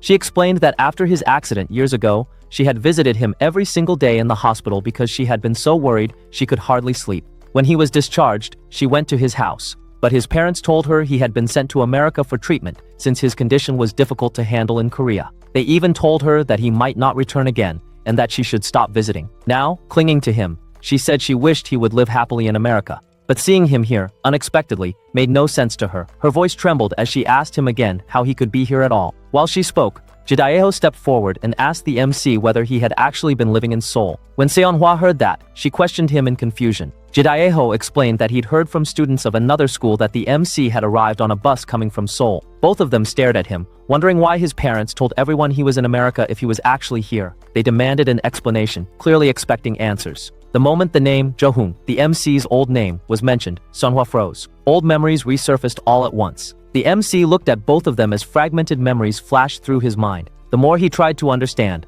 the more overwhelmed he felt. He finally asked whether they even knew him. Both were shocked and speechless. Seonhwa asked why he was talking like that and why he didn't recognize her. The MC covered his forehead, struggling to understand the sudden flood of memories coming back to him. After a moment, he remembered who she was, and the instant he recognized her, panic overtook him. He suddenly turned and ran. His breathing grew heavy, the world spun around him, and his mind felt like it was collapsing. Everything blurred together, faces, memories, voices. Then he saw a bus coming toward him, and the sight triggered a vivid flash of his past accident. His legs gave out, and he collapsed on the ground, unconscious. Students screamed, and chaos spread quickly. From a distance, his brother spotted him lying in front of the bus and rushed toward him in panic. Soon, news spread everywhere that the MC had gotten into another accident. Byom hurriedly asked one of the MC's friends what had happened and whether it was serious. Later, the MC was resting in a room. His brother sat beside him and asked why he returned to the trip when he was supposed to stay in the hospital. The MC said he felt fine and that the doctor said it wasn't serious. His brother told him to rest, but was about to leave when the MC suddenly asked if he knew the students from earlier because they seemed to recognize him. His brother said he didn't know them since he had already been living in Seoul when the MC was still attending school in Busan. He awkwardly suggested that maybe those students simply recognized him from the same school. Then he asked whether the MC remembered anything. After a short pause, the MC said he remembered nothing, and his head felt completely messed up whenever people acted like they knew him. His brother told him those students were probably the ones who bullied him back then, the ones who just stood and watched everything happen. So it was natural for him to feel overwhelmed. The MC quietly agreed. When his brother finally stepped out, the MC lowered his head and whispered, "Thank you." The next chapter started with the MC standing in front of the mirror early in the morning. He looked at his hairstyle closely and wondered who gave him such a strange haircut and why he even had it. He touched his hair a few times, trying to fix it, but it still looked odd to him. While he was still looking at himself, his brother walked by and asked if he had woken up earlier than usual. The MC replied that it was fine because he normally liked going to school early and studying before class. His brother didn't notice any change in his behavior and simply told him to study well since school started early for him today. The MC only nodded and kept staring at his hair. Then the scene moved to the school, where the MC's friends were sitting in the classroom, wondering why he wasn't there yet. They whispered among themselves, thinking he might not be feeling well. Byom was listening quietly. Hearing them talk made her remember the conversation she had with the MC the other day, when he told her he had amnesia after his accident. She started feeling regret because she remembered how he approached her when she was sitting alone and how he sat beside her on purpose. She wondered if she misunderstood him before. She reminded herself that just because he came to school in Daehan's car didn't automatically mean he was a bad person. Suddenly, everyone looked toward the door. The MC finally arrived. His friends rushed to him and asked many questions at once. The MC only gave a small smile and gently patted one of them on the head, saying he was okay. But even as he spoke, his friends could tell something felt different about him. He walked to his seat and looked at Byom. She asked if he was really all right. He stared at her for a moment and said, "You do look alike." She didn't understand what he meant. Before she could ask anything, he sat down and lowered his head, not talking anymore. Byom became confused. This wasn't the same MC she was used to. Normally, he would greet her like an excited dog, offer her small things, or try to talk to her. But now he didn't even look interested. He was acting like a completely different person. A little later, class started. The teacher began reading from the book, but the MC was already sleeping at his desk. This surprised Byom because the MC usually never slept during classes. Seeing him like this confused her even more. When the class ended, the MC suddenly woke up and walked out to get something to eat without saying anything. His friends watched him leave, wondering what was wrong with him. At the cafeteria, it was crowded.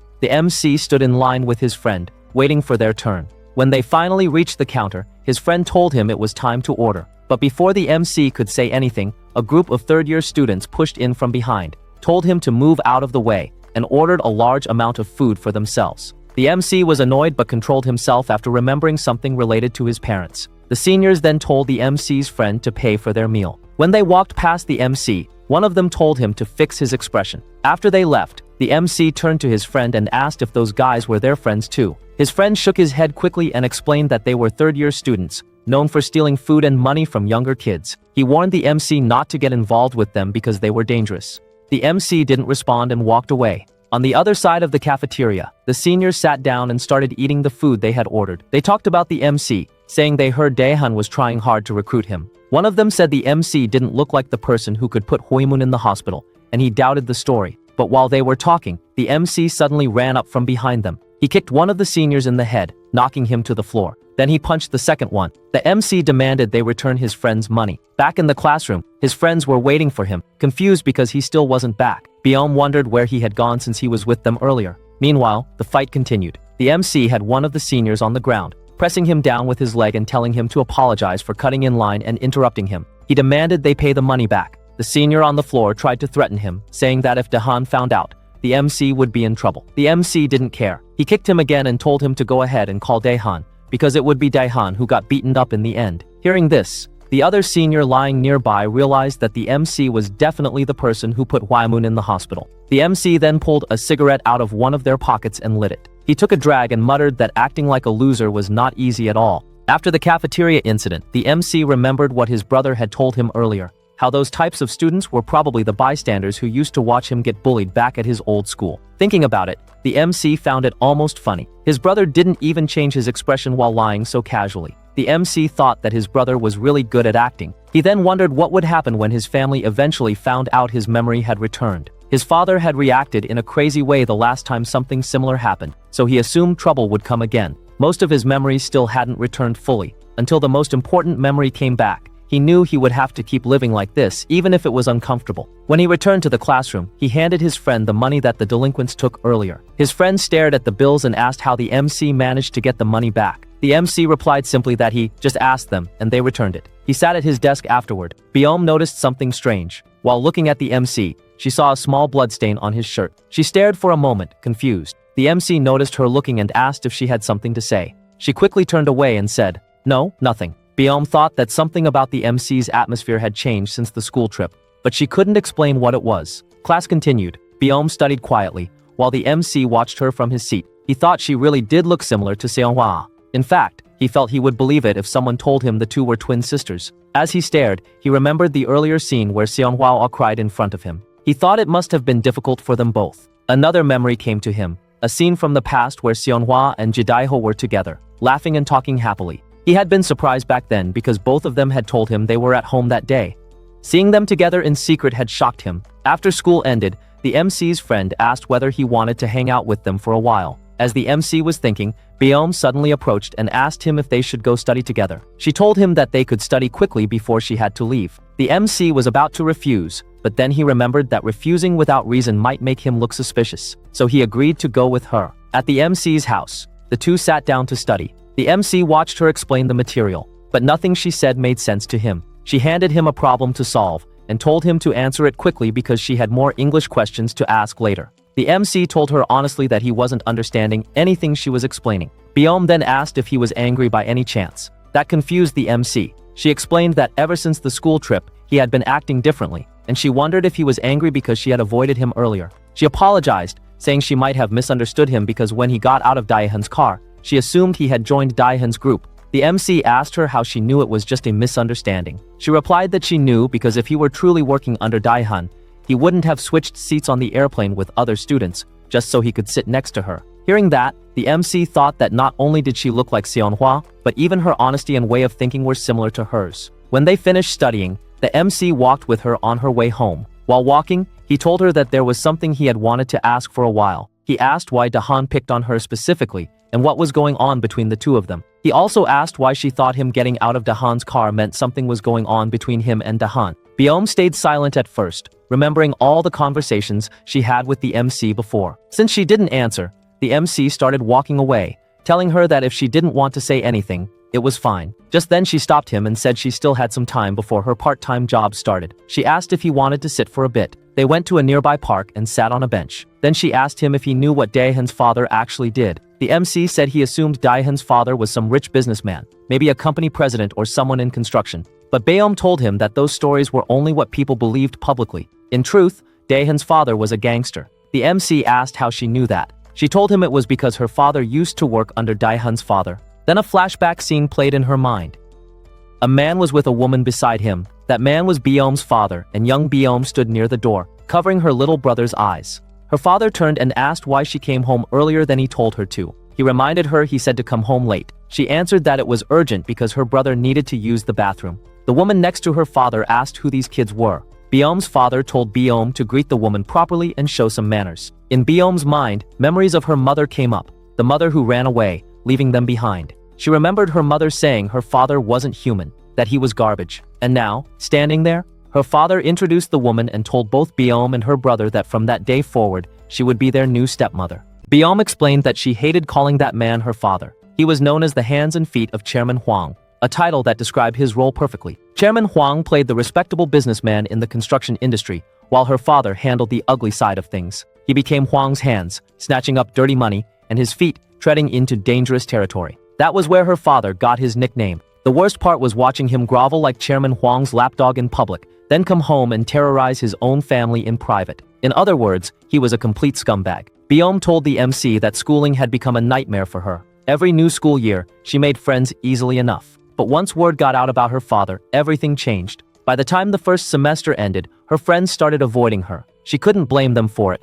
Who would want someone like her father anywhere near their kids? Her father was a roadblock in her life, and she despised him for it. She couldn't stand any of it, right down to the features she had inherited from that man. If she could, she would have carved them all off. That was around when she stopped trying to connect with people altogether. It hurt less when people inevitably left if she kept them at a distance from the start. It was a form of self-preservation. Back in the present, she asked the MC if he remembered when he had asked why she buried herself in books. Initially, she had responded that it was because of embarrassment. She was perpetually embarrassed about being alone, and keeping her face hidden in books made it seem like her solitude was intentional and not something forced upon her. But eventually, she told herself something different. She would grind relentlessly and study until she could get out of there, far from that man. That was her mindset when the MC came along and offered to teach her English. One day, Beom found her brother stumbling around their home. She tried to ask him what had happened, but he avoided her, saying it was nothing. When she tried to stop him by grabbing his hand, he screamed, saying it hurt. Concerned, she asked if his arm was broken.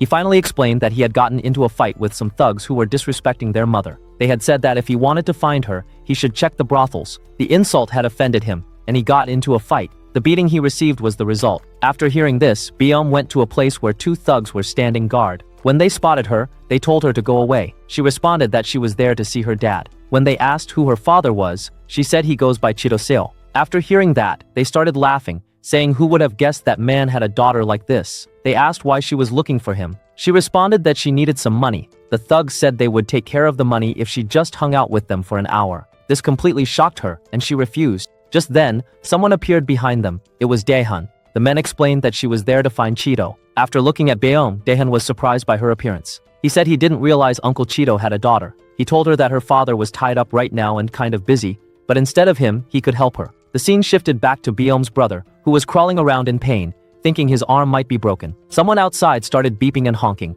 Annoyed, he opened his window to see who it was. He was surprised to see his sister standing in front of a car. She told her brother to get down immediately, get inside the car, and go to the hospital. After they came back, Daehan showed some care, saying that her brother was lucky. They were just minor bruises. He told both Beom and her brother to feel free to reach out whenever they needed anything. Then he looked at Beom and said that from now on, no one would touch her. That was how she met Daehan for the first time. The next day, when she went to school, everyone around her was gossiping and murmuring about Beom. They had seen her come out of Daehan's car. Were they close now? Inside her class, female students started approaching Beom, asking if she wanted to hang out with them later. This surprised her. They started asking when she and Daehan had started hanging out together. After school, when Beom and her brother were walking together, her brother said that nobody was messing with him anymore. He almost got jumped the other day, but he just dropped Daehan's name, and they walked away. Beom told him not to go around acting tough and to lay low instead. Just then, Daehan approached them, asking if they wanted a ride. He suggested they could grab something to eat on the way. Her brother was excited to go. She thought she would lecture her brother later about this, but honestly, for a moment, she was on that same ego trip too. Sometime later, when Beom was trying to find Daehan, she went up to a rooftop. When she called out his name, she was shocked by what she saw. He was beating a boy. After beating up the boy, Daehan told his underling to take care of things. Then he looked at Beom and asked her what she was about to say, but she stood frozen, shocked to see him like this. Daehan turned back to the boy he had just beaten and started mocking him, saying that from now on, he was a slave. The casual cruelty in his voice made something inside Beom twist. She told the MC that Daehan had changed when he entered high school. After hearing this, the MC realized he had heard the same story before, from Woo Jungwoo. Jungwoo Jebu had mentioned that when Daehan entered high school, he had changed completely. Byum continued, saying that Daehan had transformed into someone just as uncomfortable as her father. The comparison hung heavy in the air. The scene shifted to show Daehan walking through the school with his friends. Inside one of the classrooms, a few students were discussing him in hushed tones. One boy was saying he had heard from someone that if they became a member under Daehan, their school life would get really easy. He was definitely going to join. Just as he was about to turn around, he spotted Daehan coming through the door. Daehan walked straight up to him and asked if he had seen Byum. The boy responded that she had just left. After hearing this, Daehan looked confused. She hadn't messaged him before leaving, which was unusual. Sometime later, Daehan was smoking outside when Byum approached him. He looked at her and said he thought she told him she wouldn't come, yet here she was. Then he asked her what had happened. Why was she avoiding him these days? It was hard to see her even at school. After a moment of silence, Byum responded carefully. She told him that previously, there was a time when she felt superior being close to him. She was finally getting some recognition and making friends. But what she saw at the rooftop, what he had become, and what he had done to this school, separating students into classes, hanging out with bad guys, watching them bully weak kids, it had changed everything. She said that Daehan had been becoming the same guy as her dad, the person she despised most. Her father had been doing wrong things under Chairman Huang's orders. And now Daehan was following the same path. She admitted she had made many excuses not to see him, pretending to blur her eyes, pretending like nothing was happening. Daehan asked her if she was planning to avoid him from now on, just like this. Then he told her that the reason he had been good to her until now was because, just as he was about to continue, Byum stopped him, asking if he was going to confess right now. He responded that it was something similar. Byum refused him immediately. She said sorry, but she had never thought of him as a romantic interest. She turned around, saying that he had been good to her until now, and she was grateful for that. But Daehan started laughing hard. The sound was cold and bitter. Then he told her something that made her blood run cold. He asked if she remembered what he had told her inside the car. He said that starting today, she would finally realize how comfortably she had been living until now. The MC asked her what talk he was referring to. Byum explained that inside the car that day, Daehan had told her something chilling. He had said he never failed to get what he wanted, even if it meant getting it by hook or by crook. He got everything he set his sights on. She remembered responding to him that she was really envious of him, a life where he could get everything he wanted. She had never gotten what she wanted. Daehan had responded with words that now seemed like a warning. He said that sometimes there were things he couldn't have, things that slipped away, and in that case, what he chose to do was break it. If he couldn't have it, no one else could have it either. Living in fear, back in the present, Byum told the MC that from that moment until now, exactly what Daehan had told her was happening. What the MC saw when he transferred to their school, that was her normal now. It had become her daily life routine to get bullied. That continued until the MC arrived. He had stood up and spoken with her without condoning the bullying, risking danger to himself. The way he had helped her meant everything. Byum thanked the MC, saying that he was the first person in a long time who had been genuinely nice to her without expecting anything in return. Then she shifted the mood, saying that today, she definitely wanted to say this. She paused, looking at him directly. The MC froze. His heart started beating fast. He wondered what she was about to say, why she had brought him here, why she had shared all of this. The anticipation built as he waited for her next words, knowing that whatever came next would change everything between them. The scene shifted to somewhere else, where the MC's friends were gathered together. One of them turned to Jidaiho and asked if it was true that he had seen the MC on the school trip. They had heard some rumors about the MC from other groups.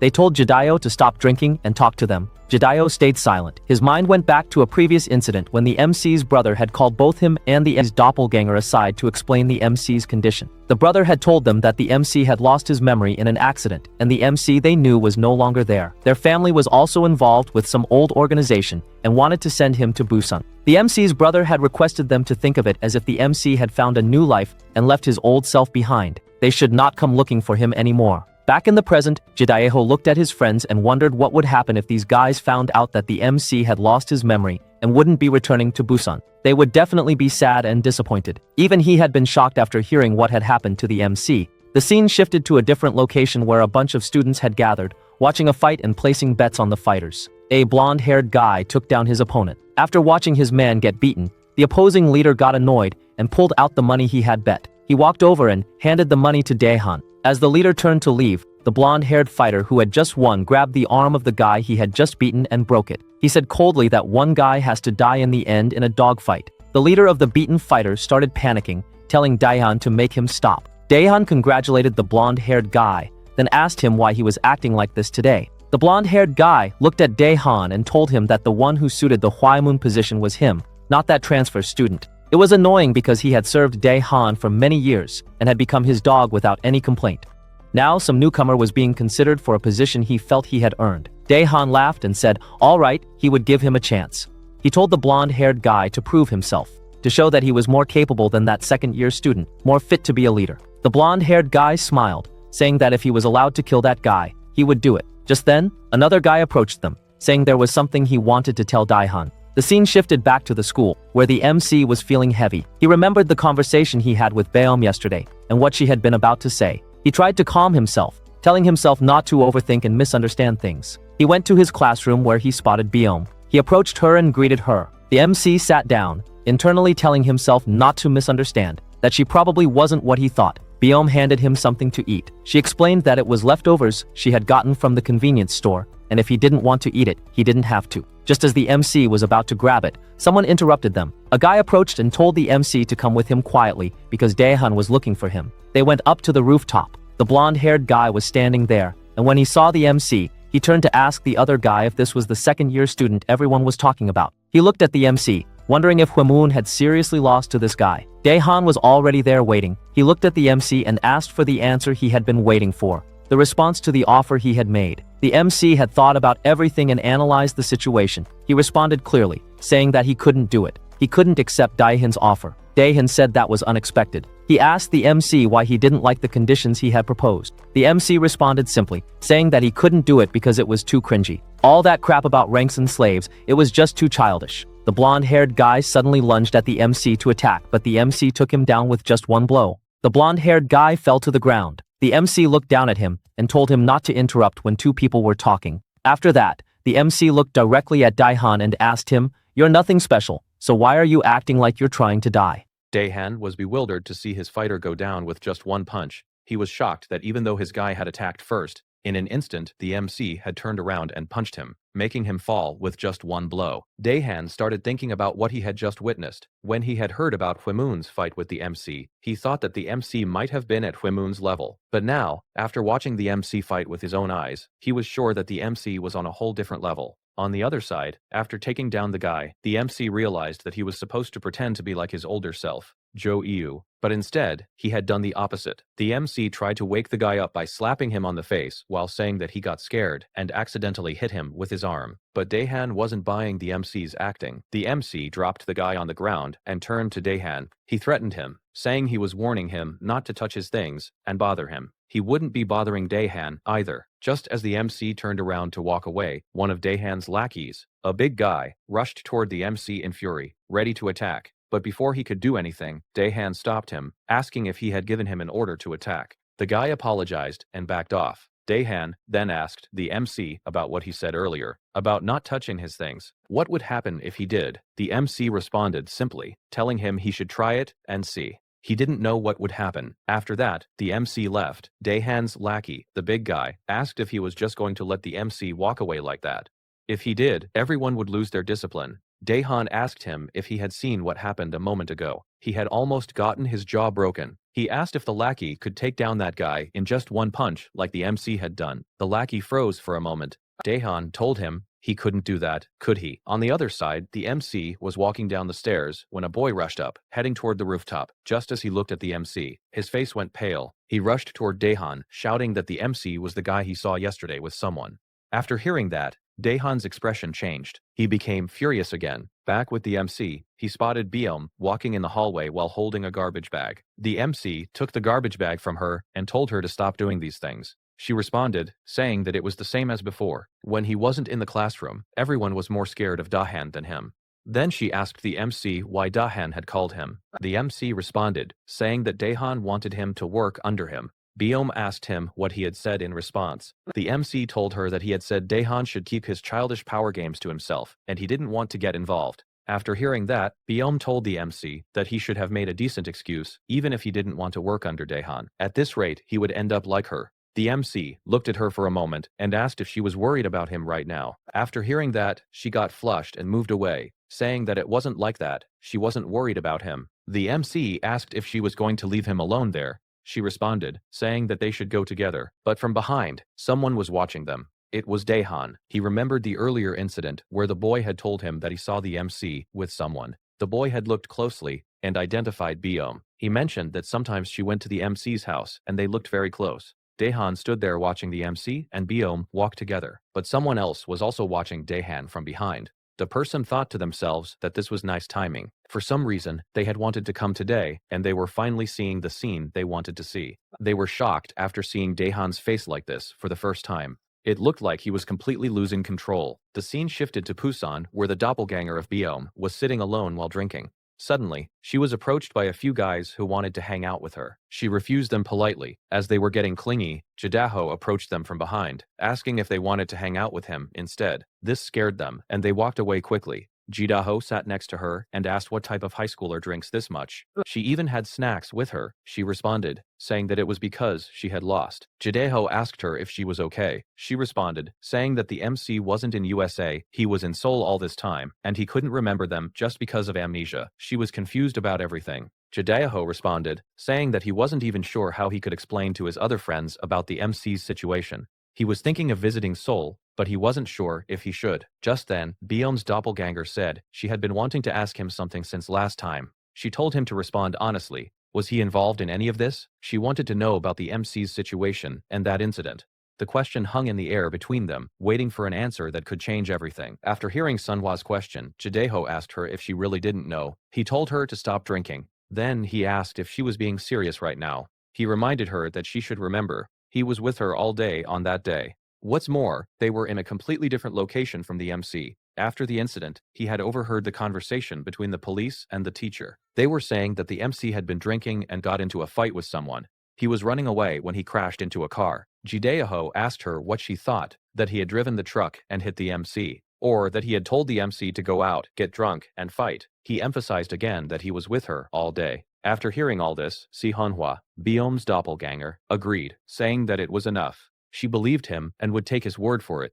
Jidaho responded that she was too much. He told her he had been wondering why she called him out, and she knew how he felt about all this. After that, he stood up to leave, saying that he would go first because today, looking at her face, he didn't like it. He told her to stay a bit longer and then go home safely. As he walked away, Si Hanhwa thought to herself that he was right. They were together all day, and she thought maybe she had misunderstood. She would love to believe him completely, but that day, when she had run into the MC again, she had suddenly remembered something. A memory of that day which had slipped her mind. On the day of the incident, she was shopping with Jidaho. He had been on his phone when he told her that he needed to take a call for a few minutes. After that, Sionhwa had heard him saying to someone that they should take another look carefully. From that day on, it had been giving her a weird feeling. That's why she wasn't completely sure. The scene shifted back to the MC. He was with Biom after taking care of the trash. Biom thanked him and told him that she was trying not to, but she was always in his debt for his help. After that, she told the MC that from now on, he didn't really have to help her.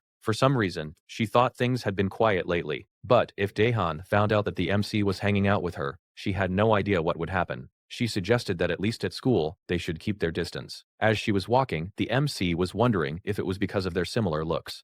Despite knowing it wasn't the right time, he had come out without realizing it to help her. The MC asked Biom if he could help her. She was confused and asked him, "Help with what?"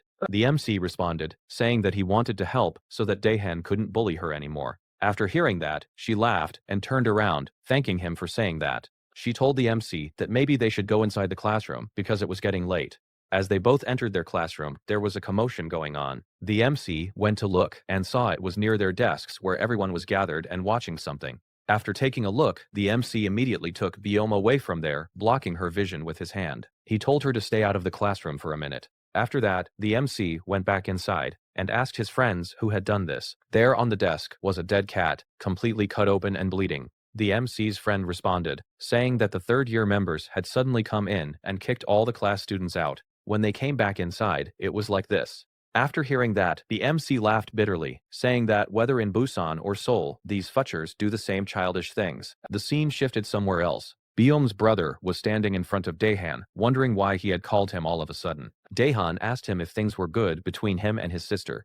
Biom's brother responded that it was right. Ever since they met Daehan, his life and his sister's life had completely changed for the better. Daehan responded to him that unfortunately, things had gotten worse now. The brother was confused by this statement. Just then, a guy behind Biom's brother raised a stick, preparing to hit him from behind. The scene shifted to a convenience store where Biom was pleading with her boss, asking why he had suddenly fired her from work. He hadn't said a word until yesterday. What had happened to change things? The boss responded coldly, telling her to get lost. He would deposit the money she had earned until now into her account. Outside the store, Biom was wondering what had happened and why she kept getting entangled in everything. Just then, her phone rang. As she picked it up and heard the news on the other end, she was completely shocked. The scene shifted to the MC, who suddenly stopped walking. He said he had to get home before his brother left from work. If they had something specific to do, they could do it now. There were a bunch of guys following behind the MC. He turned toward the goons and told them that maybe he had an idea why they were following him and what they were trying to achieve. After that, the MC told them to get their work done immediately. He was ready for whatever they had planned. The next scene opened outside a hospital where a doctor was asking if Biom was the guardian of the boy they had just admitted. They were calling her to inform the parents, but Biom stood paralyzed after seeing her brother in that condition. The doctor explained that someone had reported finding him lying on the ground in that state, and he was rushed to the hospital. The doctor told her that the bruises and fractures were serious, but they were not life-threatening. Biom fell to her knees, crying. The scene shifted to Daehan, where a girl was telling him his phone was ringing. As he looked at the phone, he smiled, saying that he had to do all this just so she would call him first. The girl asked him if he wasn't going to pick up the call. He responded, saying no. She asked him why. He responded, saying that he wanted to make things even worse. Hwaemun, who was nearby, mocked him, saying how cruel that was, but he admitted it was actually more fun this way. Then he asked Daehan what had gotten into him all of a sudden, and what was he going to do about the MC. Daehan responded, saying that he had already sent a few people from the third year. Hwaemun asked him how many. Daehan responded, saying 4. Hwaemun confirmed that wouldn't be enough. But just after that, a guy came inside, one of the third years. He reported that his other members were in serious condition and had been sent to the hospital. The MC had knocked them all out, but he had knocked out the Mac. After hearing that, Hwaemun was shocked. He called the guy a liar, mocking him by saying he wasn't even strong enough to beat Hwaemun himself, but the guy showed them a picture of the MC on the ground, bleeding from his head. The scene shifted to show what had actually happened an hour ago. The MC was beating these guys when suddenly one of them from behind was about to strike the MC with a wooden stick, but the MC turned around and kicked him. After that, he beat the other guys, breaking the jaw of one of them. Only one guy was left, the one who would report back to Daehan. But the MC ignored him while kicking the other guys on the ground, saying mockingly that he couldn't see the last guy. Where was he? He should come hit him. As the last remaining guy was about to panic, the MC took blood from one of the fallen guys and rubbed it on his own head, making it seem like he was bleeding. After that, he called the last remaining guy over and told him to take a picture of him pretending to be knocked out. Then the MC told him that all of his men were out cold and had no idea what was going on. So he should go straight to Daehan and tell him exactly what the MC was about to say without changing a single word. After that, he told the guy to go and memorize everything he had told him. But as the guy was about to leave, the MC suddenly stopped him and punched him hard in the face, saying that he looked too fine to be convincing. After that, the guy left. As the MC was walking, he was wondering if Daehan had sent those men after him like before. And, if he had, what about Biom? He went to the convenience store where Biom worked. After reaching there, the boss told the MC that he had fired her. After hearing that, the MC was wondering what was going on. Daehan must be doing all of this. The MC asked the owner of the store again, saying that he was supposed to find Biom because one of their teachers had told him to. Now he had no idea what to do, and he asked the owner if he knew anything about her whereabouts. After getting some information, the MC was looking at a location on his phone. While reaching there, he thought it should be here, but he was shocked to see fire coming from a house.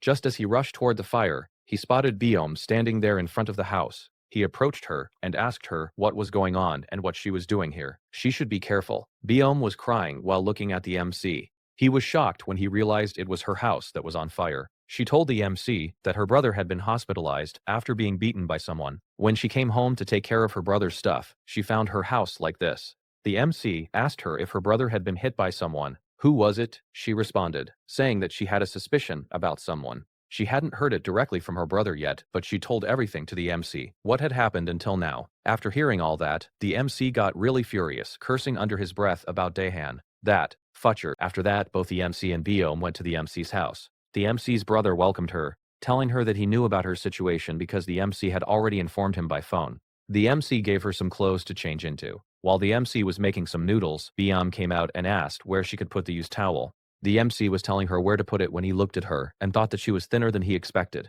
After that, he gave the ramen to Biom. She asked the MC if he wasn't going to eat with her, but the MC responded that he wasn't hungry. The real reason was something else. The MC couldn't control himself. He had been feeling different from that day when Biom had opened up about herself to him. While eating the ramen, Biom thanked him. The MC told her not to thank him every single time. It was just annoying. After that, Biom was on a phone call, telling her aunt about the situation and where she was staying right now. She asked if her aunt could visit her brother at the hospital. After that, she thanked her aunt. When the MC asked her if everything was okay, she responded that there was no one at home when the fire started, and her aunt would be staying next to her brother at the hospital. But the MC asked her again, not about that, but was she okay? She responded that she was, but the MC noticed her hands shaking.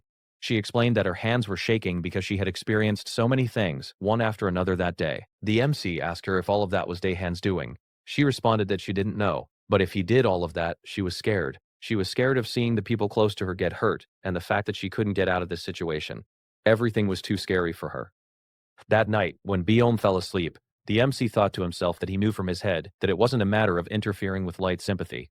His memory had come back because things had gotten bigger for nothing, and he was scared that he might get caught by his brother. After that, the MC took out his phone, thinking that even though he knew what he had to do, it was still difficult. Then he called someone, saying that he had something to ask and they should meet. The MC met with Woo Jungwoo. Woo Jungwoo was kind of mad because the MC had left him with only half the news and knowledge. He told the MC that he was dying to hear what was going on. The MC told him that he should just tell him where that place was, even if he came here. Woo Jungwoo responded, asking how he could stay at home after hearing all that. In that call, the MC had asked Woo Jungwoo where he could find Daehan. After hearing that, Woo Jungwoo had come with the MC. He pointed toward a bar, saying that whether it was for meetings or whatever, Daehan always came here. The MC asked him if people even accepted high schoolers there. Woo Jungwoo responded, saying that this was Daehan's father's bar, and there were several playgrounds like this owned by his family.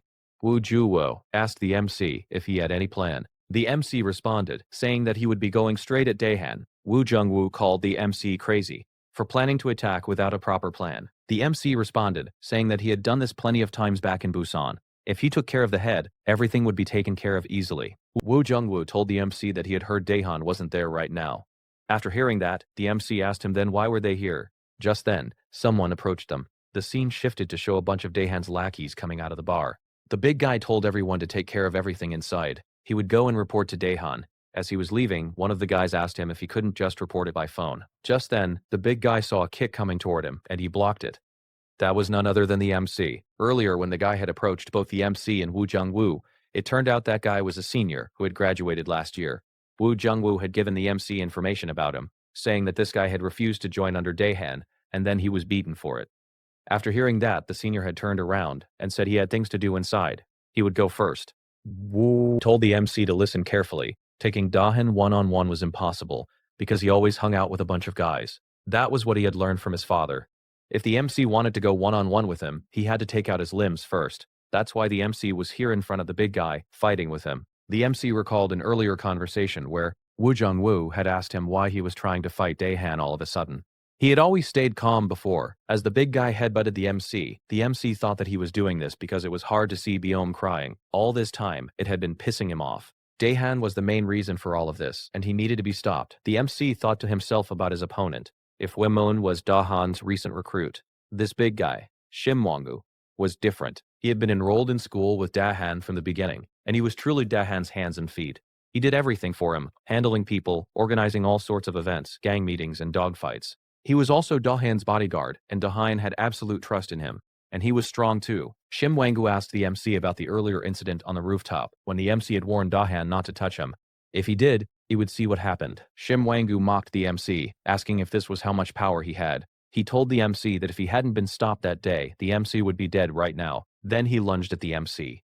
The MC thought to himself that the earlier attack was clumsy. Not only had Shim Wong gawked it, but he had followed up with a headbutt. He was quite strong too. Shim Wong-go, looking at the MC standing there with his weak points exposed openly, thought that he had an opportunity to strike hard. When he started punching, the MC blocked his attack with one arm. The MC thought that Shim Wong-go was quite fast for his body size. With this speed, size, and power, he could beat even a top fighter back in Busan.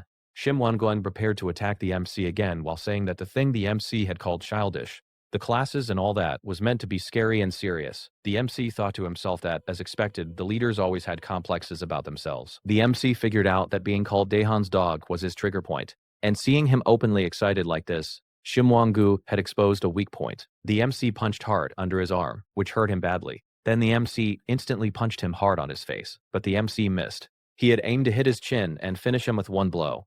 The MC praised him, saying that he was holding up well. Most people got knocked out in 2 punches. As the MC was about to hit him again, someone suddenly kicked the MC. It was Shim Wang-gu's friend. The MC thought to himself that he had completely forgotten there was another guy. The guy, while smoking, started talking trash, saying the MC should apologize right now. But instead, he got kicked hard on his chest.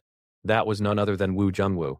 After seeing Wu Jungwoo arrive at the right time, the MC told him that he was quite slow. But instead, Wu Jungwoo complained, saying that he had told the MC not to rush alone. They should have attacked him at a more secluded place. He asked the MC if he knew about team play. The MC responded, saying that it wasn't team play. Shim Wang-gu, looking at the MC, thought back to a few days earlier. Basic had asked Shim Wang-gu about the MC and what he had done so far at school.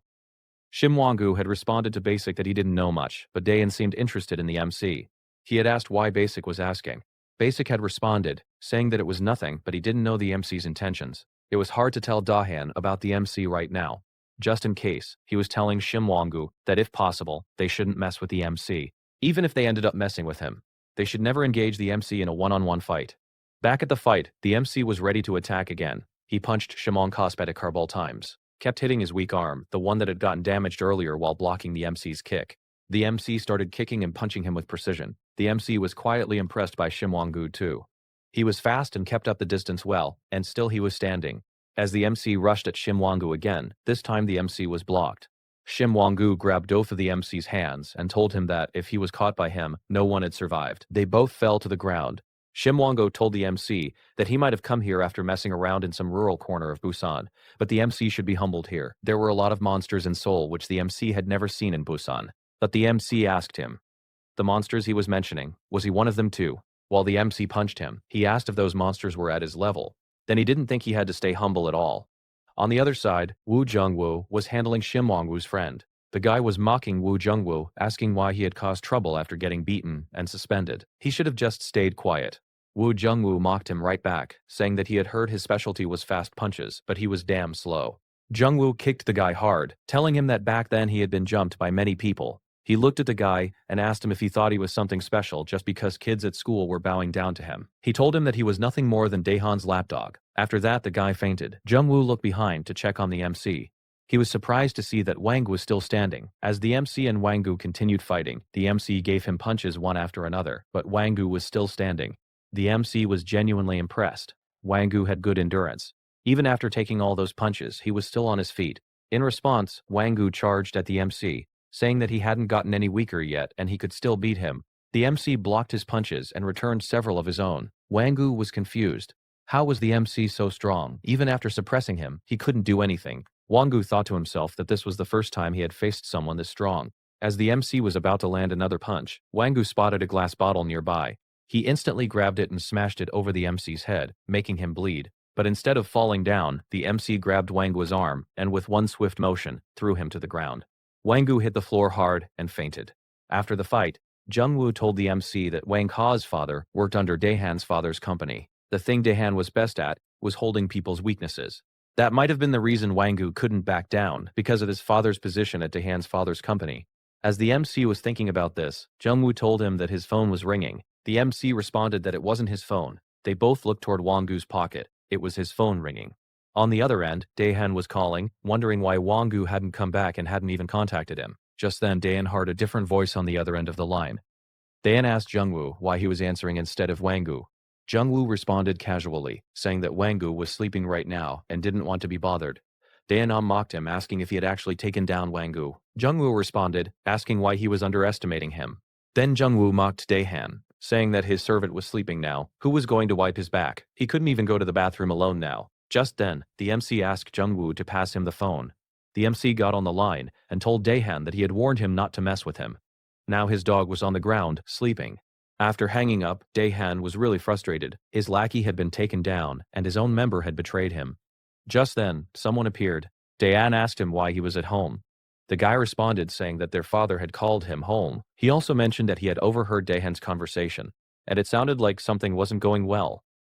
Daehan laughed it off, saying it was nothing like that. His brother responded, saying it should be nothing, because it was the easiest job. Back in his days, he used to rule over Seoul High School. He told Daehan that if he couldn't even complete this simple task, he should forget about competing to become the successor. If things continued like this, living in this house would become difficult for him. He told Daehan to solve the situation before their father found out, if he didn't want to end up broke. After that, Daehan's brother left. Daehan took out his phone and contacted someone, telling them to gather everyone up right now. The scene shifted to the MC's house, where he was sleeping. He suddenly woke up after hearing Byum's voice. She was right there, looking directly at his face from up close, which completely caught him off guard. In that startled moment, his mind flashed to the doppelganger girl, Seonhwa, and he called out her name before he could stop himself. Byum confused and asked him who Seonhwa was. The next scene opened with the gathering of Daehan's alliance. Everyone was asking him what had happened and why he had called them all of a sudden. They wondered if another district had picked a fight with them. Daehan responded calmly, saying that the alcohol they drank and the cigarettes they smoked all the time, all of that came from someone's wallet. After hearing that, everyone was confused. They asked if he had called them all just to say this. Obviously, it was all his money. Daehan then told them that this association had been built by his brother when he used to rule over all of Seoul. So they all knew well how important Daehan was in this organization. Then a message appeared in the group chat. Everyone took out their phones. The message told them that Haitu Moon had been beaten, and after that, today Wangu had been beaten too. This shocked everyone. They couldn't believe that someone like Wangu had been defeated. Daehan told them that both of them had been defeated by only one guy. He sent everyone a picture. It was the MC. After that, Daehan told them that if they wanted to continue enjoying their current lifestyle and everything they had right now, they should bring the MC to him. The person who brought the MC to him would receive 50 million won in cash on the spot. After hearing that, everyone in the room lit up with excitement. They were all thinking about how they would catch the MC. But one of the guys who knew the MC's past wasn't so happy about that. The scene shifted to the MC. Both he and Byum were having breakfast together when Byum asked the MC about the name he had called out when he woke up. The MC tried to dodge the question, asking when he had said that. Then he casually said, it was probably just an old name he knew. After hearing that, Byum responded that it meant his memory was slowly coming back. Just then, she noticed a bruise on the MC's face and asked him what that scar was from. The MC quickly looked toward his brother and made an excuse, saying that he must have bumped into something while sleeping. While he had been about to sleep the night before, he had heard the sound of the door opening. He was now wondering if the MC's memories were actually coming back. While walking together, the MC asked Byum if she was all right. He told her she could stay home if she wasn't feeling well. She responded, asking why she should stay home. She was all right. She hadn't done anything wrong. The MC responded, saying that it wasn't about right or wrong. Just then, the MC noticed someone walking straight toward Byum. He pulled her toward him and directed her to walk on his side, telling her to stop walking dangerously while looking at her phone. Byum blushed and apologized, saying that she was looking for a part-time job. She said she couldn't keep staying at the MC's place and was trying to find a place to move into a goshiwon. In that moment, the MC quietly activated his ability and looked behind him. He knew that guy was suspicious. When Byum asked what he was looking at, the MC shrugged it off, saying it was nothing. After that, Byum asked the MC again, saying that she was just curious. Was the name he had said, Sanhwa, familiar to him? Weren't he and someone really close back in Busan? The MC asked her why she was asking all of a sudden. Byum responded, saying that it just made her curious. It was the first name that came to his mind when he woke up. She told the MC to think about it carefully. If something else was coming to his mind, memories that belonged to just the two of them. After hearing that, the MC got a flash of memories. He stayed silent. Just then, Byum got a call from the hospital. After that, the MC and Byum went to the hospital to see her brother. He was lying there, looking nonchalant despite everything. Byum asked him if he was okay and who had done this to him. He didn't say anything. She asked if it was Daehan's doing. After hearing that name, her brother tried to play it off, saying that she didn't know what she was talking about and that it wasn't true. She asked her brother again if he was sure. Then who did it? She started shouting at him, asking who else would do something like this besides Daehan. The nurse came in and tried to calm the situation. She then took Byum out of the room. The MC was left alone in the room with her brother. He asked him quietly who had done this to him. Her brother stayed silent for a moment. He looked at the MC, remembering when the MC had tried to help him before. After that, he asked the MC to promise that he wouldn't tell Byum about this. The scene shifted to Busan, where Jadeoho was entering a classroom. He asked a few girls if they had seen Sanhwa. They responded that they didn't know. She hadn't come to school today. The scene then shifted to show Sanhwa sitting alone inside a bus, heading somewhere, her expression unreadable. On the other side of town, someone called out to Basic, asking why he was just standing there smoking. They should head out to catch the MC because Daehan had put 50 million won on his head. The guy shouted that at this rate, students from other schools might catch the MC first, and they would lose the 50 million won. He suggested that they should take out the MC today since Basic had the most information about him. Basic told him to stay quiet for a while. He explained that he knew the MC very well. He had heard it was the same back in Busan. Whoever jumped in first got wrecked first. They should step back for now and watch what happened. The scene shifted to the MC, who was still walking together with Biom. He was thinking about her brother, reflecting on how even though it was obviously Daehan's doing, her brother still chose not to speak about it. The MC remembered the conversation between him and Biom's brother earlier. Just then, he sensed someone behind him. He looked back in an instant, but there was no one visible. Then he turned around and continued walking. Behind him, someone was standing on the corner, watching him carefully. The sneaky guy thought to himself that Daehan might be crazy for putting 50 million won on the MC. He had been observing the MC for a while and had seen nothing special. He was really excited to take that 50 million won. At the school, as the MC entered the room, his friends noticed him and Biom getting inside the classroom together. Just when the blonde friend was about to ask if they were dating, he got choked. The MC was trying to shut him up. To make matters worse, Hong-hee appeared at that moment, asking the MC if it was true. The MC took Hong-hee outside, where he told her it was all a misunderstanding. She asked him why the MC wasn't replying to her messages. She had been worried. After hearing about his situation during the school trip, when she went to look for him in the hospital, he wasn't there. She asked the MC if he was hurt anywhere, which he denied. Then she pulled out a pack of cigarettes, saying thank goodness the MC was all right. After seeing the cigarettes, the MC started unconsciously drooling. She pointed this out to him, saying he was acting weird. Disclaimer: smoking is injurious to your health. Kids, stay away from this. After lighting up her cigarette, the MC asked her if she was close to Dahan. She responded, saying that they were, but not anymore. She explained that actually, she had been closer to a second-year member who got demoted after getting beaten up by the MC.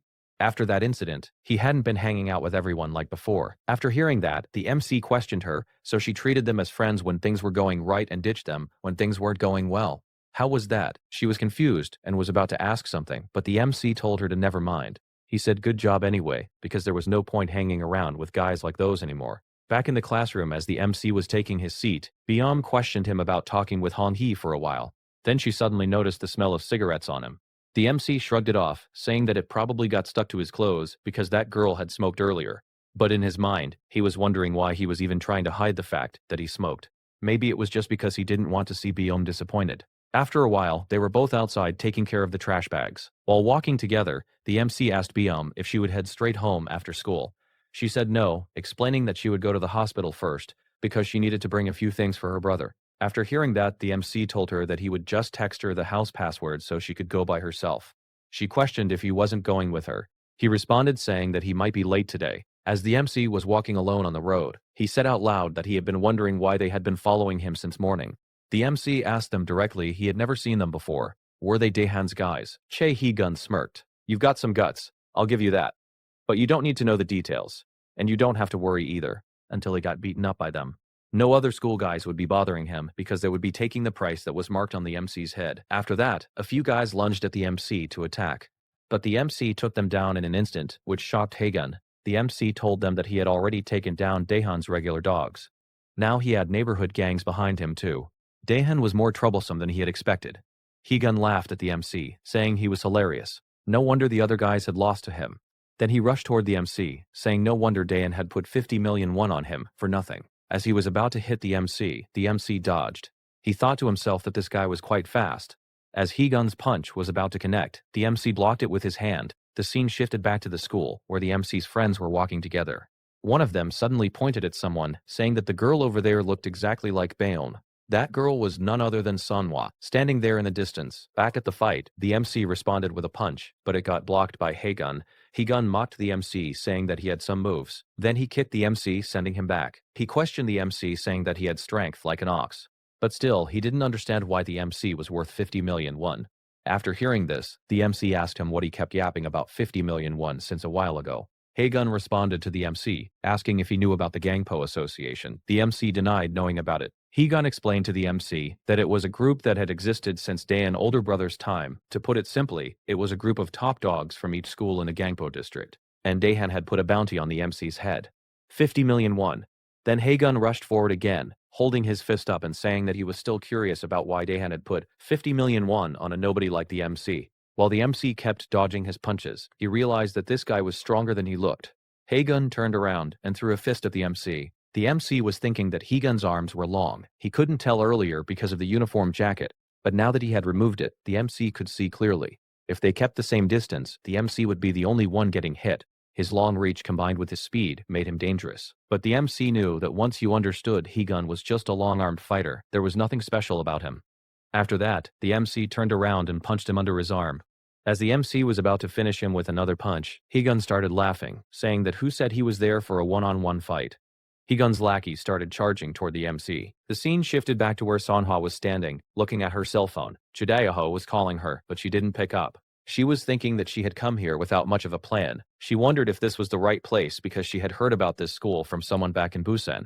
To confirm, she could just grab anyone and ask about the MC. If he went to this school, there was no way they wouldn't know him. Just then, Dongmin was passing by with his friends, talking about the MC. He was saying that Dahan had already marked the MC. He wondered if they should side with the MC, because he would soon be taking over the school. If they bowed properly, would the MC let them join under him? Seonha suddenly asked them if they were talking about Jo Hoon. They were all confused because she looked exactly like Beom. After hearing that name, Seonha wondered who this Beom person was. She explained that it sounded like they were talking about Jo Hoon earlier. Could they call the MC out for her? She told them to just say that Seonha was looking for him, but they responded, saying that they weren't talking about Jo Hoon. They were talking about Jo Hoon. They were talking about Jo Hoon. Ikwan, frustrated, asked her why she was talking to them like this. Seonhwa asked them if they didn't know Jo Hoon. They denied it, saying they didn't. Just then, it clicked for her. She remembered what the MC's brother had been talking about, that the guy they knew no longer existed anymore. After that, she asked them where that Jo In guy was now. The scene shifted back to the fight. The MC was taking some hits, and he was confused. He had felt it before too when he fought Shim Wang, that he was missing his punches. Back in the old days, he could see every move coming toward him, like slow motion, and his body would have reacted instantly. He could have dodged everything. It made sense because he used to fight every day. His body had been used to combat. But now, even if he saw the next attack coming, his body reacted one beat too late. As the MC kicked away many guys, Higun was smiling, thinking there was no winning against numbers. But suddenly, he felt pain where the MC had punched him earlier. He wondered if the MC had iron fists, but he laughed it off, saying that no matter what, the MC wasn't worth a 50 million won bounty. But the real show was about to begin.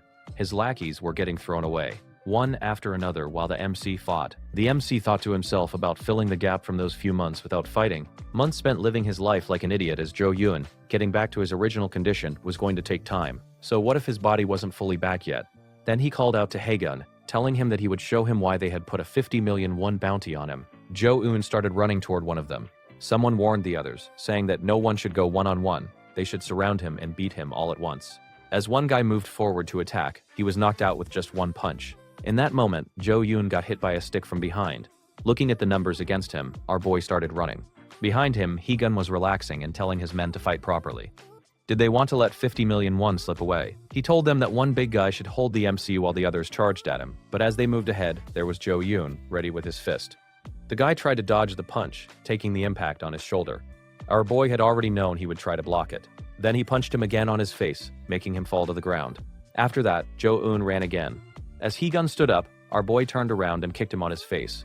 He also got hit by a wooden stick and a kick from other men. Instantly, Jo Un started running again. He turned and punched Higun once more, making him fall to the ground. Higun shouted at his underlings, asking what they were doing. Just then, a big guy grabbed our boy from behind, and everyone started kicking and punching him. But Jo Un gave a reverse kick to the jewels of the big guy and followed with a headbutt. After getting released, he punched the big guy hard on his face, making him fall unconscious. Everyone was shocked, saying that guy went down with just one hit. Our boy looked at Higun again and told him it was time to finish this. Higun shouted at his underlings to attack, but they were scared after seeing the big guy fall to the ground.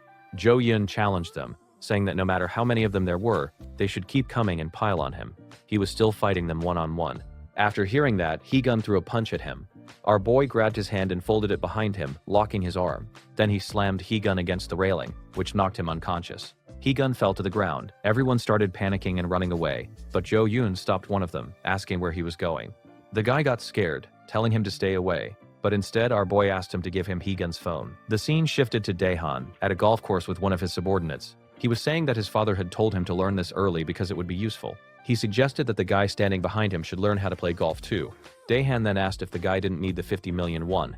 Everyone seemed busy trying to win it. The guy responded, saying that he didn't think there was any rush. Usually, the rich were the stingiest, so he thought there had to be a reason why Daehan had put 50 million won on a guy like Jo Yun. Just then, his phone buzzed with a message. He said he guessed he was right. There was a picture of Higun lying unconscious. After that, he told Daehan to check the Gangpo Association group chat. In the group chat, Jo-eun had sent a message telling them they should all come at him. No matter how many of them there were, they should pick a date and set an appointment. Fighting them one by one was getting annoying. The scene shifted to show our boy walking alone. He was thinking that he was screwed. If he went home looking like this, his brother would definitely be suspicious. He needed to do something about the uniform. Just then, someone called his name. When he turned around to look, he was shocked to see Shonhwa standing there, staring right at him. Earlier, when Seonhwa had been asking about the MC from Ihwan and his friends, they had pointed her toward his friends. After that, they had been trying to contact Jo-eun, but he wasn't picking up. While the blonde friend was calling our boy again, Seonhwa was wondering to herself, if Jo-hoon was friends with them, that was strange.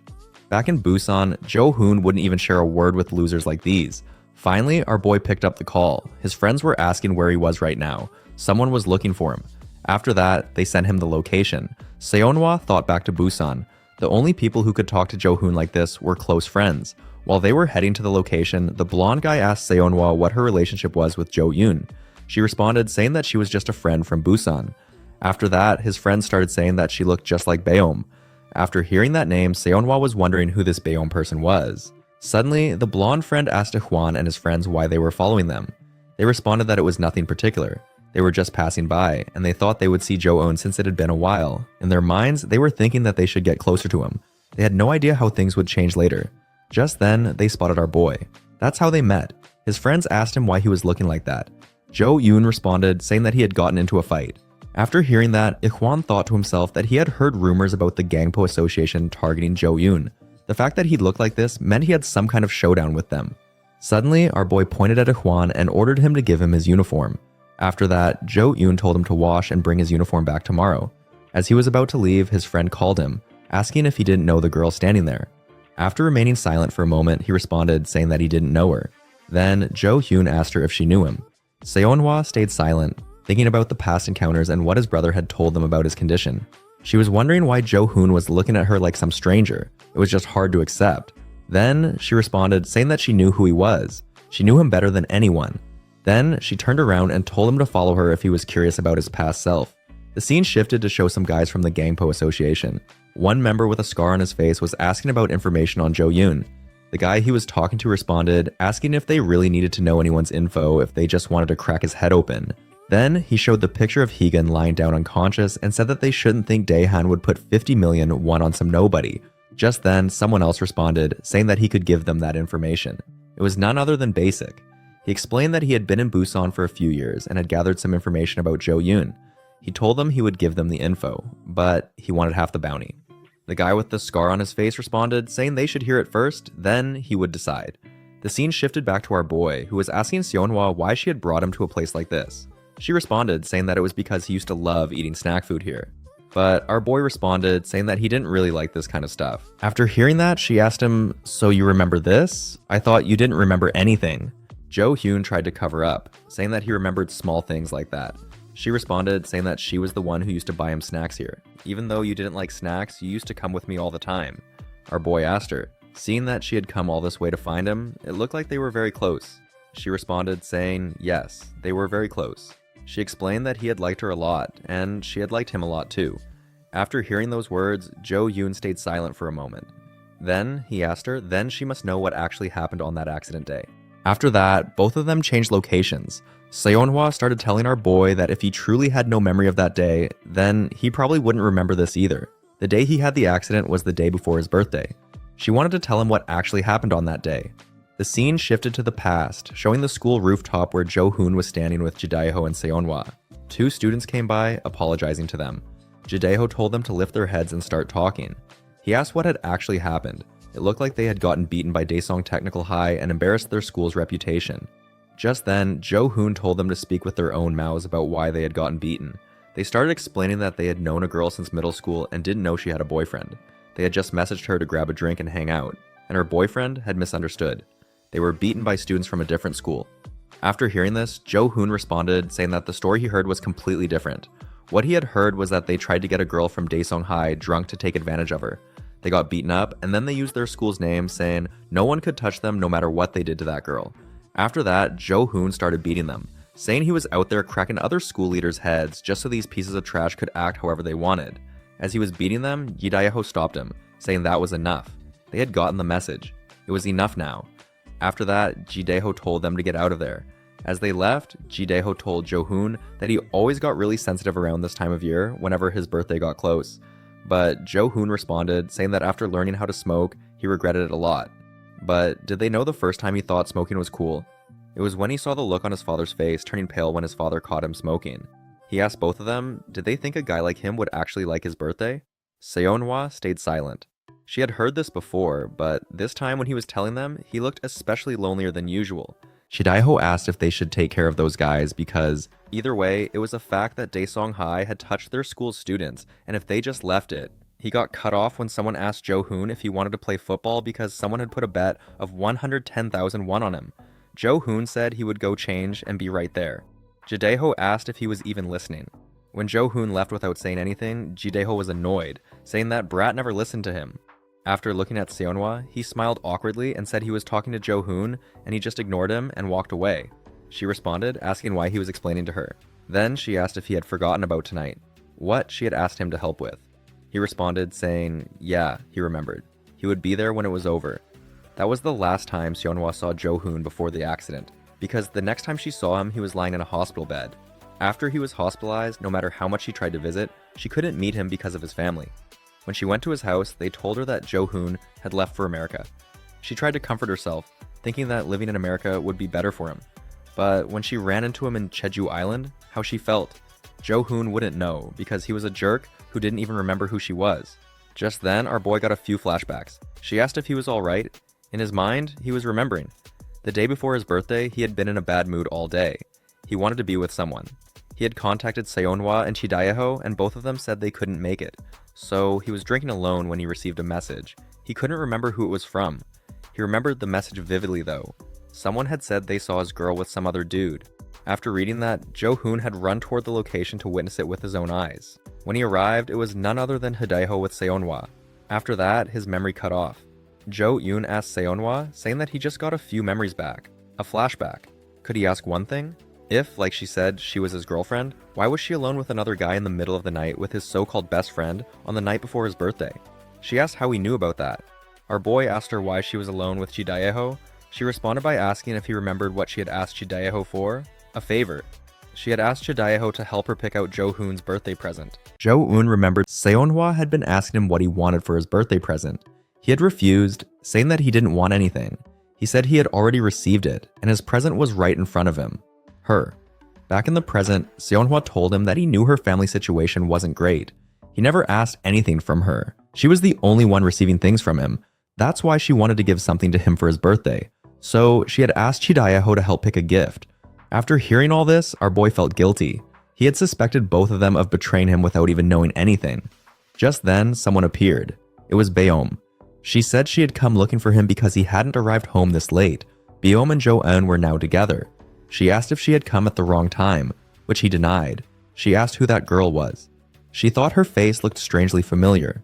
Jo-eun responded, saying he didn't know much about her either. Seonhwa introduced herself, saying she knew him from back in Busan. After that, they reached home.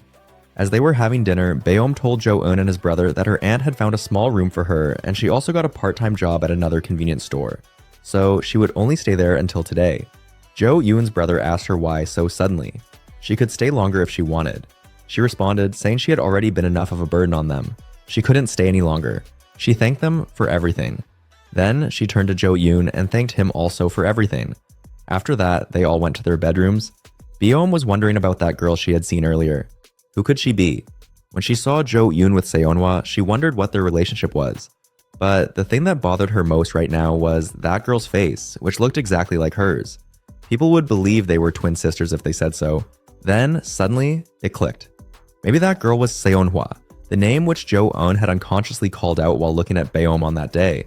She started thinking, what if all that kindness which he had shown to her until now was just because her face looked like Seonhwa's? If so, she kind of felt hurt. On the other side, our boy was also thinking about the earlier encounter where Seonhwa had asked him if he had gotten a girlfriend while he had amnesia, which he had denied. Then she had told him to go, saying that his brother might be waiting for him. Before leaving, she had told him she felt a bit relieved seeing him. Seeing how he still hated junk food like before, it made her feel like his memories weren't completely gone. Then she had asked, his name was Jo-eun here, right? If later on his memories came back, if he remembered the Jo-hoon she loved, if he remembered the time the three of them had together, and if he started to miss her, he should come to Busan, when he wanted to live as Jo-hoon, not as Jo-yoon. The next day, when Beom and Jo-eun were walking together, he asked her if she had packed everything. She responded that everything had burned down, so there wasn't much to pack. This bag was all she had. Then our boy asked if she really had to leave. They still hadn't caught the person who set fire to her place, and it seemed dangerous for her to live alone. She responded, saying it was alright. What else could happen? She thought she had to settle this herself. She couldn't keep causing trouble for those around her. If she stayed by him, she would end up making him get hurt too. While looking at Beom, Jo-eun remembered what her brother had told him on that day when he had gone to visit him. The person who made him like this was Daehan. Because he had refused to do something, Daehan had ordered him beaten. Our boy had asked him what Daehan had ordered him to do. He had responded, saying that bastard told him to take a picture of Beom with her clothes off. Jo-eun continued looking at her while thinking about this. When she asked him if he had anything to say, he denied it. At school, when the teacher was taking attendance, Jo-eun's friends were missing. The teacher asked if he knew why they weren't present. He responded, saying that he had sent them messages just in case, but they hadn't replied. In his mind, our boy was thinking, what if it could be like last time? Then he called out to Beom, saying that they should go together to her new place later. From today on, he told her never to go anywhere alone. After hearing that, she got flushed. She was thinking about the true identity of the feeling she had felt last night. Was it jealousy? She thought there was no way it could be that, right? It wasn't like she liked him, right? Jo-eun was trying to make calls, but his friends weren't picking up. The scene shifted to show the guy with a scar on his face. He was asking Basic what beating up these nobodies had to do with Jo-eun. Basic responded, saying that as he had told him to take Jo-eun down, they had to do a proper build-up. The first weakness of Jo-eun was his friends. The guy with the scar asked Basic what they should do now after this. Should they call Jo-eun here? Basic responded, saying that they needed to grab the second weakness, which was his girl. At the school, Beom was asking Hui-moon about Daehan's location. He responded, saying that Daehan hadn't been coming to school lately. He had heard that Daehan was taking some kind of successor lessons and had handled his attendance and all that. Anyway, he was the chairman's grandson, after all. Then, he asked Beom why she was looking for him. Beom was thinking to herself that in the end, did she have to go to that house of all places? She never wanted to go there again. But still, she couldn't let people around her get dragged into this anymore. Before she left, Hui-moon told her that he wanted to give her and Jo-eun some advice. They had better not go looking for Daehan because he had seen her and Jo-eun together earlier, flirting. Daehan had completely lost his mind. If they caught Daehan's eye right now, they might literally die. After school, Jo-eun and Beom were together. Our boy was asking why she had to insist on being alone in a dangerous situation. She responded, asking what she was supposed to do. Live at his house forever. Now that she had a place to stay, of course she should be moving out. Just then, our boy felt something was off. The fact that his friends weren't showing up at school and those who were targeting him wouldn't stay this quiet for long. After reaching Beom's new place, our boy asked her if it wasn't too narrow, even for just her using it. She responded, saying that it was basically a hotel room. Our boy asked if she could even sleep properly here. She should just stay at his place for the time being. This snapped her. She told him to stop with that topic now. Before leaving, Jo-eun asked her again if she was going to be alright. She confirmed, saying there was a manager here also. It was safe if she locked the door. She called out his name to thank him for everything, but she said it was nothing and just told him to go home safely. Inside her room, Beom thought to herself that it had gotten lonely all of a sudden. Was it because she had been living in a crowded place for a few days? She thought that this place, where she originally belonged, was a very lonely place all of a sudden. At night, someone came outside Beom's room. A guy in a pink tracksuit asked if this was the right place. Another guy responded, saying that he had seen that girl entering here with Jo-eun earlier. The guy with the white shirt asked if he could have some fun with her before the MC arrived. The tracksuit guy responded, calling him a perv. He told him to ask Basic about this because he just wanted to see blood on Jo-eun's face. He had been beaten up by him in the past. As they were discussing how they were going to take Beom out of her room, someone threw kimbap at them. As they turned to look, it was Jo-eun, ready to beat them up. As he punched the white shirt guy, the tracksuit guy grabbed our boy from behind, saying that he was about to beat him very badly. But he got punched in his face instead. After that, he got kicked hard. The scene shifted to show Jo-eun's friends, all beaten up. The guys there were discussing why those two couldn't even catch a girl properly. One of them was trying to contact the others. He was wondering why they weren't picking up his calls. Just then, someone came. As Basic was about to scold his men for being late, his body went cold after seeing Jo-shun standing behind them. After seeing his friends there, our boy made an offer. They should give him his friends back, and he would give their guys back. And if they traded right now, he would let all of them live. The guy with the scar started laughing, saying that Jo-eun was funny.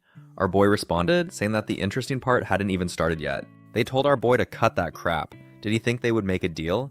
After hearing that, Jo-eun asked if that meant they didn't care if their guy's head got cracked open. Basic responded coldly, saying that then his head would be cracked open the exact same way. Just then, our boy activated his ability. He asked Basic if he had seen him before in Busan. This panicked Basic. He started asking what Jo-eun was talking about. Our boy responded, saying that he had definitely seen him somewhere before. Then, he pointed to the guy who had been beaten up by him earlier and had peed his pants. After hearing that, Basic was embarrassed while the guy next to him started making fun of him. Our boy now got serious, telling them to hand over his friends. Otherwise, they would end up just like before. Just then, the guy with the scar responded, asking what if he didn't want to. They would crush Jo-eun's friends to death. Then, he challenged our boy. Let's just stomp each other to death then. He mocked Jo-eun, saying that he couldn't do it. He told him he was impressed since there was 50 million won on his head. All of them rushed toward our boy at once. Jo-eun dodged the first guy while saying that if he had come out like this from the start, things would have been easier. Then he said, let's just beat the hell out of each other and whoever won takes their friends and leaves. The scar guy started laughing, saying this was the only way where the price tag made sense. Now this was more like a 50 million won guy. As he kicked one of Jo-eun's friends, it distracted our boy. The scar guy called to Jo-eun, asking if he was still going to continue this fight. While kicking his friend again, he said he didn't mind continuing. After watching his friend getting beaten up, our boy knelt down and started taking their beatings. As he was getting beaten up, he thought back to Busan. There had been a similar moment. In exchange for handing over his school students, they had one condition. Jo-hoon had to take a beating quietly and leave. Then, they would let his school students go free. While all eyes were focused on Jo-hoon like that, there had been Jidaiho, who hit them from behind. Now, back in the present, as Jo-eun was taking the beating, the scar guy called out to Basic, asking if the MC was a softie, doing this just to save his two nobody friends. Just then, someone was playing the role of Jidaiho. It was none other than Woo Jung-woo, who came from behind. He quickly punched them and secured the MC's friends. When everyone got distracted, our boy saw an opportunity and started kicking and punching everyone. Soon, he reached Basic and punched him hard. Woo Jung-woo asked Jo-eun if he had a nice nap. Our boy asked why he was late. Jung-woo responded that when they were distracted beating him, he came late because he enjoyed watching Jo-eun get beaten up. Now both of them were standing together. The scar guy laughed, saying he thought Jo-eun was a lone wolf, but he had lackeys too. After hearing the word lackey, this pissed off Jung-woo. The scar guy took off his blazer and started saying that he was feeling bad for Daehan because he thought this was going to be easy money. But he was glad that wasn't the case anymore. He said none of Jo-eun's friends were leaving this place today. He got ready to fight. The scene shifted to Busan, where Hidayako was looking for Seonhwa. He got a call from her number and picked up, asking where she was. She didn't even come to school, and why wasn't she picking up his calls? But on the other side, there was someone else speaking. They asked if he was an acquaintance of the patient. They responded saying this was Seoul Hospital, and they were calling because his number was the most recent missed call on the patient's phone. Hidayho's face went pale as he listened to what they had to say. As Jae-sung was preparing to fight, Basic got his consciousness back. Jae-sung told Basic to take care of Youngwoo. Basic prepared to fight Youngwoo. He made fun of him by calling him a chihuahua because Daehan used to mock him with that name. He said the only reason he hadn't picked a fight with Youngwoo until now was because he had left him alone out of pity. This angered Youngwoo. Just as they were both about to clash, our boy interrupted, saying to be careful Basic might piss himself. This pissed off Basic, and he lunged at Jo-eun for an attack. Our boy did nothing and stayed still because he knew Youngwoo was already in midair for a kick, which made Basic fall back. Our boy watched Youngwoo getting fired up and thought to himself that the only thing which made Youngwoo this fired up was Daehan's name. After that, Jo-eun turned to look for Jae-sung, but he was already behind our boy, ready to attack. Jo-eun dodged him and kicked him back. But Jae-sung joked, asking if this kick was supposed to make him feel pain. He asked our boy if he had used his full power. Our boy kicked him again, but it got blocked. Jo-eun thought to himself that his body was hard as stone. After calculating his next move, our boy charged again, but the result was still the same. Jae-sung grabbed Jo-eun's foot and mocked him, saying he was aimless. Then he started bragging about how when he was in high school, he had defeated everyone and won every judo medal. Then he slammed our boy on the ground. After grabbing Jo-eun's face, he prepared to punch again, boasting that whoever got caught by him never escaped without injuries. He punched our boy, which distracted the other fighters. Jae-sung prepared to punch again, while saying that he would take the 50 million won easily. The scene shifted to the hospital where Seonhwa was lying down. A flashback showed how she had ended up there. Earlier, she had been walking while checking out ticket prices to return to Busan. Another flashback within the flashback showed Jo Yoon denying that Beom wasn't his girlfriend. But Seonhwa couldn't process it correctly because in the past, Jo Hoon wasn't this generous about letting any girl live at his house except her. She thought maybe Jo Yoon's soul made him act kind toward Beom unconsciously because she kind of resembled Seonhwa. Her thoughts were interrupted by someone before she could do anything. That guy struck her on her head with a steel pipe. Seonhwa fell down. When she looked up to see who it was, that guy hit her again. That's how she got admitted to the hospital. At the hospital, when she opened her eyes, there was Jaedae standing there. He told her to lay down while asking what had happened to her. She asked him where she was right now. Jaedae told her she was in a hospital in Seoul. He asked her why she wasn't picking up his calls, why she was in Seoul, and how she ended up in the hospital. He questioned her if she had come here to meet Jo Hoon. Seonhwa responded that they had met earlier, but Jo Hoon couldn't remember anything about them. Jaedae told her why was he even shocked. Jo Hoon's older brother had already told them that he had lost all his past memories. His brother had told them it was better if Jo Hoon didn't get involved in the past again. That's why Jaedae didn't come here looking for him, because he didn't want to see him hurt again. Seonhwa responded that he was right, but she wanted to check with her own eyes if Jo Hoon truly didn't remember them. After that, Jaedae asked her who had attacked her. The scene shifted back to the fight. Jae-sung was holding his nose, bleeding. He was confused about how he got hit. He had clearly pinned down Jo Eun, and even struck first, but he was the one left with blood. Jungwoo was equally shocked that our boy had converted his disadvantage into an advantage. He had blocked Jae-sung's punch and punched him back on his nose. Jae-sung questioned our boy, asking if he had lured him into getting caught on purpose. Jo-en responded that he talked too much. That's the reason he hated guys who came from elite sports backgrounds. They always calculated everything like computers. Then our boy asked him if he was going to continue, or maybe in Seoul. This was considered a finished fight. The scene shifted to somewhere else where a few students were questioning who that guy was, smoking in front of their school. Back at the fight, as Jae-sung struggled to land a hit, our boy mocked him, saying he didn't see his smile like before. What happened? Jo-in landed a hit and told Jae-sung to get ready for another gold medal while punching him hard. On the other side, Basic was struggling against Jungwoo. Basic wasn't even getting a chance to get close and hit him. Jungwoo trolled him, saying that they had lost the fight the moment they let their guard down and he had rescued Jo-in's friends. As Basic and Jae-sung were getting beaten up, their lackeys were scared to do anything.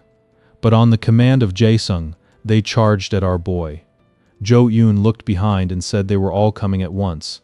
He grabbed Jae-sung and asked him if the other Gangpo Association members didn't tell them that he fought one-on-one. Then our boy proceeded to punch Jae-sung repeatedly. The scene shifted to show Jaedae, who had been standing outside the school smoking earlier. When he had asked Seonhwa about the people who attacked her, she had responded that at first she didn't get to see anything. But when she regained consciousness, she heard them discussing that they had attacked the wrong person. When Jaedae asked if she remembered anything to identify them, she said that one of the guys had a golden tooth. After hearing that, Jaedae had stood up. Seonhwa tried to stop him, but he responded, asking if she had ever seen him stand still and do nothing when someone messed with their people. After that, Jaedae spent his time searching around the incident area, asking thugs and locals. In the end, he ended up at a school where he called out a student in a mocking tone, which pissed the student off. Before the student could do anything, Jaedae punched him. Then he asked if he could ask him some questions. After that, he asked if any student there had a golden tooth. The scene shifted to Hyungnam, the guy with the golden tooth who was with his friend. They were making fun of his recent mistake about attacking someone else. Hyungnam responded, saying that he just did what Shim Wongu had told him to do. Wongu had shown him just a photo of Beom, saying that if they could catch her, they would earn lots of money. But when he arrived at the school gate, he spotted Seonhwa instead of Beom and followed her. When she was alone, he attacked her. But when he showed the photo to Shim Wongu afterward, Wongu said this was a different person. She looked the same, but she was a different person. After that, he had immediately taken Seonhwa to the hospital. But his friend suggested that if he wanted, he could have just used her as a bait since she looked the same. This struck him as a good idea, but it was too late for that now. The boy from earlier came to him, saying that someone had told him to get Hyungnam. After that, they all went to the location. Hyungnam asked Jaedae why he was looking for him. Jideho, just to confirm, asked him to smile for once. The guy smiled, and Jideho could see the golden tooth clearly.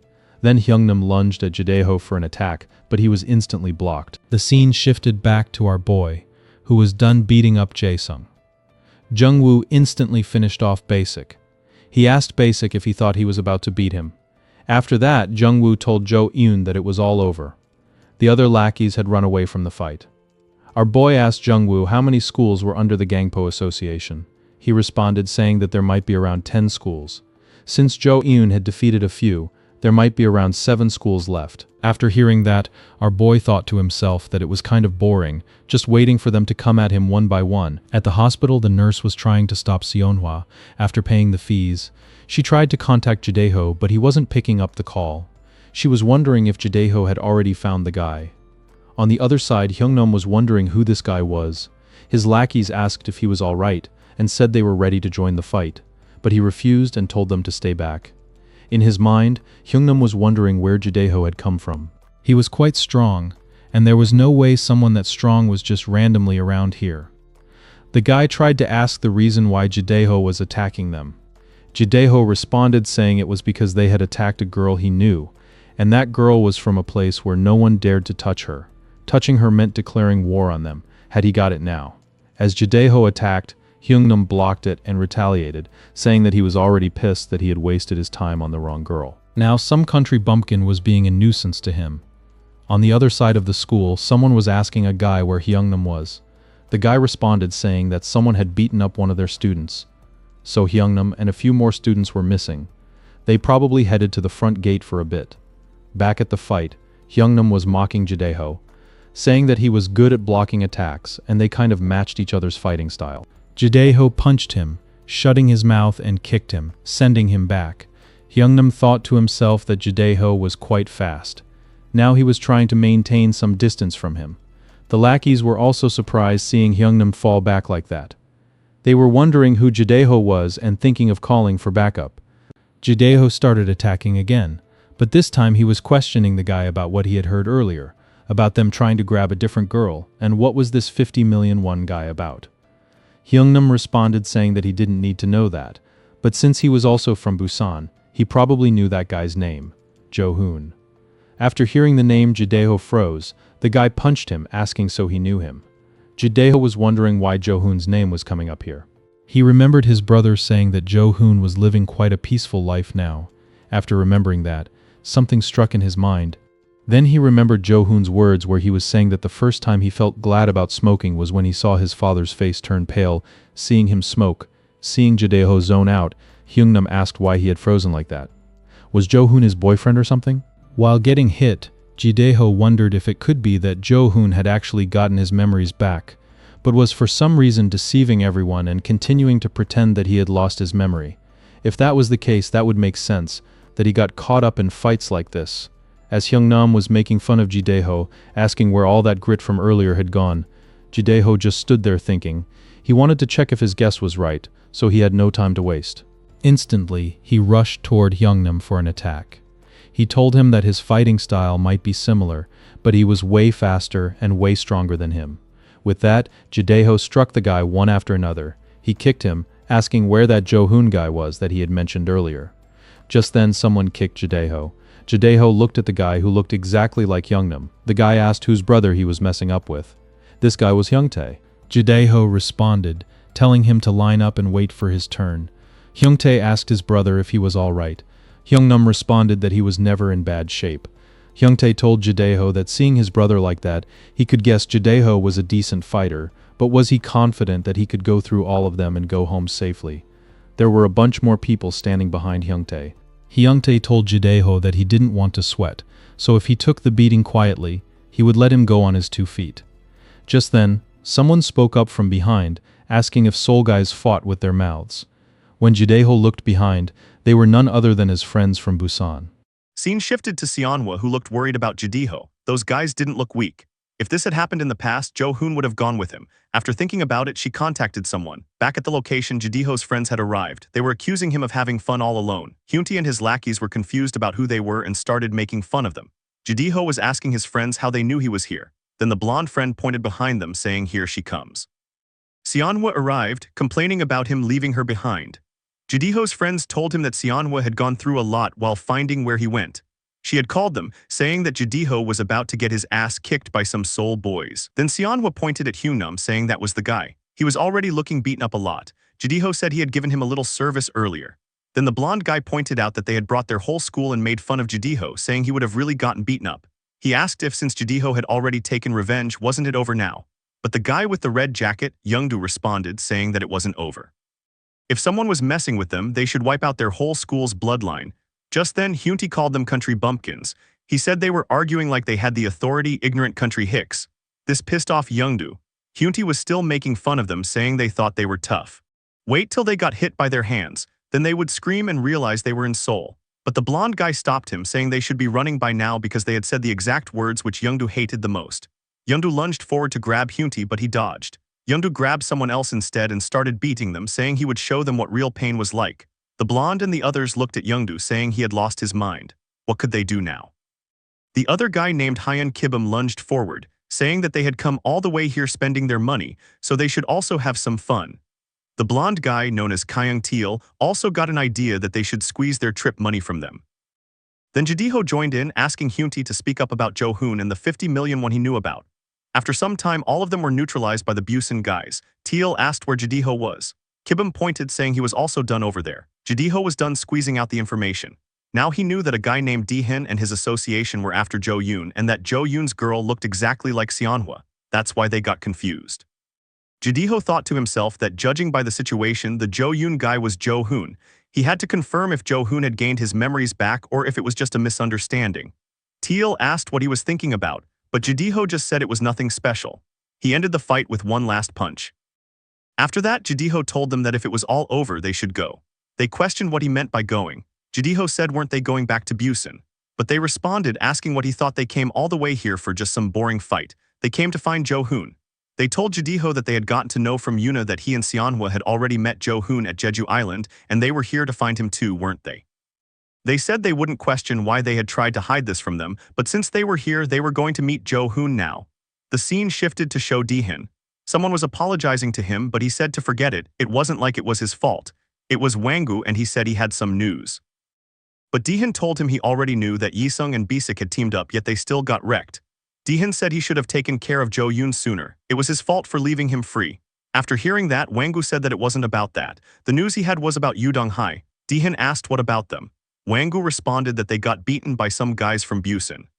The same day at night in a bar, many people were murmuring that whoever had gone against Jo Yoon so far had been taken down one after another. Someone said not just that, he had heard that Yudong Hai also got wrecked too, but it wasn't by Jo Yoon. It was some Busan guys out of the blue. Someone else said they were all slow, as they knew Jo Yoon was from Busan. So what did that mean? Wasn't it obvious that Jo Yoon and his lackeys were here to take over Gangpo? After hearing all that, Dehin got pissed and slammed his hand on the table. Then he asked what they were all here for. He guessed they didn't want to join his company after all. They were scared because of some bumpkin guys. Why should he trust them and pay salaries?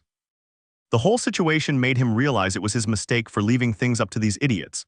Then he told them to gather every single member of the association. They were going to war with those bastards. It was Busan versus Gangpo. The scene shifted to the MC's house. His brother was questioning what had happened to his face. At first, our boy denied anything was wrong. Then he said he got mugged by some thugs yesterday. That was it. His brother asked him who they were.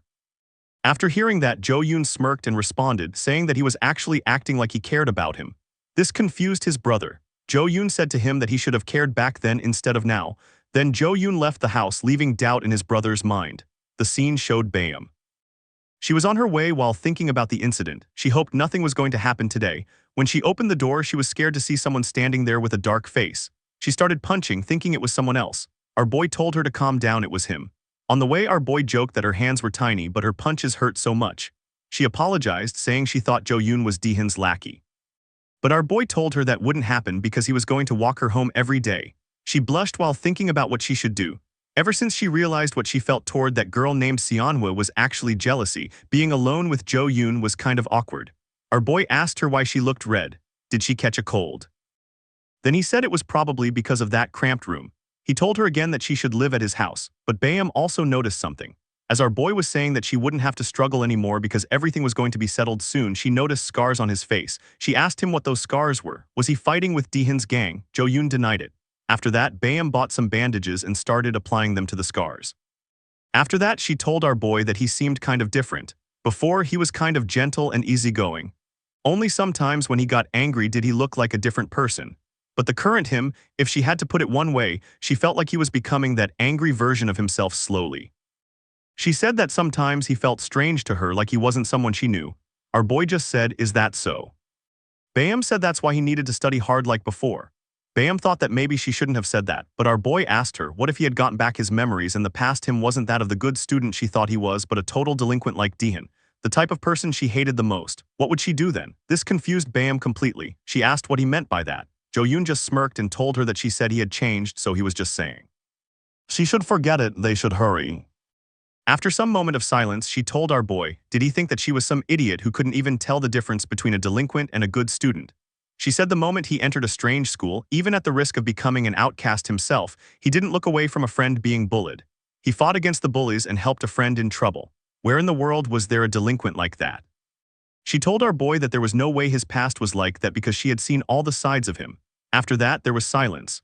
Bayam started walking, telling our boy to hurry if he didn't want to be late. At the school, H-woman was saying that he was bored. There wasn't anything exciting. His friend asked him if he should ask some girls to go out for drinks. But H-woman rejected it, saying he should just go. He also mentioned that he had heard Woo Youngwoo and Jo Yoon took down Bisik and his gang. He thought that sounded really fun. When was the last time there was a real fight? His friend asked then why didn't he join the bounty hunt. He responded, saying that Dehan had told them to stay out of this ever since they got beaten up by Jo Yoon. Just then, Youngwoo entered, saying that he was a good dog obeying his master's orders. This made H-woman angry and he lunged at Youngwoo. H-woman asked Youngwoo why he was here. Youngwoo responded, saying that he heard H-woman was bored as hell, so he was offering to do something fun together. The scene shifted to our boy. They were just outside the school when Jo Yoon spotted someone. They were his friends from Busan, standing outside his school. Our boy was wondering why they were here. He told Bayam to go in first. Just then his friends spotted him and Youngdoo rushed over and hugged him, asking what he was doing here. After that, Bayam went to the classroom. Youngnam asked where Jo Yoon was. She responded that they had come together, but he had run into his friends. He asked if Jo Yoon even had friends besides them. She responded, saying that they seemed like his hometown friends. She started recalling Jo Yoon's words, what he had said to her earlier about himself, about how he could be a completely different person. This made her think. Youngnam said that Jo Yoon must have been hurt a bit too. As he was about to say more, the other friend stopped him, saying that Jo Yoon had told them to keep it secret. Bayam started noticing the bandages on their faces. She asked both of them how they and Jo Yoon had gotten injuries on their faces. Back outside, Jo Yoon's friends were shocked to hear him telling them that he didn't remember them. Jideho spoke up, saying that's why he had tried to hide this from them because they would get shocked. He said the Jo Hoon they knew didn't exist anymore. Youngdoo got mad and told our boy to stop joking. How could he forget them and the time they spent together? How could he forget them? As they asked, Jideho was observing our boy quietly. Jo Yoon thought to himself that there was no way he wouldn't remember. How could he forget them? In his life where he had no one, they were his friends. A flashback showed Jo Hoon's childhood. Our boy was trying to convince his mom that they should go back to Korea. He promised that he would study hard and would do whatever they said. But his mother shouted at him, saying that if he were capable of doing well, he should have done it from the start. Jo Hoon thought that unlike his brother, who was a model student, he had spent all his time playing soccer instead of studying. He was always a headache for his parents. Even when discipline didn't work, his parents decided that Jo Hoon had no room for improvement, so they sent him away to America. A foreign Asian kid who couldn't even speak a word of English, there were no kind American friends for him. Making friends was the last thing on his mind. Due to racism, his life in America was just constant bullying. That's when he realized how not to get bullied. If he just beat the hell out of them and stomped them into the ground until they were absolutely terrified, then nobody could touch him. After that, even if someone was looking at our boy like they were mocking him, he made sure they could never even look at him again. The news of the son of a certain national university professor in Busan causing trouble daily spread instantly in the small Korean community. His respectable educator parents, afraid of those rumors, sent him back to Busan. Jo Hoon thought that this was the Korea he missed so much. But in the few years he was away, this place had become unfamiliar too. Kids his age in Korea weren't any different from Americans. A few students took our boy somewhere and told him to bring 50,000 won from now on daily since his parents were rich. But our boy just started beating them, saying they were the same no matter where he went. After beating them, Jo Hoon thought that the only annoying thing about Korea compared to America was that if you beat one annoying guy, he brought another one. So Jo Hoon beat him and the guy the next one brought as well. Every guy who came next, he kept beating them again and again. Before Jo Hoon knew it, no one in the neighborhood messed with him anymore. But one day, our boy met Jideho. At a quiet place, our boy asked Jidiho who he was here for. Jidiho grabbed his friend and said it was for this guy who Jo-hoon had turned into a total mess. Teal laughed, saying that today Jo-hoon was getting the beating of his life because Jidiho was the boss of Busan. Our boy just joked, saying that if he remembered correctly, the one who beat him was him. Jo-hoon said he meant they came in truckloads every day, he couldn't even tell who was who. But Jidiho responded, saying he didn't care if Jo-hoon remembered or not. Today, he was going to make him look exactly like his friend. Looking at Jidiho, Jo-hoon thought that he was different from the other guys so far. As Jidiho attacked and our boy blocked it, Jo-hoon knew that was a feint jab and the real one following it would be a right hook.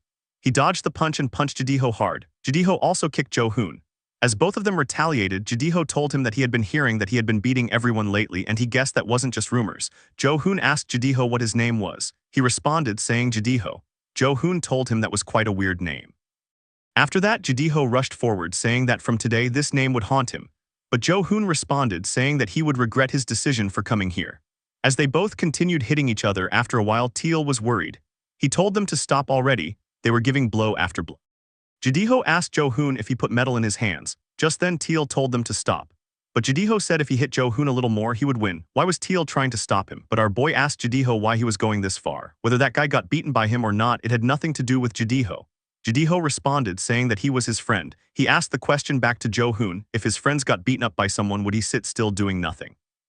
Our boy responded that he didn't know and punched Jidiho. Then he said it was because he didn't have any friends.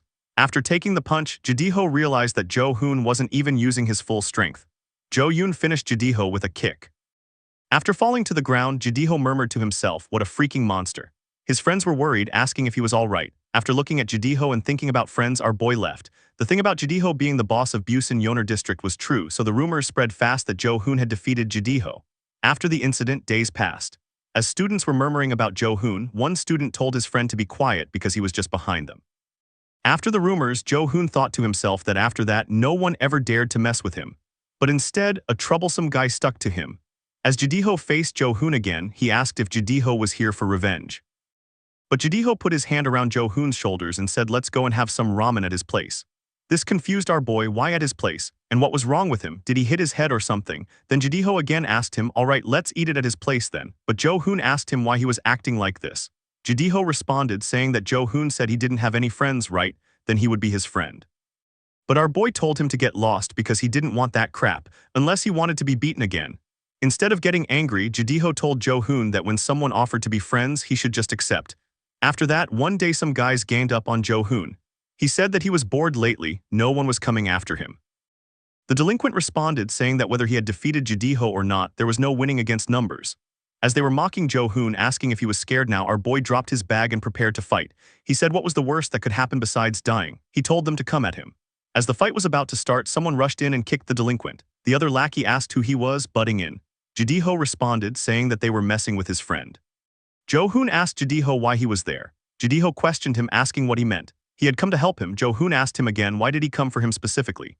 Jidiho responded simply saying that as he had said before they were friends now, he couldn't just stand by watching his friend get beaten. Just then one of the thugs lunged at them. Without even looking, Jidiho sent him flying with a single punch. After hearing someone call him his friend, something stirred inside our boy. Then Jo-hoon rushed in and started beating the thugs, telling Jidiho to just stay out of his way. But that didn't last long. Both of them ended up fighting side by side. The thugs had no idea how to handle them together. Jidiho asked Jo-hoon if he felt any better after seeing him show up. But just then, a thug was coming from behind Jidiho. Jo-hoon rushed over and dropped him before he could strike, telling Jidiho he had just saved his ass. After that, they stood over the last of the fallen thugs together. Jidiho invited Jo-hoon to have ramen at his place afterward. At Jidiho's place, as they were eating, Jidiho casually brought out a bottle of soju. Jo-hoon raised an eyebrow, asking what kind of student drank soju. Jidiho told him to stop acting like a model student and just try it. He said that guys had to down a glass together to really get close, if he knew what he meant. He then asked Jo-hoon if he had ever drunk before. Jo-hoon responded without hesitation, saying of course he had, and started drinking. That was how Jo-hoon made his very first friend. And without realizing it, he learned how to drink properly for the first time that night. Later, when Jidiho lit up a cigarette, Jo-hoon asked if it was actually any good. Jidiho responded that of course it was and asked if he wanted to try one. That was how our boy learned to smoke. After a while, Jo-hoon started throwing up from the soju. Still, he reached out for a cigarette. Smoking quietly, he thought about everything that had happened and the fact that he had actually made a friend. He started laughing to himself, quietly at first, then harder. From that day on, they were inseparable through fights, late-night drinks, and everything in between. One evening while they were drinking, Jadiho asked Jo-hoon if he wanted to hang out with some girls he had invited. Jo-hoon turned it down, saying he preferred it this way. Then Jadiho asked which high school Jo-hoon was planning to attend. He shrugged, saying anywhere nearby would do. Jadiho then asked if he had heard about the Bill Group. Jo-hoon asked what that was. Jadiho explained that it was a group made up of the strongest fighters from each school in Busan, the top 1%. The current first-year boss, one grade above them, was Lee Si-won. That guy had extended an invitation for them to join his high school under the condition of entering the Bill Group. Jadiho told Jo-hoon they should go together and take over all of Busan. But our boy turned it down flat, saying he wasn't going. Jadiho couldn't believe it. He asked if Jo-hoon had lost his mind. This was a massive opportunity. If they joined, nobody in Busan could touch them. But our boy looked at him and asked quietly if Jadiho actually enjoyed fighting. Jadiho didn't quite know how to answer that, pointing out that Jo-hoon was the one who fought the most out of anyone.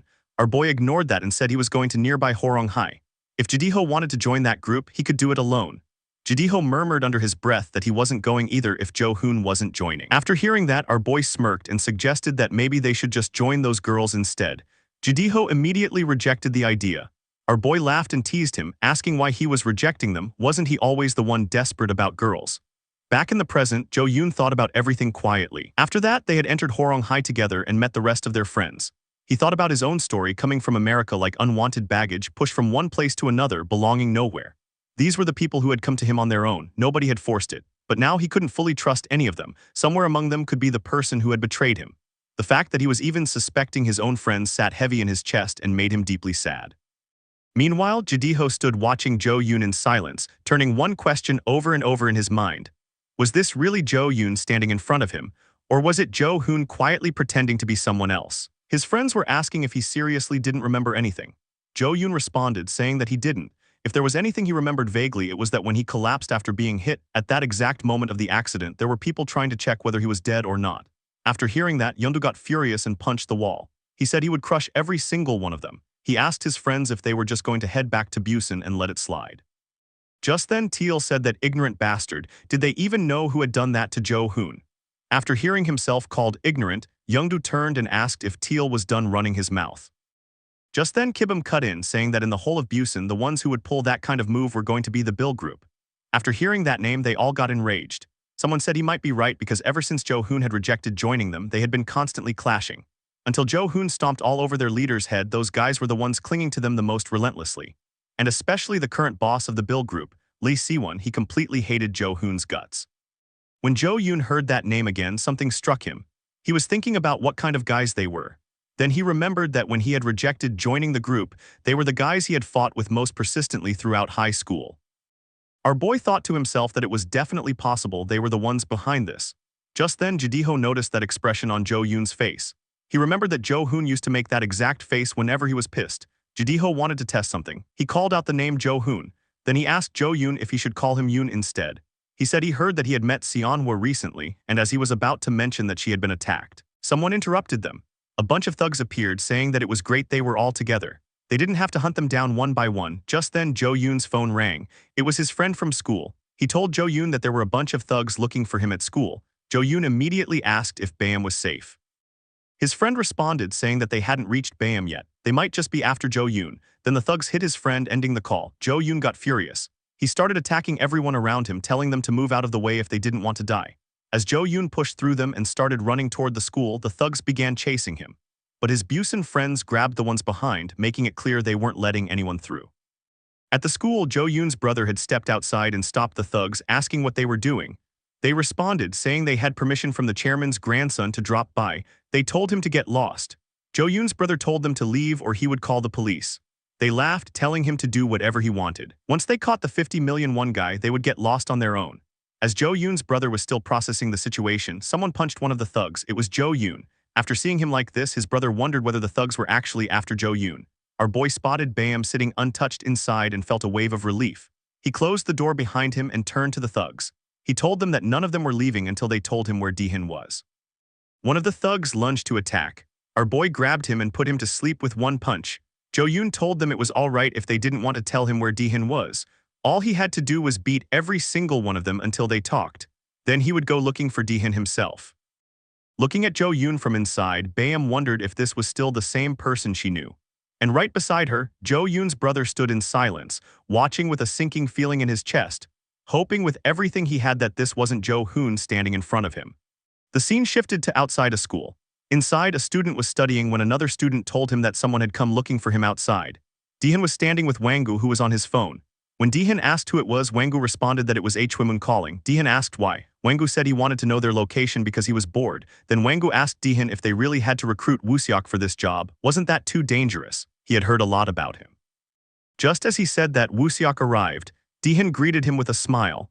The scene shifted back to Jo Yoon, where he was asking the remaining thugs for Dehan's location. On the other side, Woo Youngwoo was also beating up some thugs. He was thinking that Dehan might have sent more people after Jo Yoon, so he needed to hurry and get there. Back with our boy, he had just taken down another thug. When he turned to the last guy, the thug started panicking, saying he didn't know where Dehan was. Our boy smacked him anyway, saying he didn't expect much from them. He would find Dehan eventually.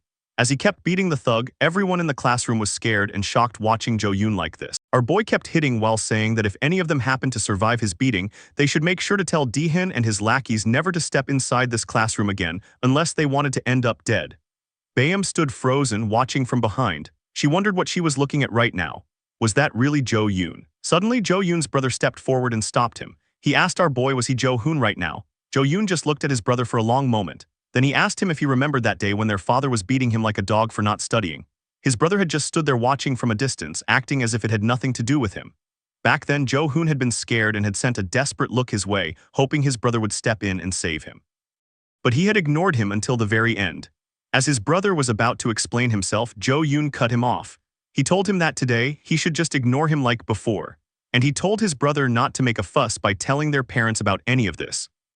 Just as Jo Yoon walked over to Bayam to explain the situation, Youngwoo burst in shouting, asking if Jo Yoon was alive. Then he saw the thugs lying around, beaten, bleeding, and unconscious. He looked at our boy and said one word, cruel. Then Youngwoo told Jo Yoon to head out and catch Dehan. Our boy asked how they were supposed to catch him when they didn't even know his location. Youngwoo said he had a spy who was going to send Dehan's location soon. After hearing that, Jo Yoon looked back at Bayam for a brief moment, then turned and headed out. Back in the classroom, Bayam stood still.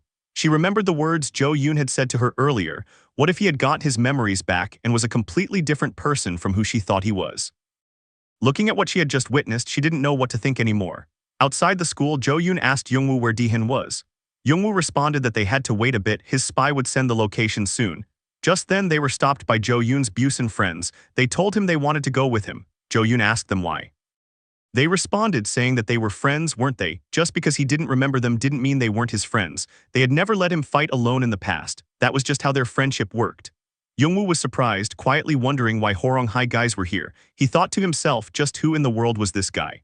Behind everyone, Jideho stood quietly observing Jo Yoon, still trying to confirm what he already suspected. Back inside the classroom, the students whispered among themselves about Jo Yoon, discussing how frightening he had looked and wondering why he was calling their homeroom teacher his brother. Were they actually related? Jo Yoon's brother stood apart from them, thinking about what he should do. It was a bad situation. Should he contact their parents and tell them about this right away?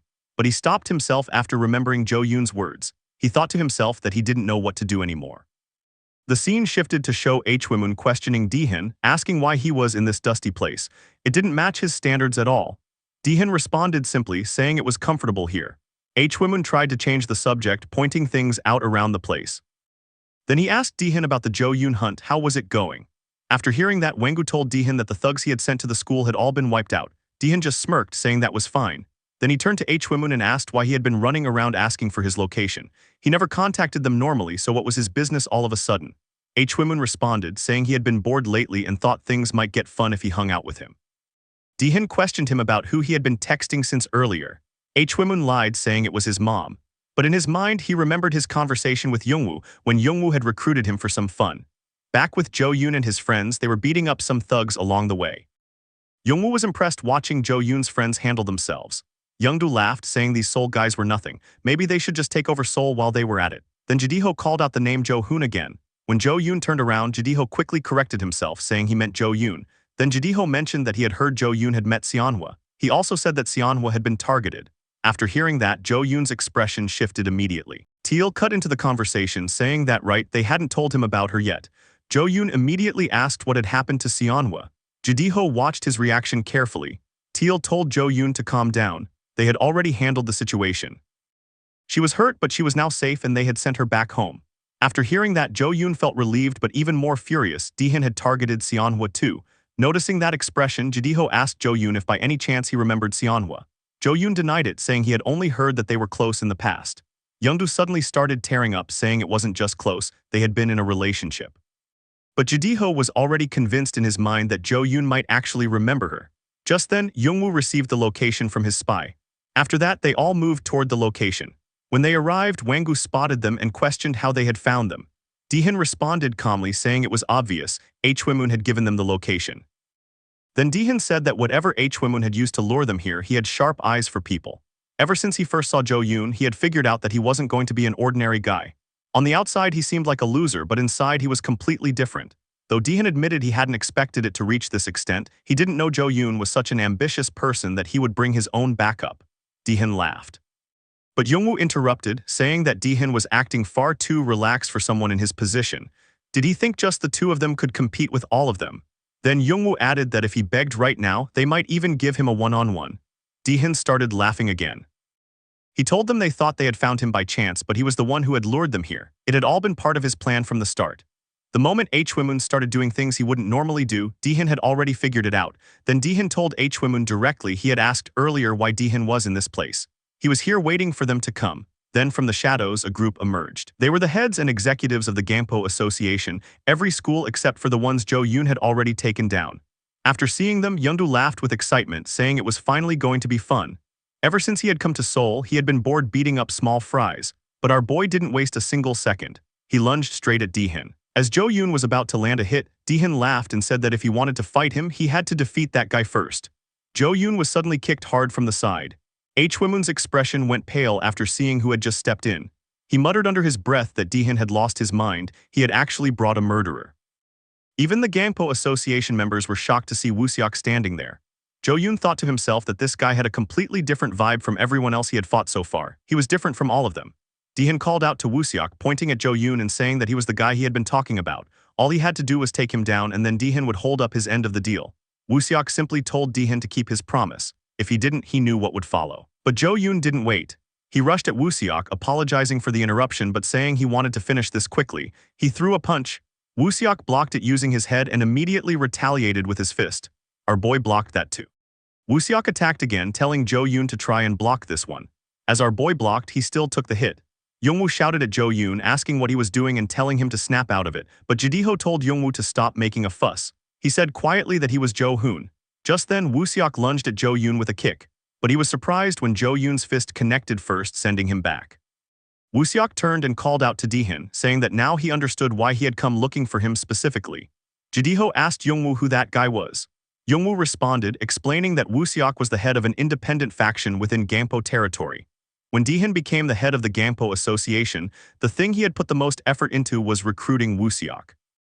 Despite all the persuasion and threats, Wooseok never joined. In the end, they had settled on an agreement where neither side would interfere in the other's territory. Then news came in that Wooseok had become a murderer. After he got out of juvenile detention, he had completely cut himself off from the world. Youngwoo wondered how Dihin had managed to persuade him now.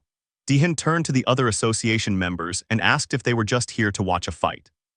He told them that whether it was Jo Yoon or his people, none of them should be walking out on two legs. They should crumble, every single one of them. As the association members surrounded Jo Yoon's friends, Youngdu and the others started handling them without hesitation. Youngwoo looked around in disbelief, asking what these guys usually ate to keep going like this. Jidiho was also taking down thugs. He pushed straight through toward Dihin, but his attack was blocked by Wanggu stepping in. Back with Jo Yoon, both of them resumed fighting. As they exchanged blows, Wooseok paused and told Jo Yoon that he had no ill feelings toward him personally. But unlike Jo Yoon, he had a definitive reason why he needed to win. That's why he had to knock him down. Jo Yoon took the hit and responded, saying that in that case he was apologizing to him in advance, because he also had so many reasons why he could not afford to lose. The scene shifted to the school, where Hong-hee was visibly nervous after hearing about the confrontation between Jo Yoon and Dihin. Just then someone approached her. It was Baeum. She had come to ask her one thing: what kind of person was Jo Yoon in the past? Back at the fight, our boy told Wooseok that he had thought he was an emotionless machine, but after taking that punch, he could see him frown. Just then, Daehan interrupted, telling Wooseok to get serious. Had he forgotten what happens when he loses? Wooseok rushed at Jo-eun with sudden speed, thinking to himself how could he forget that? Our boy blocked his fists and kicks while thinking about what had made him so much faster and stronger all of a sudden. Then Jo-eun asked Wooseok what would happen if he lost, that he was ready to throw his life away for it. The scene shifted to Youngdu, who was clashing with another bulky fighter. Youngdu smirked, saying that he had finally found a decent opponent. But that guy responded, calling Youngdu an ignorant country bumpkin. This obviously pissed Youngdu off, and he started beating him relentlessly. Then the scene showed Jungwoo mid-fight. While beating his opponent, he told him that they had been acting all tough because of the association, but in reality they were nothing without Daehan. Nearby, a guy called out to Daehan, saying they were getting wrecked and asking him to call more guys. Kibum punched him mid-sentence, asking if Sil guys always chattered in the middle of a fight. After seeing his men getting pushed around, Daehan shouted at them. He told them to use the gear he had given them earlier. Why were they keeping it hidden? After hearing that, everyone pulled out brass knuckles. They landed a few hits on Jo-eun's friends and started getting excited, saying that this was where the game changed. But Jidaiho just looked at them and started laughing. He told them Cell guys were cute, getting excited over a little gear. Then he looked at Wangyu and said he wouldn't be taking a single hit from him from here on out. Back with Jo-eun, he was surprised to see Wooseok also pull out brass knuckles. Our boy asked him if he had been mistaken to think he was different. Wooseok responded, saying that he hated using these things. But after seeing Jo-eun's skills, it looked necessary if he wanted to win. Our boy responded, saying that yeah, it would definitely hurt if it landed. Suddenly, Wooseok said something that changed the weight of the entire fight. He said that he had killed his father to protect his little sister. So killing someone he had just met today would mean nothing to him. Jo-eun asked what he meant about his sister. Daehan cut in, saying it was exactly what he heard. Wooseok had killed his father to save his younger sister from being beaten every day, and today was no different. If Wooseok could defeat Jo-eun, Daehan had promised to make his sister's life an absolute hell for the rest of her days. Wooseok knew exactly what Daehan was capable of, so he had no choice but to follow his orders. And it seemed like he was about to become a murderer again. Wooseok started landing hits. Between blows, he told Jo-eun that he now knew his situation. He asked him not to resent him too much, but our boy asked him. The reason he couldn't lose was just that. Wooseok's expression darkened with anger, but before he could react, Jo-eun punched him and said that he didn't have to worry about a single thing. Daehan would never get the chance to touch his sister. The Gangpo Association and Daehan himself, they were all going down today. The scene shifted back to the school. BM asked Hongyi if what she had told her was true. Back in Busan, Jo-hoon wasn't the one being bullied. He was the school thug instead.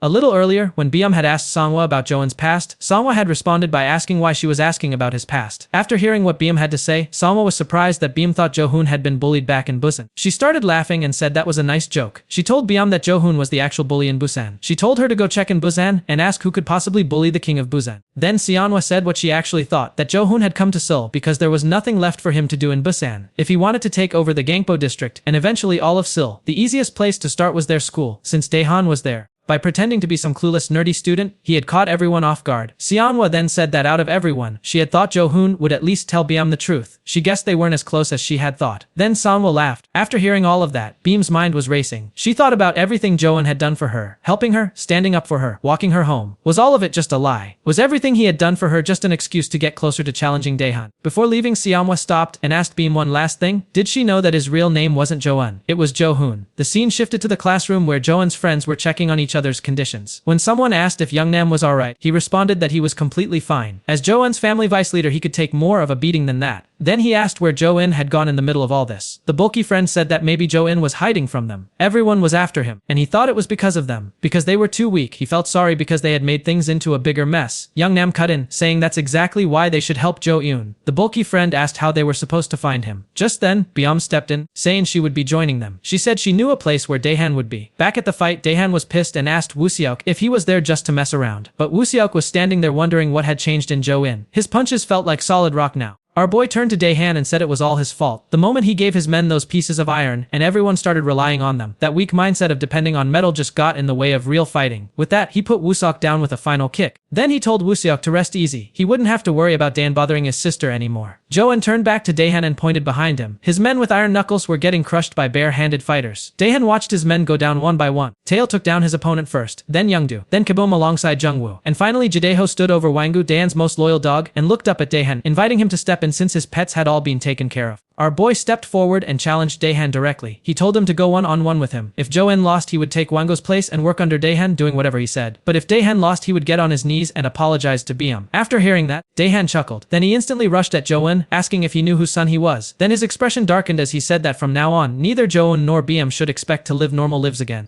Back with Jo-eun's friends and Beom, they had searched around several places but hadn't found Jo-eun or anyone else. Beom thought to herself that if they weren't here, then they were probably at that other place. Back at the fight, Jo-eun and Daehan were going at it. Daehan's lackeys were hyped up as he started throwing punches, mocking Jo-eun and his friends and telling them to watch how Daehan handled everyone. But our boy was shocked, not because Daehan was fast or strong, but because he was a complete rookie. Jo-eun punched him effortlessly, one after another. Daehan's men were in complete shock watching their boss take a beating. Wanggu, who knew Daehan's secret, watched with growing concern. After taking hit after hit, Daehan shouted at Jo-eun, asking if he knew whose son he had just hit. He kept trying to land something, anything. Our boy was genuinely confused. He was wondering if Daehan was just messing with him, because how could someone like this be the boss of all bosses in this neighborhood? Our boy just kicked and slapped him, telling Daehan to stop messing around. After seeing Jo-eun's hand come at him, Daehan flinched back, almost like a childhood trauma had been triggered. Our boy looked at him in disappointment and asked if this was what he actually was. His lackeys stood in complete silence, unable to process what they were seeing. At that moment, Daehan pulled out a knife and slashed Jo-eun's arm. Then he lunged forward, saying that in his family, they learned how to hold a knife before they learned how to hold a pencil. He started swinging the knife wildly. Jungwoo got concerned, but Jadeho told him not to worry. Having a knife in front of Jo-eun didn't make any difference. Our boy proved that right away. He dodged the attacks and gave Daehan a downward kick, telling him to prepare himself for the beating of his lifetime. As Jo-eun was about to follow through, something stopped him. At that exact moment, Beom and the others arrived from behind. Daehan spotted the opportunity the instant he saw Jo-eun's attention shift toward Beom. He lunged forward with the knife, trying to stab him. Jo-eun stopped the attack before it could land. It only tore through his shirt. He grabbed Daehan by the collar. But before our boy could strike back, Daehan spun around and grabbed Beom, pressing the knife against her neck. He threatened Jo-eun, telling him to do whatever he said, otherwise he would slice Beom's face right then and there. Jo-eun's friends froze, but not entirely because of the danger Beom was in. It was because of how familiar she looked. Jadeho stood there staring. The image of Sanhwa flashed through his mind. He looked at this girl, the same face, the same presence. He thought to himself that Jo-hoon had been seeing this girl here in Busan all this time. He let out a short, disbelieving laugh to himself, thinking that this was absolutely crazy. Seeing Beom in danger, Jo-eun was running through his options. If he rushed in and took out the knife, that would be easy enough, but something could go wrong in the process. But as he was thinking, Beom spoke first. She told Daehan to go ahead, draw a line across her face. This caught Daehan completely off guard. He threatened her, saying he wouldn't stop just because she was acting tough. But she responded, saying her life was already ruined anyway. It was miserable enough being born into that house, into that situation. And because of him, her life had only gotten more tangled up. Then she grabbed Daehan's hand and pushed the knife toward herself, asking what could possibly be more miserable than what she had already lived through.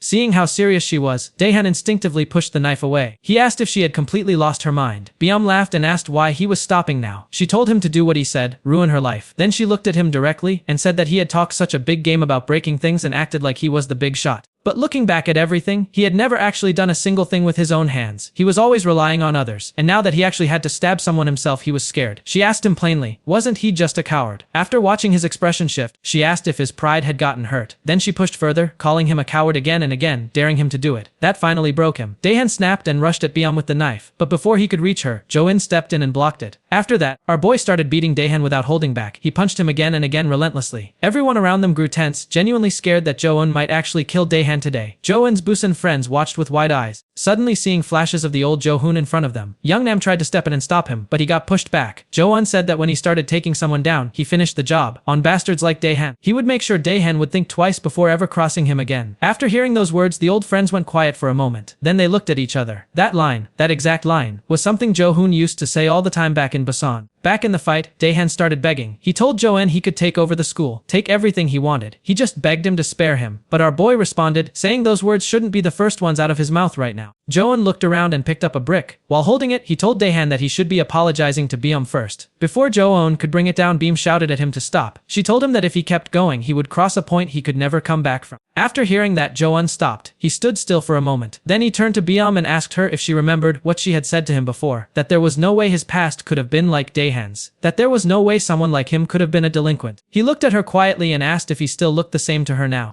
After the fight, rumors had spread everywhere overnight. A few students were discussing in disbelief whether Daehan had really been taken down. Not just Daehan, but the entire Gangpo Association. Just then, Hegan joined them, asking if what they were saying was actually true. They responded, telling him that while he was recovering in the hospital, Daehan and the entire Gangpo Association had been taken down by none other than the 50 million won guy himself. At Jo-in's school, every student was talking about what had happened, how Daehan had been begging for mercy, and how he ended up hospitalized along with the rest of the Gangpo members. Dongmin and the others couldn't believe that Jo-in had taken down everyone. Huimun joined them and asked why it couldn't be true. He pulled out his phone and showed them a picture of Daehan, lying unconscious, beaten badly. He laughed, saying that Daehan, the guy who was never afraid of anything, had been begging to be spared by Jo-un. Dongmin asked Humoon why he was laughing. Wasn't he friends with Daehan? Humoon punched him lightly and said that just because they hung out together for fun didn't make them friends. He made it clear he was nothing like Daehan. Either way, he said he was really liking this photo, and it was a good thing he had taken Jungwoo's offer to switch sides when he did. The scene shifted to Jungwoo standing alone on the school rooftop. He looked around and thought to himself that the rooftop felt refreshing now that it was free of those punks. He thought that he didn't get to beat Daehan himself, but it had worked out either way. Then he got a flashback of his friend. He wondered quietly, now that it was over, would his friend feel even a little relieved? Back in the classroom, other students were asking Daehan's former friends if the rumors were true and whether they had been there on the scene. Both of them confirmed it. Whatever they had heard was true. The boss of this school was Jo-eun now. After hearing that, students were shocked. They wondered that if Jo-eun had defeated Daehan, what would happen to the ranking system that Daehan had put in place? Even if the boss changed, there was no way something like that would disappear so easily. Young Nam interrupted them, saying that Jo-eun had said something after defeating Daehan. He had declared that from now on, there would be no more of that ranking system. And he had told Daehan directly that if he ever tried calling Beam a slave, or any of that again, he would be publicly humiliated in front of the whole school. After hearing Beam's name, students murmured among themselves. The reason Jo-eun had taken down Daehan was because of Beam. Beam was sitting quietly, thinking about Jo-eun and the question he had asked her. She thought to herself that the kind and gentle Jo-eun she had known only existed because he had lost his memory. The real Jo-eun was different from what she had believed. She remembered her own words, the things she had said to him when he had asked her that same question about himself. She grabbed her head, thinking about what she had even been saying to him. What did she actually know about Jo-eun to have said something like that? Just then, everyone's attention shifted to the noise outside in the hallway. Students were talking about Jo-eun, wondering why he was just standing there doing nothing. Inside his own head, Jo-eun was trying to figure out how to walk into the classroom and face Beam. Just then, Young Nam appeared and grabbed him, pushing him inside. He shouted for everyone to look at their new boss. Students immediately avoided eye contact with Jo-eun. Young Nam asked why everyone was acting so weird. Jo-eun gave him a smack on the head, telling him to shut up.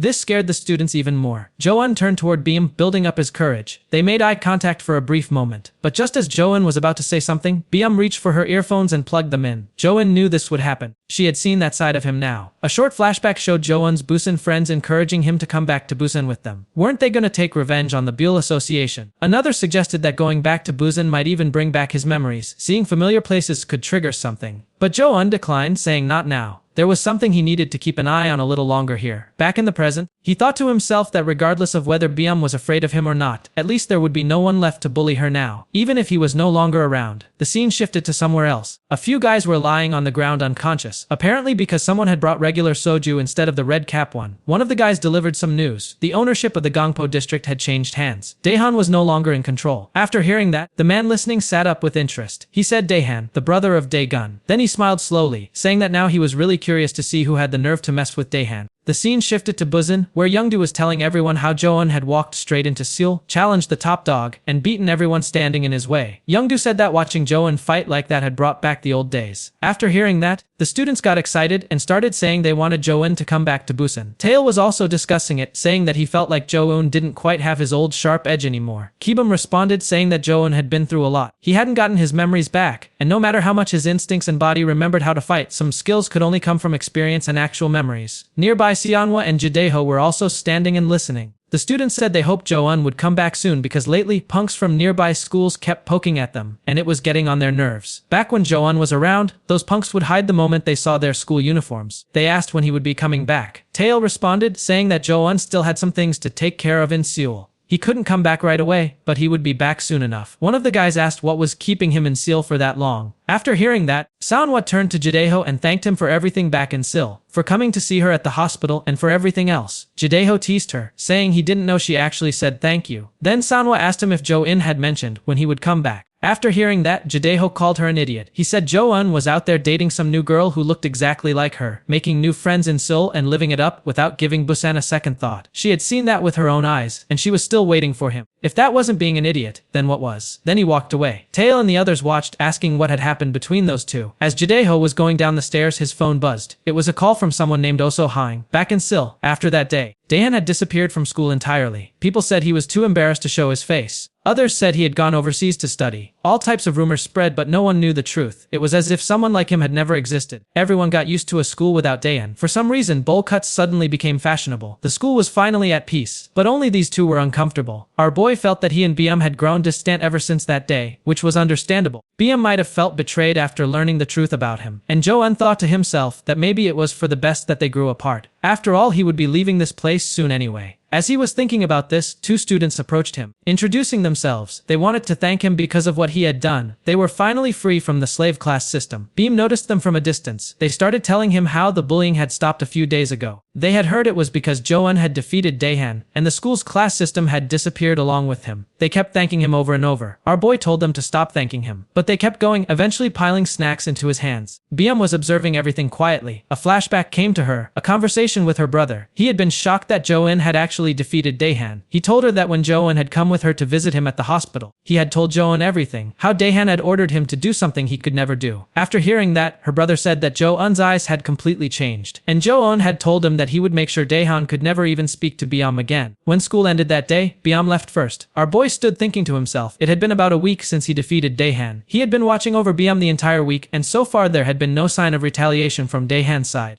He thought that if nothing happened for just one more month, he would leave and go back to Busan. Just then, Beam surprised him by appearing beside him. She told him that it had been a week, and she had noticed him tailing her everywhere she went. She said she knew he was worried about her, that she might be in danger again. Then she told him to follow her. They had a lot to talk about, didn't they? Outside the school, students had been discussing how peaceful things had been lately. There were no more idiots causing trouble. But just then, someone stopped a passing student, asking if they knew where Jo-eun was. Jungwoo was passing by and overheard the conversation. He walked over and asked the guy why he was looking for Jo-eun. The guy didn't respond. Jungwoo asked again, then said he had never seen this guy here before. Who was he? The scene then cut to Jo-eun's friends walking out of school. There was a huge crowd gathered. When they pushed through to see what was happening, they were shocked. Jungwoo was on the ground, beaten up by a complete stranger. After beating Jungwoo, that same guy was now at Daehan's house. Daehan's brother was there, Jung. Daehan's brother asked how Jo-eun looked. Jung-ji responded saying he couldn't meet him. By the time he got there, Jo-eun was already gone. Daehan's brother, Daegan, handed Jung his monthly payment. As Jung was taking the envelope, he mentioned that he had heard a lot of rumors about Daehan. Some people were saying he had left the country to study abroad. Daegan pulled the envelope back for a moment, saying that Daehan wasn't abroad. He was holed up in his room, probably too ashamed to show his face after getting humiliated the way he did. Jung told him that the rumors about Daehan had been spreading fast all across Seoul. He admitted he had been curious himself to see just what kind of reckless person would dare to mess with the youngest son of the Taehan group. He told Daegan that since he had been so busy and wasn't around, he had just left a little gift instead, referring to what he had done to Jungwoo. Then Jung mentioned that according to the rumors, that reckless guy was the boss of Busan. Daegun responded, saying that was Jo-eun. Then he asked why someone like Jo-eun would come all the way to Seoul just to take over a small district. In the end, his goal had to be all of Seoul. Besides that, Jo-eun might already be making moves because he could know something about their business. He told Jung to make sure to take care of Jo-eun before things got any noisier. And since Daehan was still family, they had to get proper revenge. Jung smiled and said he would gladly take over the Gangpo district then. The scene shifted to Byum, who was sitting alone thinking about everything that had happened just a few hours earlier. When she had been with Jo-yin, she had asked him about what Hongyi had told her, that back in Busan, he wasn't the one being bullied. He was the bully. She asked him directly if he had actually been a delinquent. After hearing that, our boy had quietly taken out a bottle of soju and started drinking. Beam was shocked, asking why he was suddenly drinking. After taking a long swig, he responded, yes, he was. But he wasn't trying to deceive her on purpose. He had been deceived too, by his own parents. His parents had found out that he lost his memories and decided to use that as an opportunity. They tried to wipe his original personality and mold him into the model student they had always wanted. He laughed bitterly, saying what incredible parents, that they would actually consider manipulating their own child's memories. Or maybe, he added quietly,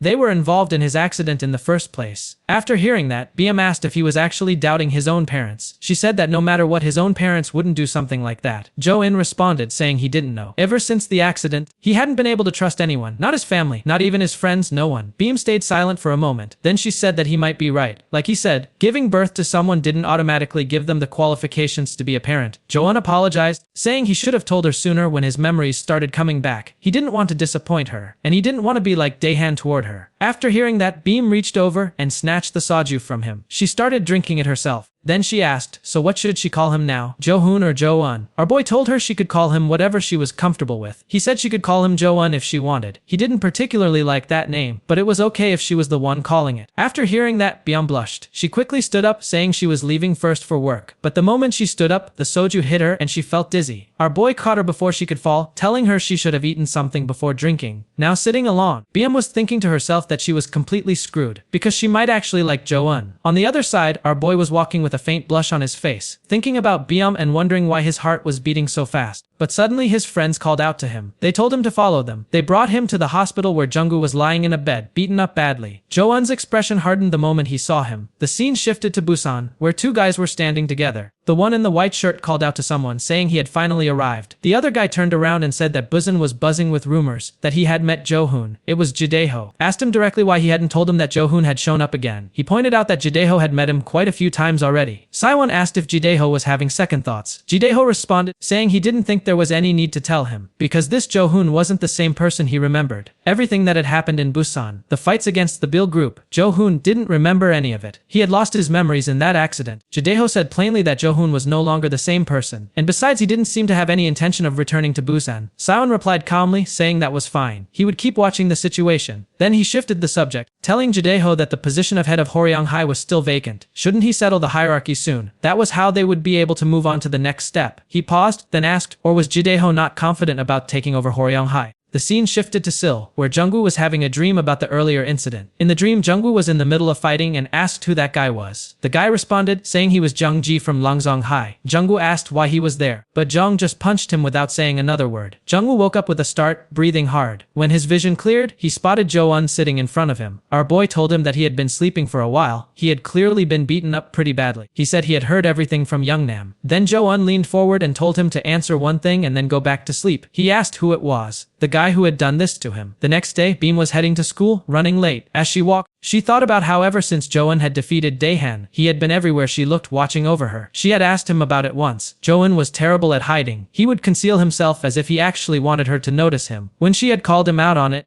our boy had responded, saying he was staying out in the open on purpose. He didn't want her to feel anxious. He just wanted to make sure she was safe. Now, walking to school, she was wondering about that. Jo-in had said all that, but he wasn't around this morning. Maybe she was just late, and he had already left early. What she didn't know was that our boy was right behind her, hiding and keeping a careful eye on her the entire time. At the school, when Byum entered the classroom, she spotted Jo-in already sitting there. She asked when he had arrived. He responded shortly, saying a while ago. Byum asked if he had gotten home okay yesterday. She asked if his brother had caught him. She kept talking, trying to start a conversation, but our boy responded to everything coldly and with minimal words. Beam was confused. Yesterday, Jo-in hadn't been like this at all. She asked if he had a hangover. He looked really out of it. Our boy just put his head down without saying anything and pretended to fall asleep. Beam sat there wondering what had happened to him so suddenly. The scene shifted to show a fight between two students. They were brawling over some money, one of them striking the other with a glass bottle. Others around them were laughing and watching. Suddenly, someone shouted at them to stay quiet because he was on the phone. They immediately apologized. It was Jung Ji. He asked the person on the other end to repeat themselves. The voice on the other side of the call was none other than Saiwon, and they were talking about Jo-in.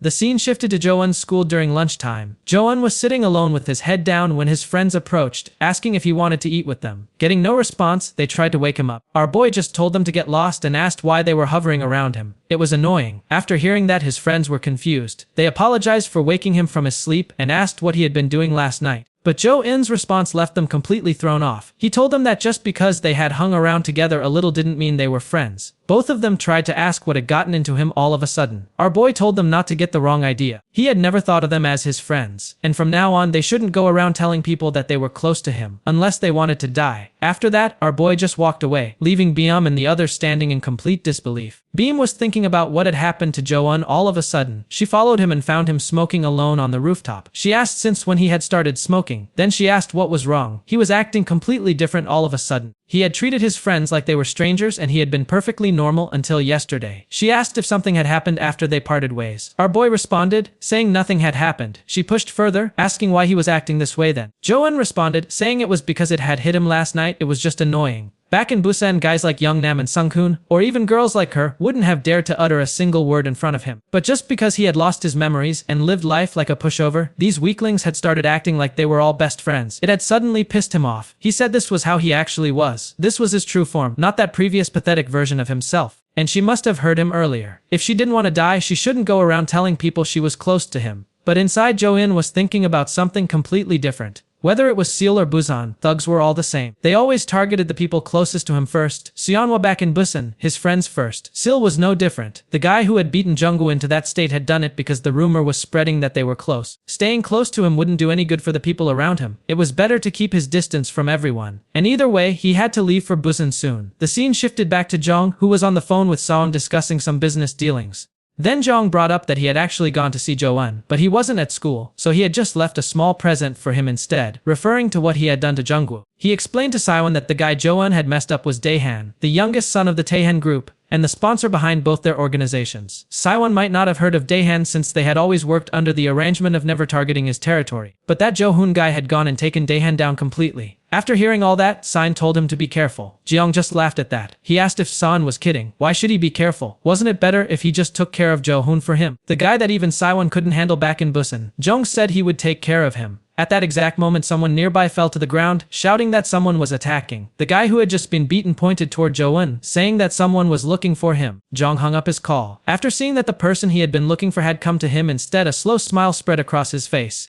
After seeing Jo-un, Jong smirked and said he hadn't expected him to show up this fast. He told him not to say he had come alone and said he definitely had some guts. He mentioned that he had heard people saying that if he touched his friends, Jo-un would definitely come looking for him. Then he brought up Lee Saiwon. After hearing that name, Jo-un asked if he meant the one from the Bill group. He asked how Jong knew him. The scene shifted to Sil, where someone asked Saiwon who the person was that he had been talking about on the phone so often lately. Saiwon responded, saying they might not have seen him before since they were in different grades. He explained that just like their group ruled Busan, every region had its own organization representing it. The sponsor behind all of those organizations was the Taihan Group. Every year, they hosted a workshop where branch leaders and executives all met face to face. That was where he first met Jungji. Back then, Daegun had told him that the person the Gyeongsong Group had put as much effort into scouting as their own chairman's son was Jongji, to the point where he even had a scar on his face from the scouting process. Back in middle school, he had beaten the Gyeongsong Group's first-year leader into a bloody pulp, a real super rookie. Back with Jo-in, Jong was smiling and said that meeting him felt like meeting a celebrity. He had been so curious. Who in the world was the guy who had taken down Daehan, the youngest son of the Taehan group, the person nobody could even touch? And it turned out to be the same troublemaker who had taken down Daehan, the same guy Lee Sein was always complaining about. He said he had heard about the accident, how big it was, and that the guy who disappeared from Busan afterward was Jo-in. He never thought that same troublemaker would show up in Sil, and the first thing he did after arriving was take down Daehan. Then Jong paused and said, "Wait, that wasn't just a coincidence, was it?" He asked if Jo-un had suspected that the Taehan group was behind that accident. This visibly shocked Jo-un. Jong kept talking. He said it was natural to suspect that because the Taehan group had no hesitation in eliminating anything that went against the group's purpose. The scar on his own face had been given to him by them because they said he didn't obey. And if Lee Saiwon had reported that Jo-un was becoming a problem for the organization, knowing Daegun's personality, he probably wouldn't have just let it slide. After hearing that, jawed about the scattered faces from his fragmented memories. They were from the Bill group. Then he said quietly that his mom had really transferred him to exactly where he needed to be. After that, our boy just told Jeong that he was glad he got to meet him today. Jeong laughed and rushed at Jo-un for an attack. Our boy blocked the punch, and from just that one exchange, he immediately understood why Jungwoo had been completely crushed by this guy. The scene shifted briefly to Saiwon, who was still talking about Jo-un. He said that no matter how strong Jo-un was, Jung was going to be a serious problem. Jong had been known nationwide since middle school. Even the combat sports world had wanted him, but in the end they cut ties with him because of his inborn brutality. Saiwon said that the Jo-hoon he knew was actually a lot softer than he looked. He wondered if Jo-un could really handle someone with Jong's level of brutality. Back at the fight, Jo-un was focused entirely on blocking Jong's attacks. Jong asked if he was just going to keep blocking. He thought he had come here to knock him out. Our boy was calculating. The power and speed behind every strike was on a completely different level from every opponent he had faced since coming to Sil. And every single one of Jong's attacks was aimed precisely at vital points. While he was thinking, Jo-in took kick that actually hurt. Jang laughed, saying he felt that one. He told Jo-un to keep blocking because eventually he would break his bones. Our boy retaliated with a counter, but it got blocked. Jo-un told him it would be easier if he just broke his arms first and attacked again, but that got blocked too. Before things got any more serious, Jo-un said he had one thing to ask first. After he killed Jong, were there going to be more people coming after him? Jong responded, saying probably. Though it wasn't like it was going to matter at that point. He asked why Jo-un was asking. Our boy responded simply, saying he was just planning ahead. He needed to know how many people he had to take care of before he left, so that a certain person wouldn't get hurt even after he was no longer around. With that,